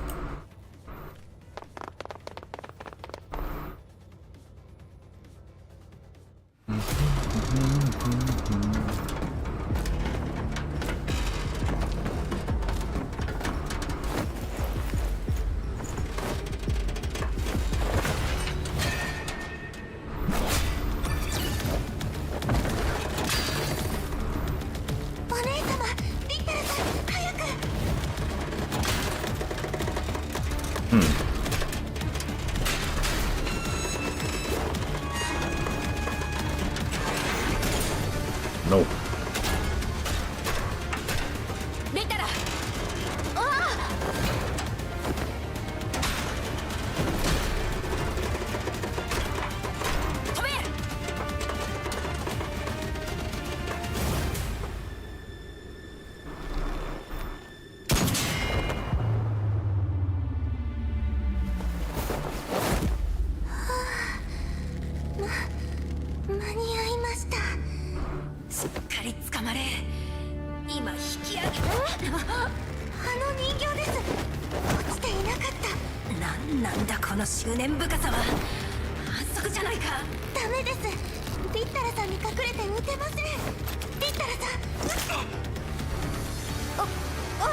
So tiny.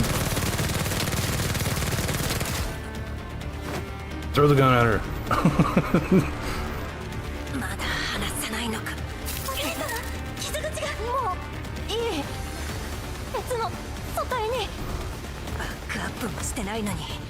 どうやってメンタルを別の素体に移すというんだ。お前だけでも必ず。ウルリ殿、バカ。僕鳥なんかよりみんなを助けてよ。この育児だし、二人ともやめてください。大賢者殿、しばし待たれよ。すまない、わざとでは。大丈夫。続けて。ドゥシェーブネイ、お前ならやれる。冷静に。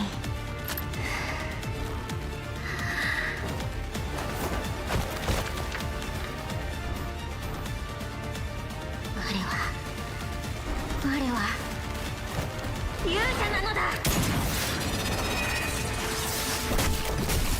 当たりました。Looks whole damn armor. Good. よくやった。リタラ、今のうちに。ドローンです。リタラ、あれに捕まれ。Fuck happened there?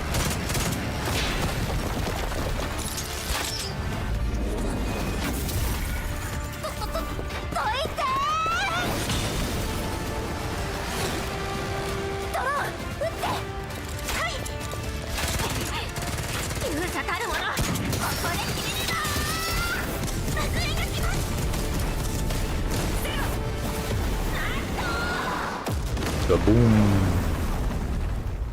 Yeah, the shockwave from that should have just blown them off the top of that. 戦場は片付いた。皆の者、よくやったな。Got a new portrait.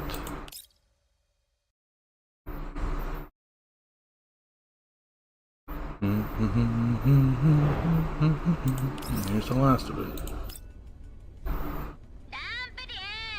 実験畑どんな感じだ？栽培実験13回目。発芽に失敗。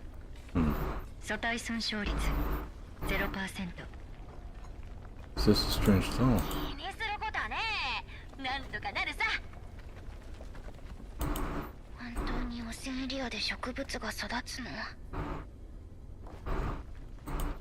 時間はたっぷりあるんだ。気長に行こうじゃねえか。バンペティ、あの方が明日結果を見に来るわ。374回目失敗。素体損傷率 5%。わかった。帰りましょう。みんなが待ってるわ。また新しい一日の始まりね。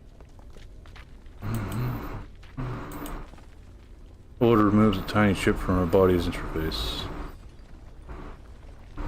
After completing playback of the chip's contents, Ulrich hands it over to Vitaro with a grave expression.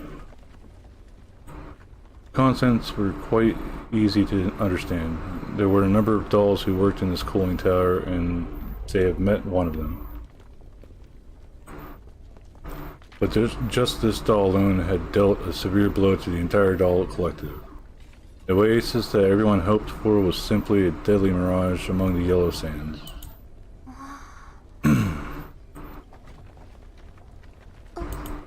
お姉様。やはりただの発電所ではなかったのだな。Ulrich picks up the arm section nearby, which broke off from the strange doll.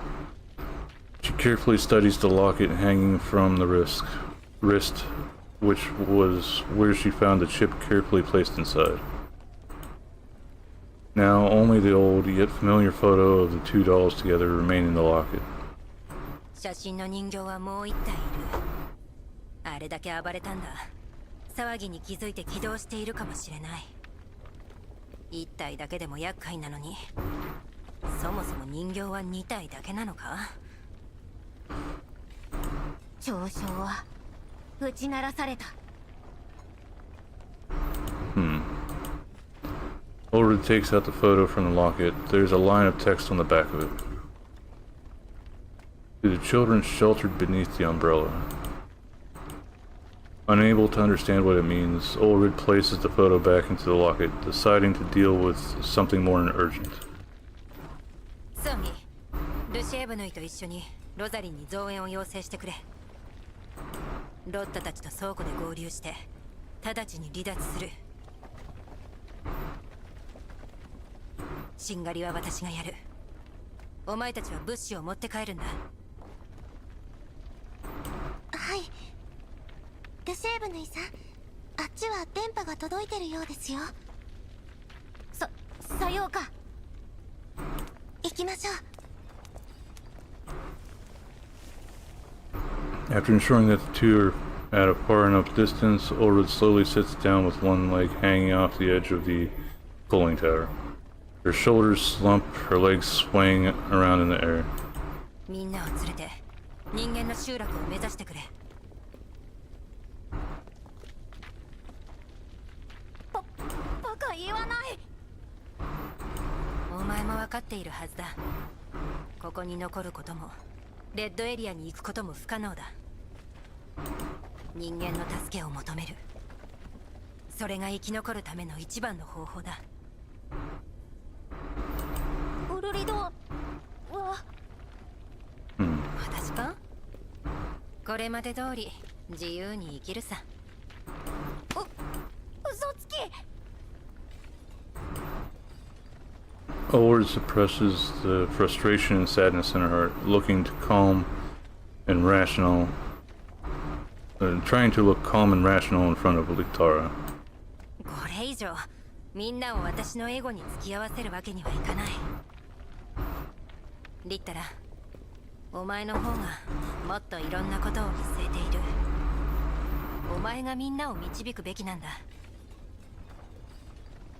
発電所の動力源を破壊して全てを吹き飛ばそうと思う。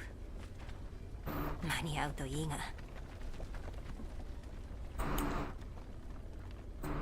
さっきの戦闘中の混乱でいろいろ思い出したんだ。人形漁場から逃げ出した時と同じ状況だ。周りには銃声が響いていてどうすればいいかわからなかった。結果的にはあの人形を倒すことができたし犠牲者も出なかった。だがそのために躊躇なく全員の命を懸けたという事実が私は怖いしとても後悔している。Ulrid buries her face in her arms, and darkness surrounds her. In her darkness, she seems to have returned within the fenced confines of the doll hunting grounds. The haunted dolls fell around her, each bearing her friend's faces.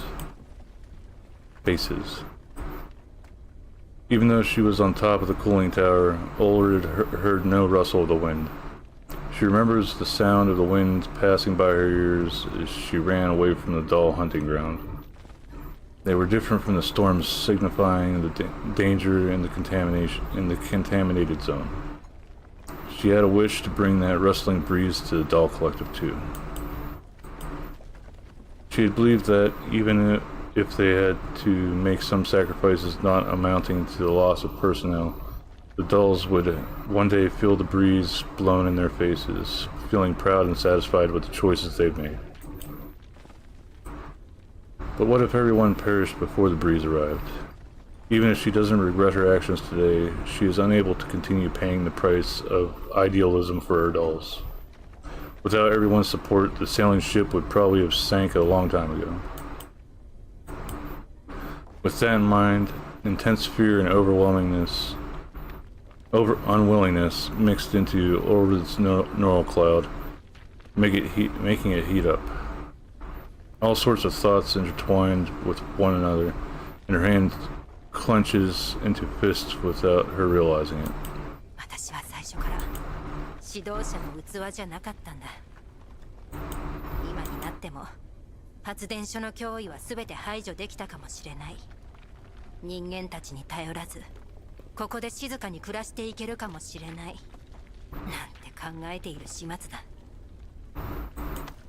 えるな。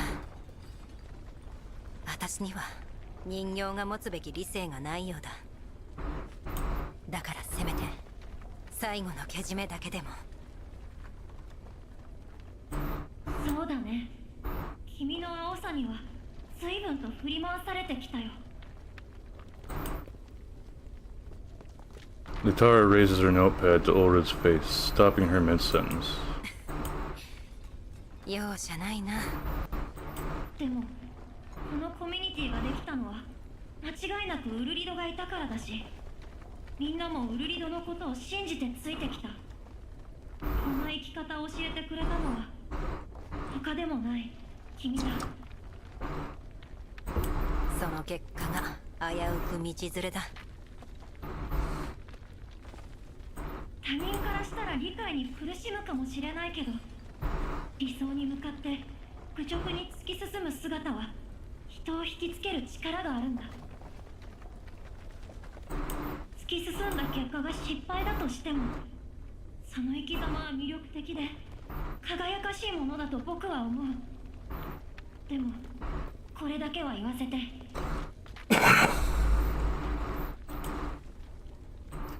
Litara raises a notepad in her hands, then smacks it hard on Ulrid's face.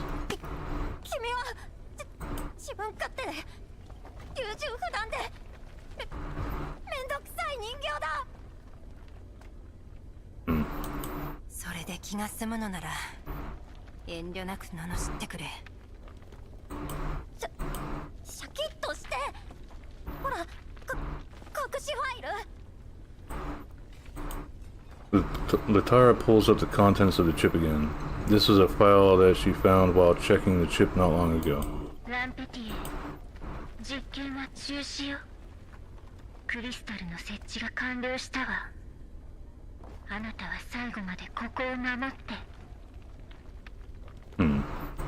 放射線におびき寄せられた生き袋がこの施設の全てを破壊し尽くす。1293回目失敗。素体損傷率 0%。 ごめんね、ランペティエ。明日からお別れよ。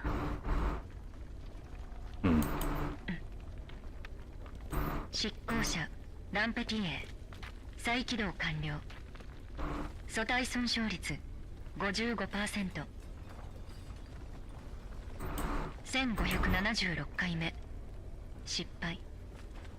素体損傷率 15%。 3743回目失敗。5763回目失敗。素体損傷率 30%。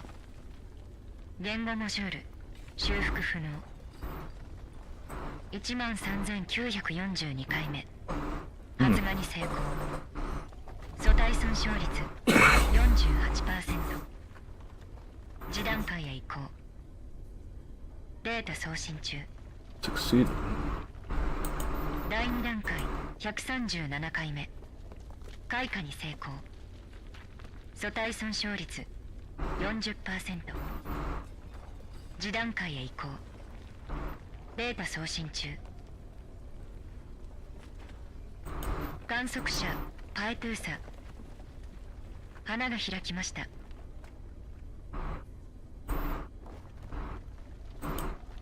The hidden contents of the chip complete playback. Ulrid's overheating neural cloud makes her thoughts feel like mush, preventing her from uttering anything for a long while. However, her auditory modules seem to have heard the faint howling of the wind. The winds of hope she long waited once again blew in her face. 今のは僕たちを襲ったのがこのランペティエで、発電所に残った唯一の人形。つまりここは正真正銘廃棄されてたんだ。さっきロッタから報告があったけどランペティエを撃破したのとほぼ同時に全ての機械が機能停止した。もし人間が指揮しているのなら制御権を彼女一人に集約させるはずがない。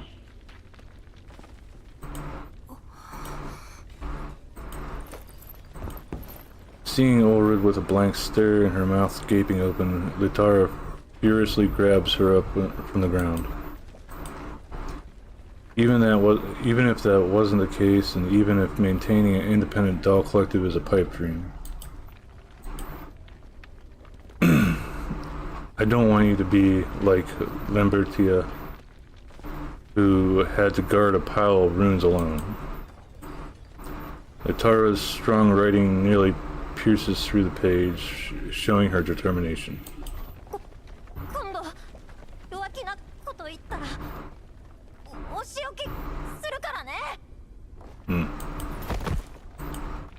Ulrid is dumbstruck as Latara pokes her viciously in the chest wound.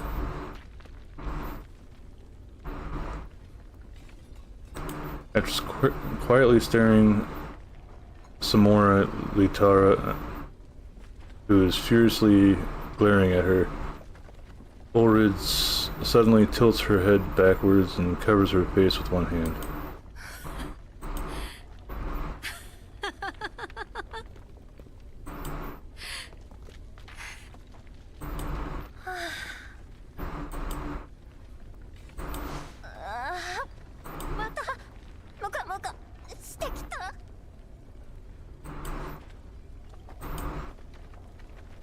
The commotion here catches the faraway Suomi's attention.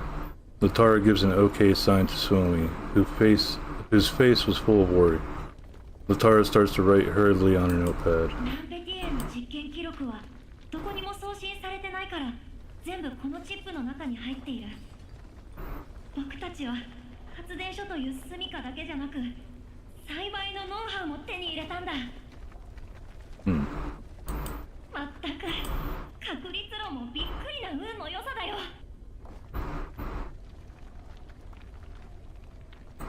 この成果をみんなに伝えれば君は誰もが認めるリーダーだよ。君が何と言おうと。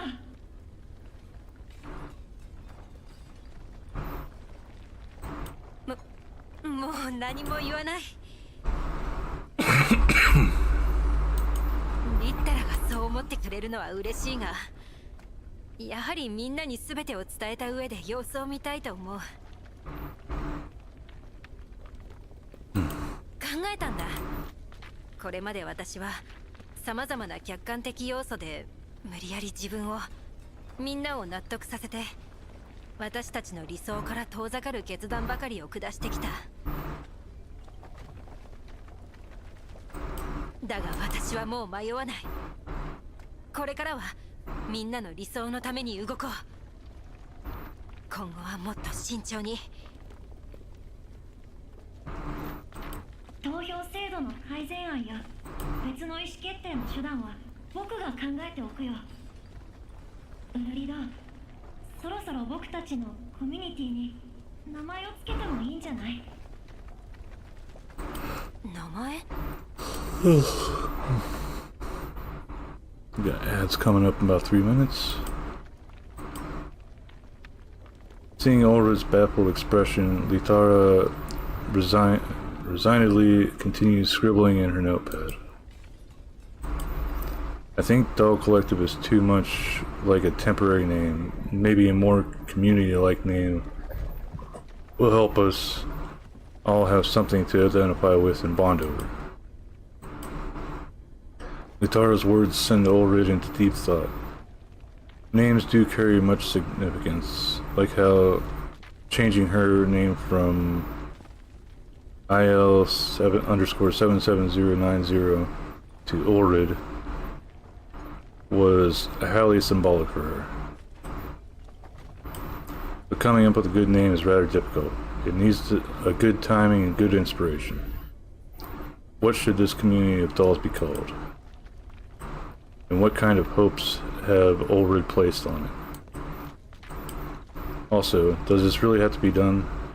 Will naming this community really bring people together like what Lutara says? いいと思います。って聞いていたのか？今は内緒で頼む。Ulrid stopped Suomi, who was about to sync the info to level 2. She felt faintly that some data was thrown out of her neural cloud, and she needed some time to analyze it. She also wished to learn from her mistakes and become more careful. She knows well that her companions in the community needed hope, not befuddling.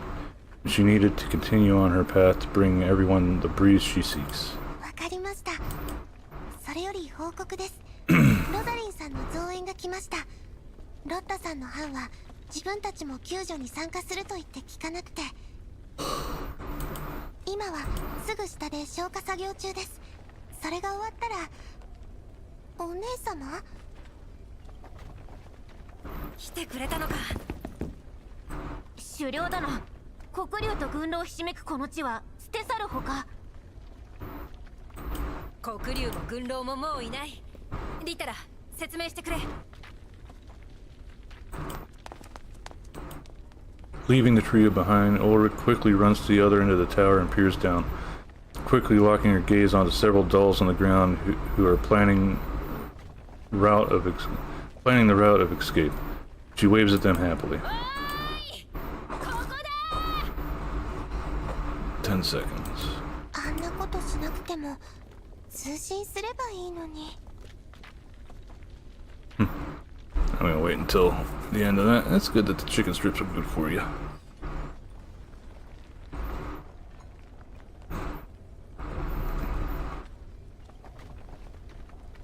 That's a good stretch.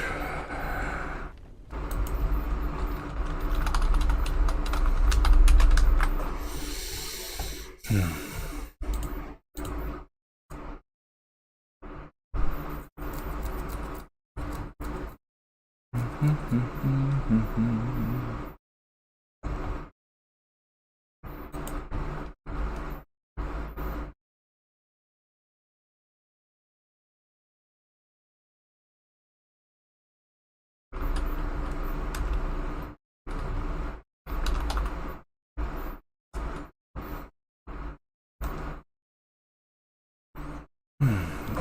waiting for the ass to finish here, then we'll pick back up.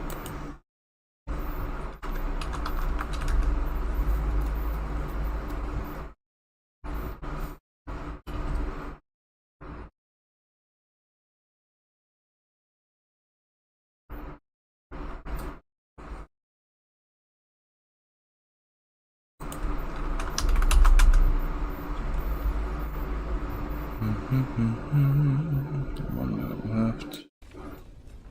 I hope everybody's doing okay over on Kicking the YouTubes. Eventually on Rumble, whenever I upload this to there.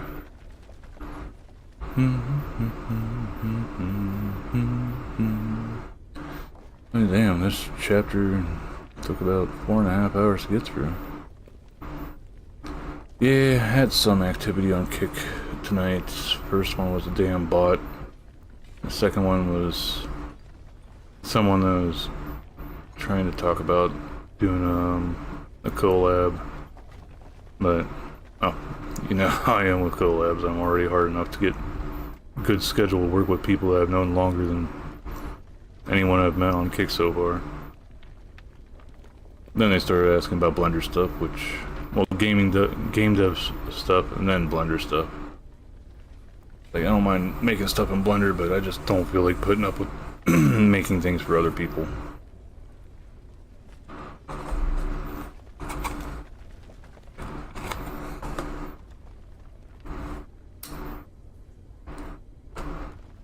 But with that, OBS saying ads are done, so onward. いつものことだよ。フリードはやっぱり派手なきゃね。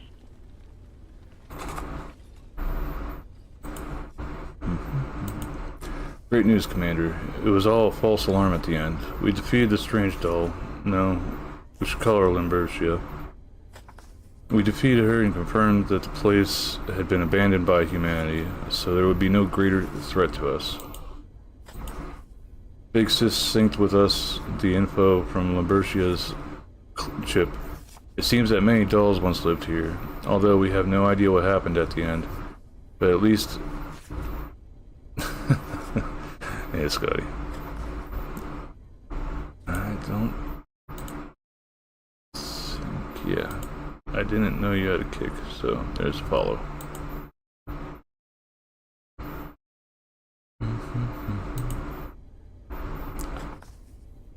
Seems that many dolls once lived here, although we have no idea what happened at the end, but at least it seems that with a bit of repairs, we can restore it to working order and provide a source of stability for everyone, maybe.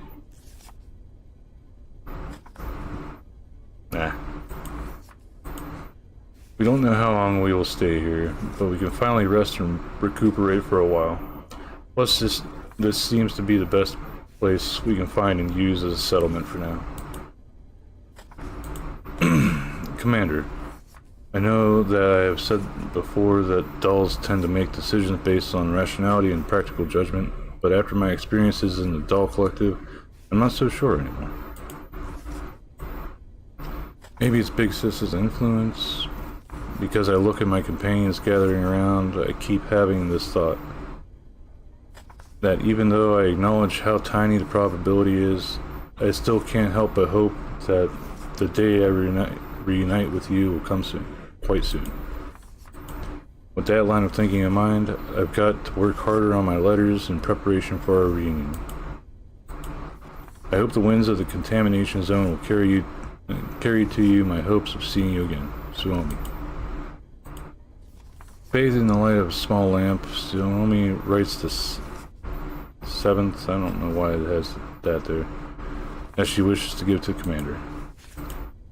In the cold wastes of the Yellow Zone, the faint light of Suomi's lamp had only a minuscule possibility of being seen. Yet, not long after, every time Suomi recalls this night, She would always be amazed that while hopes and wishes cannot stand up to rational calculations, miracles do exist in this world. Yeah, I'm not touching TikTok at all. I don't care if it is a great one supposedly for getting a platform and getting followers. I fucking hate TikTok. Way too much mind rot.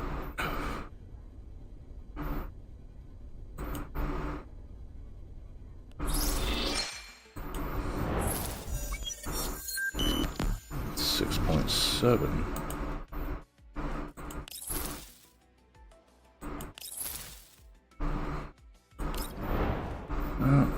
Collect our rewards. So a little bit off of getting the next one, so a lot of this runs off of doing the side missions, which all seem to mainly just give collapsed pieces, which isn't bad. It's 1, 2, 4, 6. That's 180 collapsed pieces right there. And then we still have 250 sitting there, so 430, 430. Not bad at all. Then of course we also got hard mode to go through, which that gives collapsed pieces and other stuffs. Nothing particular at the end of there, but that also gives its own grouping of stuffs.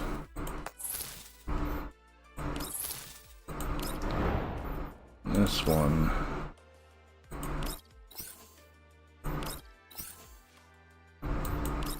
Fights, a story.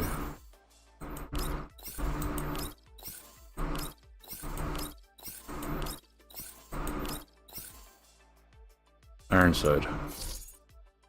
Yeah, I ran into this guy in the artifact stuff. He's a bit of a pain in the ass to get used to.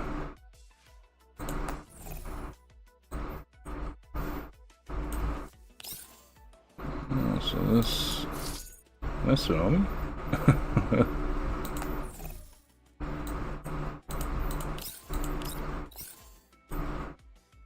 I don't think I've seen this before where the... Oh no, that's just a normal path with that off to the side. I was too busy looking at Ironside to see that there's a Tsunami thing there. Anything for this? Yep. Hard mode, you actually gotta clear it. I didn't expect this to go to 6.7. Then we got Radiation Decay, which I'm guessing is just gonna be chapter 7 then. But yeah, most likely throughout the day here tomorrow, well today, I'll end up knocking out the side missions on this as well as hard mode, and then Wednesday I'll probably come back and play this through, then save this for Friday. Actually by then, some more of the event stuff should be opening up as well. Commissions. Boundary push. Oh, collection.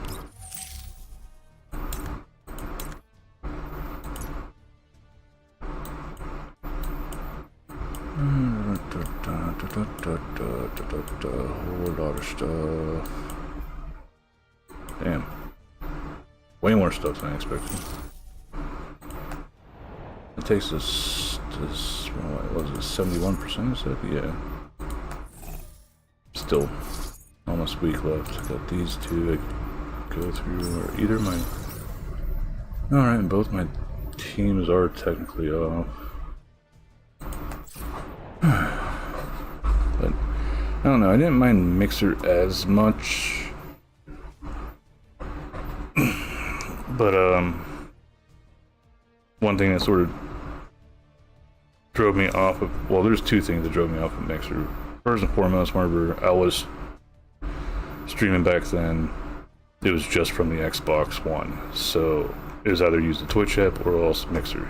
And I'd been using Twitch for a while, so I was like, I'll just stick with the one that I'm used to. I occasionally streamed on Mixer, but then the whole deal they had with Ninja happened, and I was like, fuck that, I don't want to be associated with anything with him if possible. Just sort of happy that guy's popularity sort of died off after the failed New Year's event that he did, or was a part of.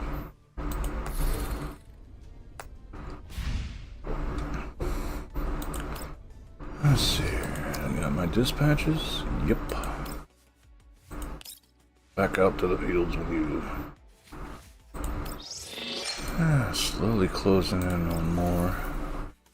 Got this up to 14 now. Once I get up to 100 of the mystery box coins, I'll roll those.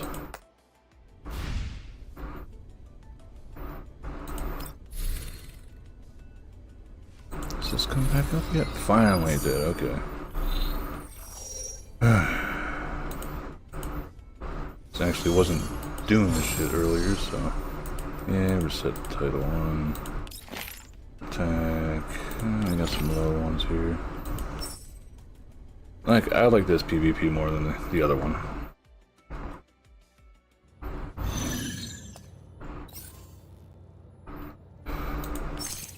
Yay, getting things.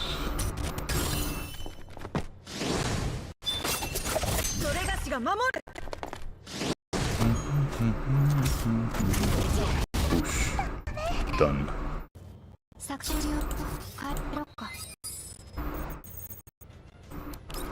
Now I've gotten to max rank, I'm sort of lazy with going after all this stuff.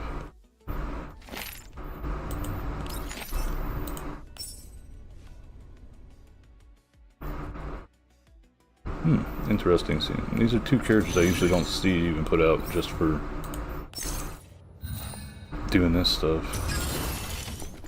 She'll move forward, do her thing. The Vector will come up and just completely level the playing field. Yep. 勝利した事実よりも皆さんが無事帰還できたことが何よりの喜びです。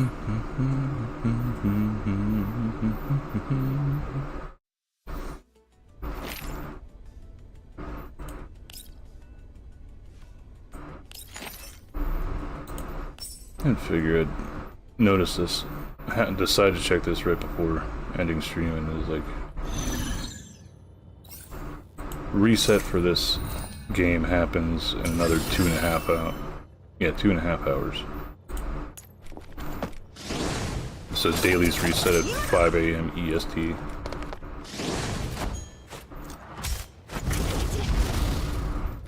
Okay, she's not dead, but she is around.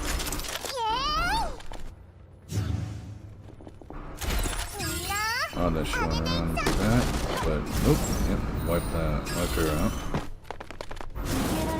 Boop, boop. There we go. 勝利した事実よりも皆さんが無事帰還できたことが何よりの喜びです。 Alright, so I just need 5 points, and not a single thing is lower than 5 points. So there's 7 down here. Yeah, 7. So I'll be back up to top rank again after tomorrow's. Then I just have to do these for doing my daily stuff. And dispatches.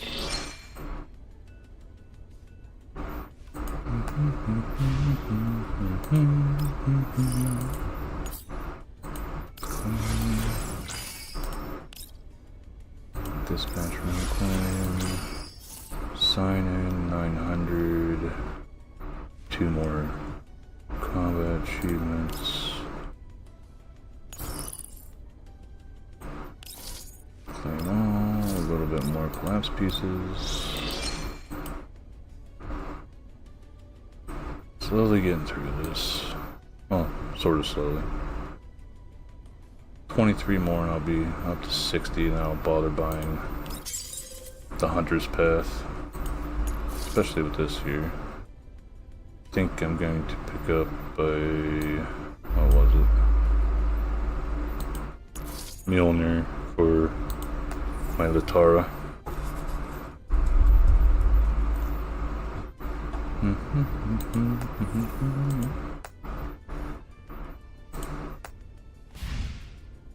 What do you bounce around for? It's a new portrait, I remember, right?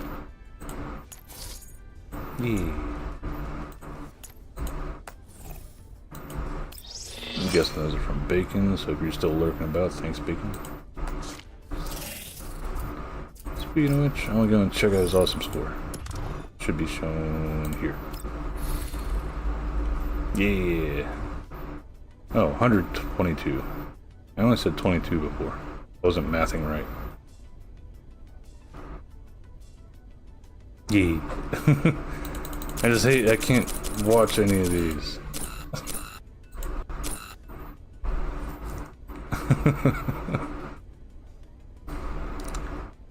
So your second you went with Unthinkable Cold. I went with Wide Range, and this is what you obviously see how this went. Bacon is Bacon. He's part of why I started playing this game, because I watched him play it and I thought it was cool.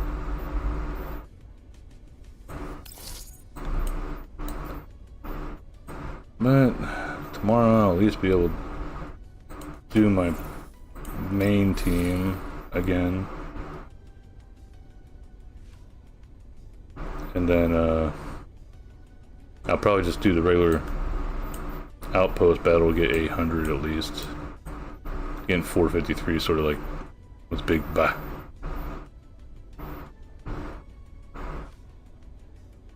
Oh, that's the way it is. Meet new people, they don't know everything. 1, 2, 3. Oh, we'll actually hit the 10K mark tomorrow too. Nice.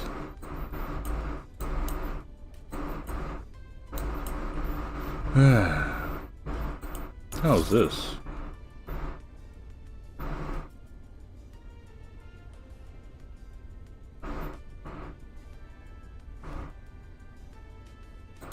I never bothered looking all the way at the bottom of this shit.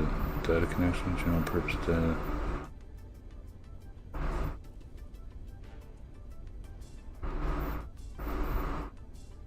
Promote the growth of remolding cores. What the hell?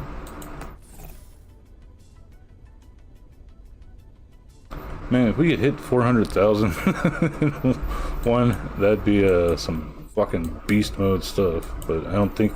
I think the highest is what, like 8,000 or 10,000 or something from a single score. Oh, you can still get it from 20K too.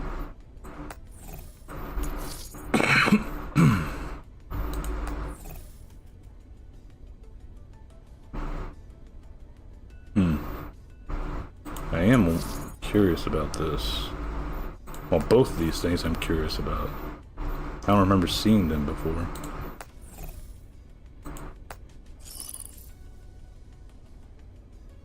Do your Gunsmoke. You don't have to remind me. This, I hope he's doing okay. Been a week, a month, and then Night Knight's got another 9 levels before you start doing that.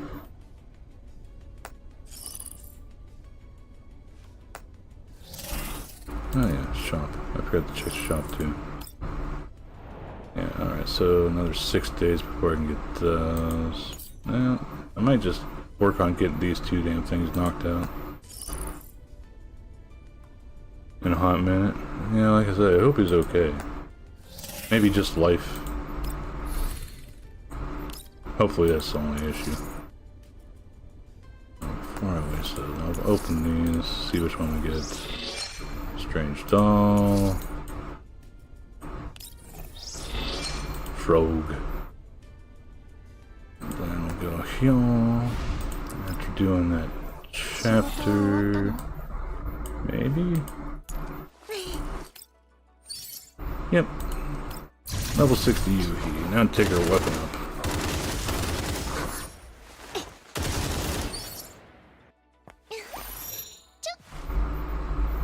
Much true.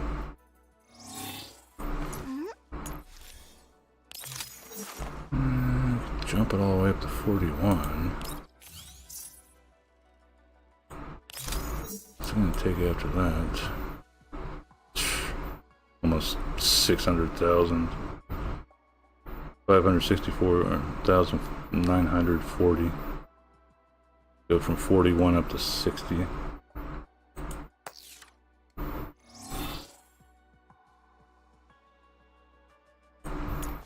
Tara still has a bit wood maxed.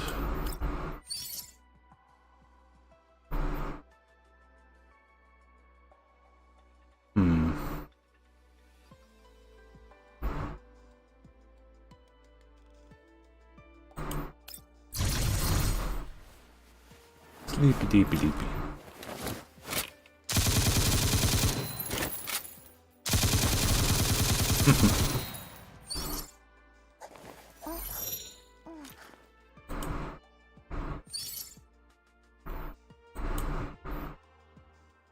Close.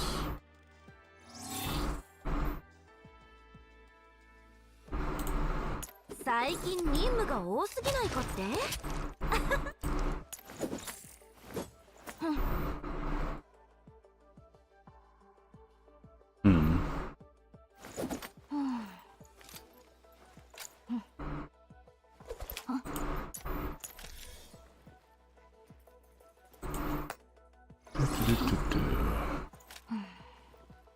？Mixed damage, ignores defense, ignores obstructions.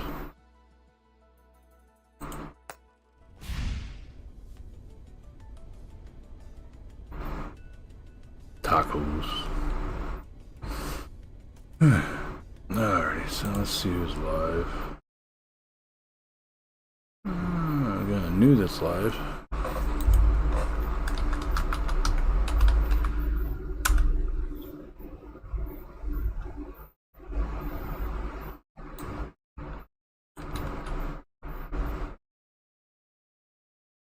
Alright, so we're gonna raid a new tonight.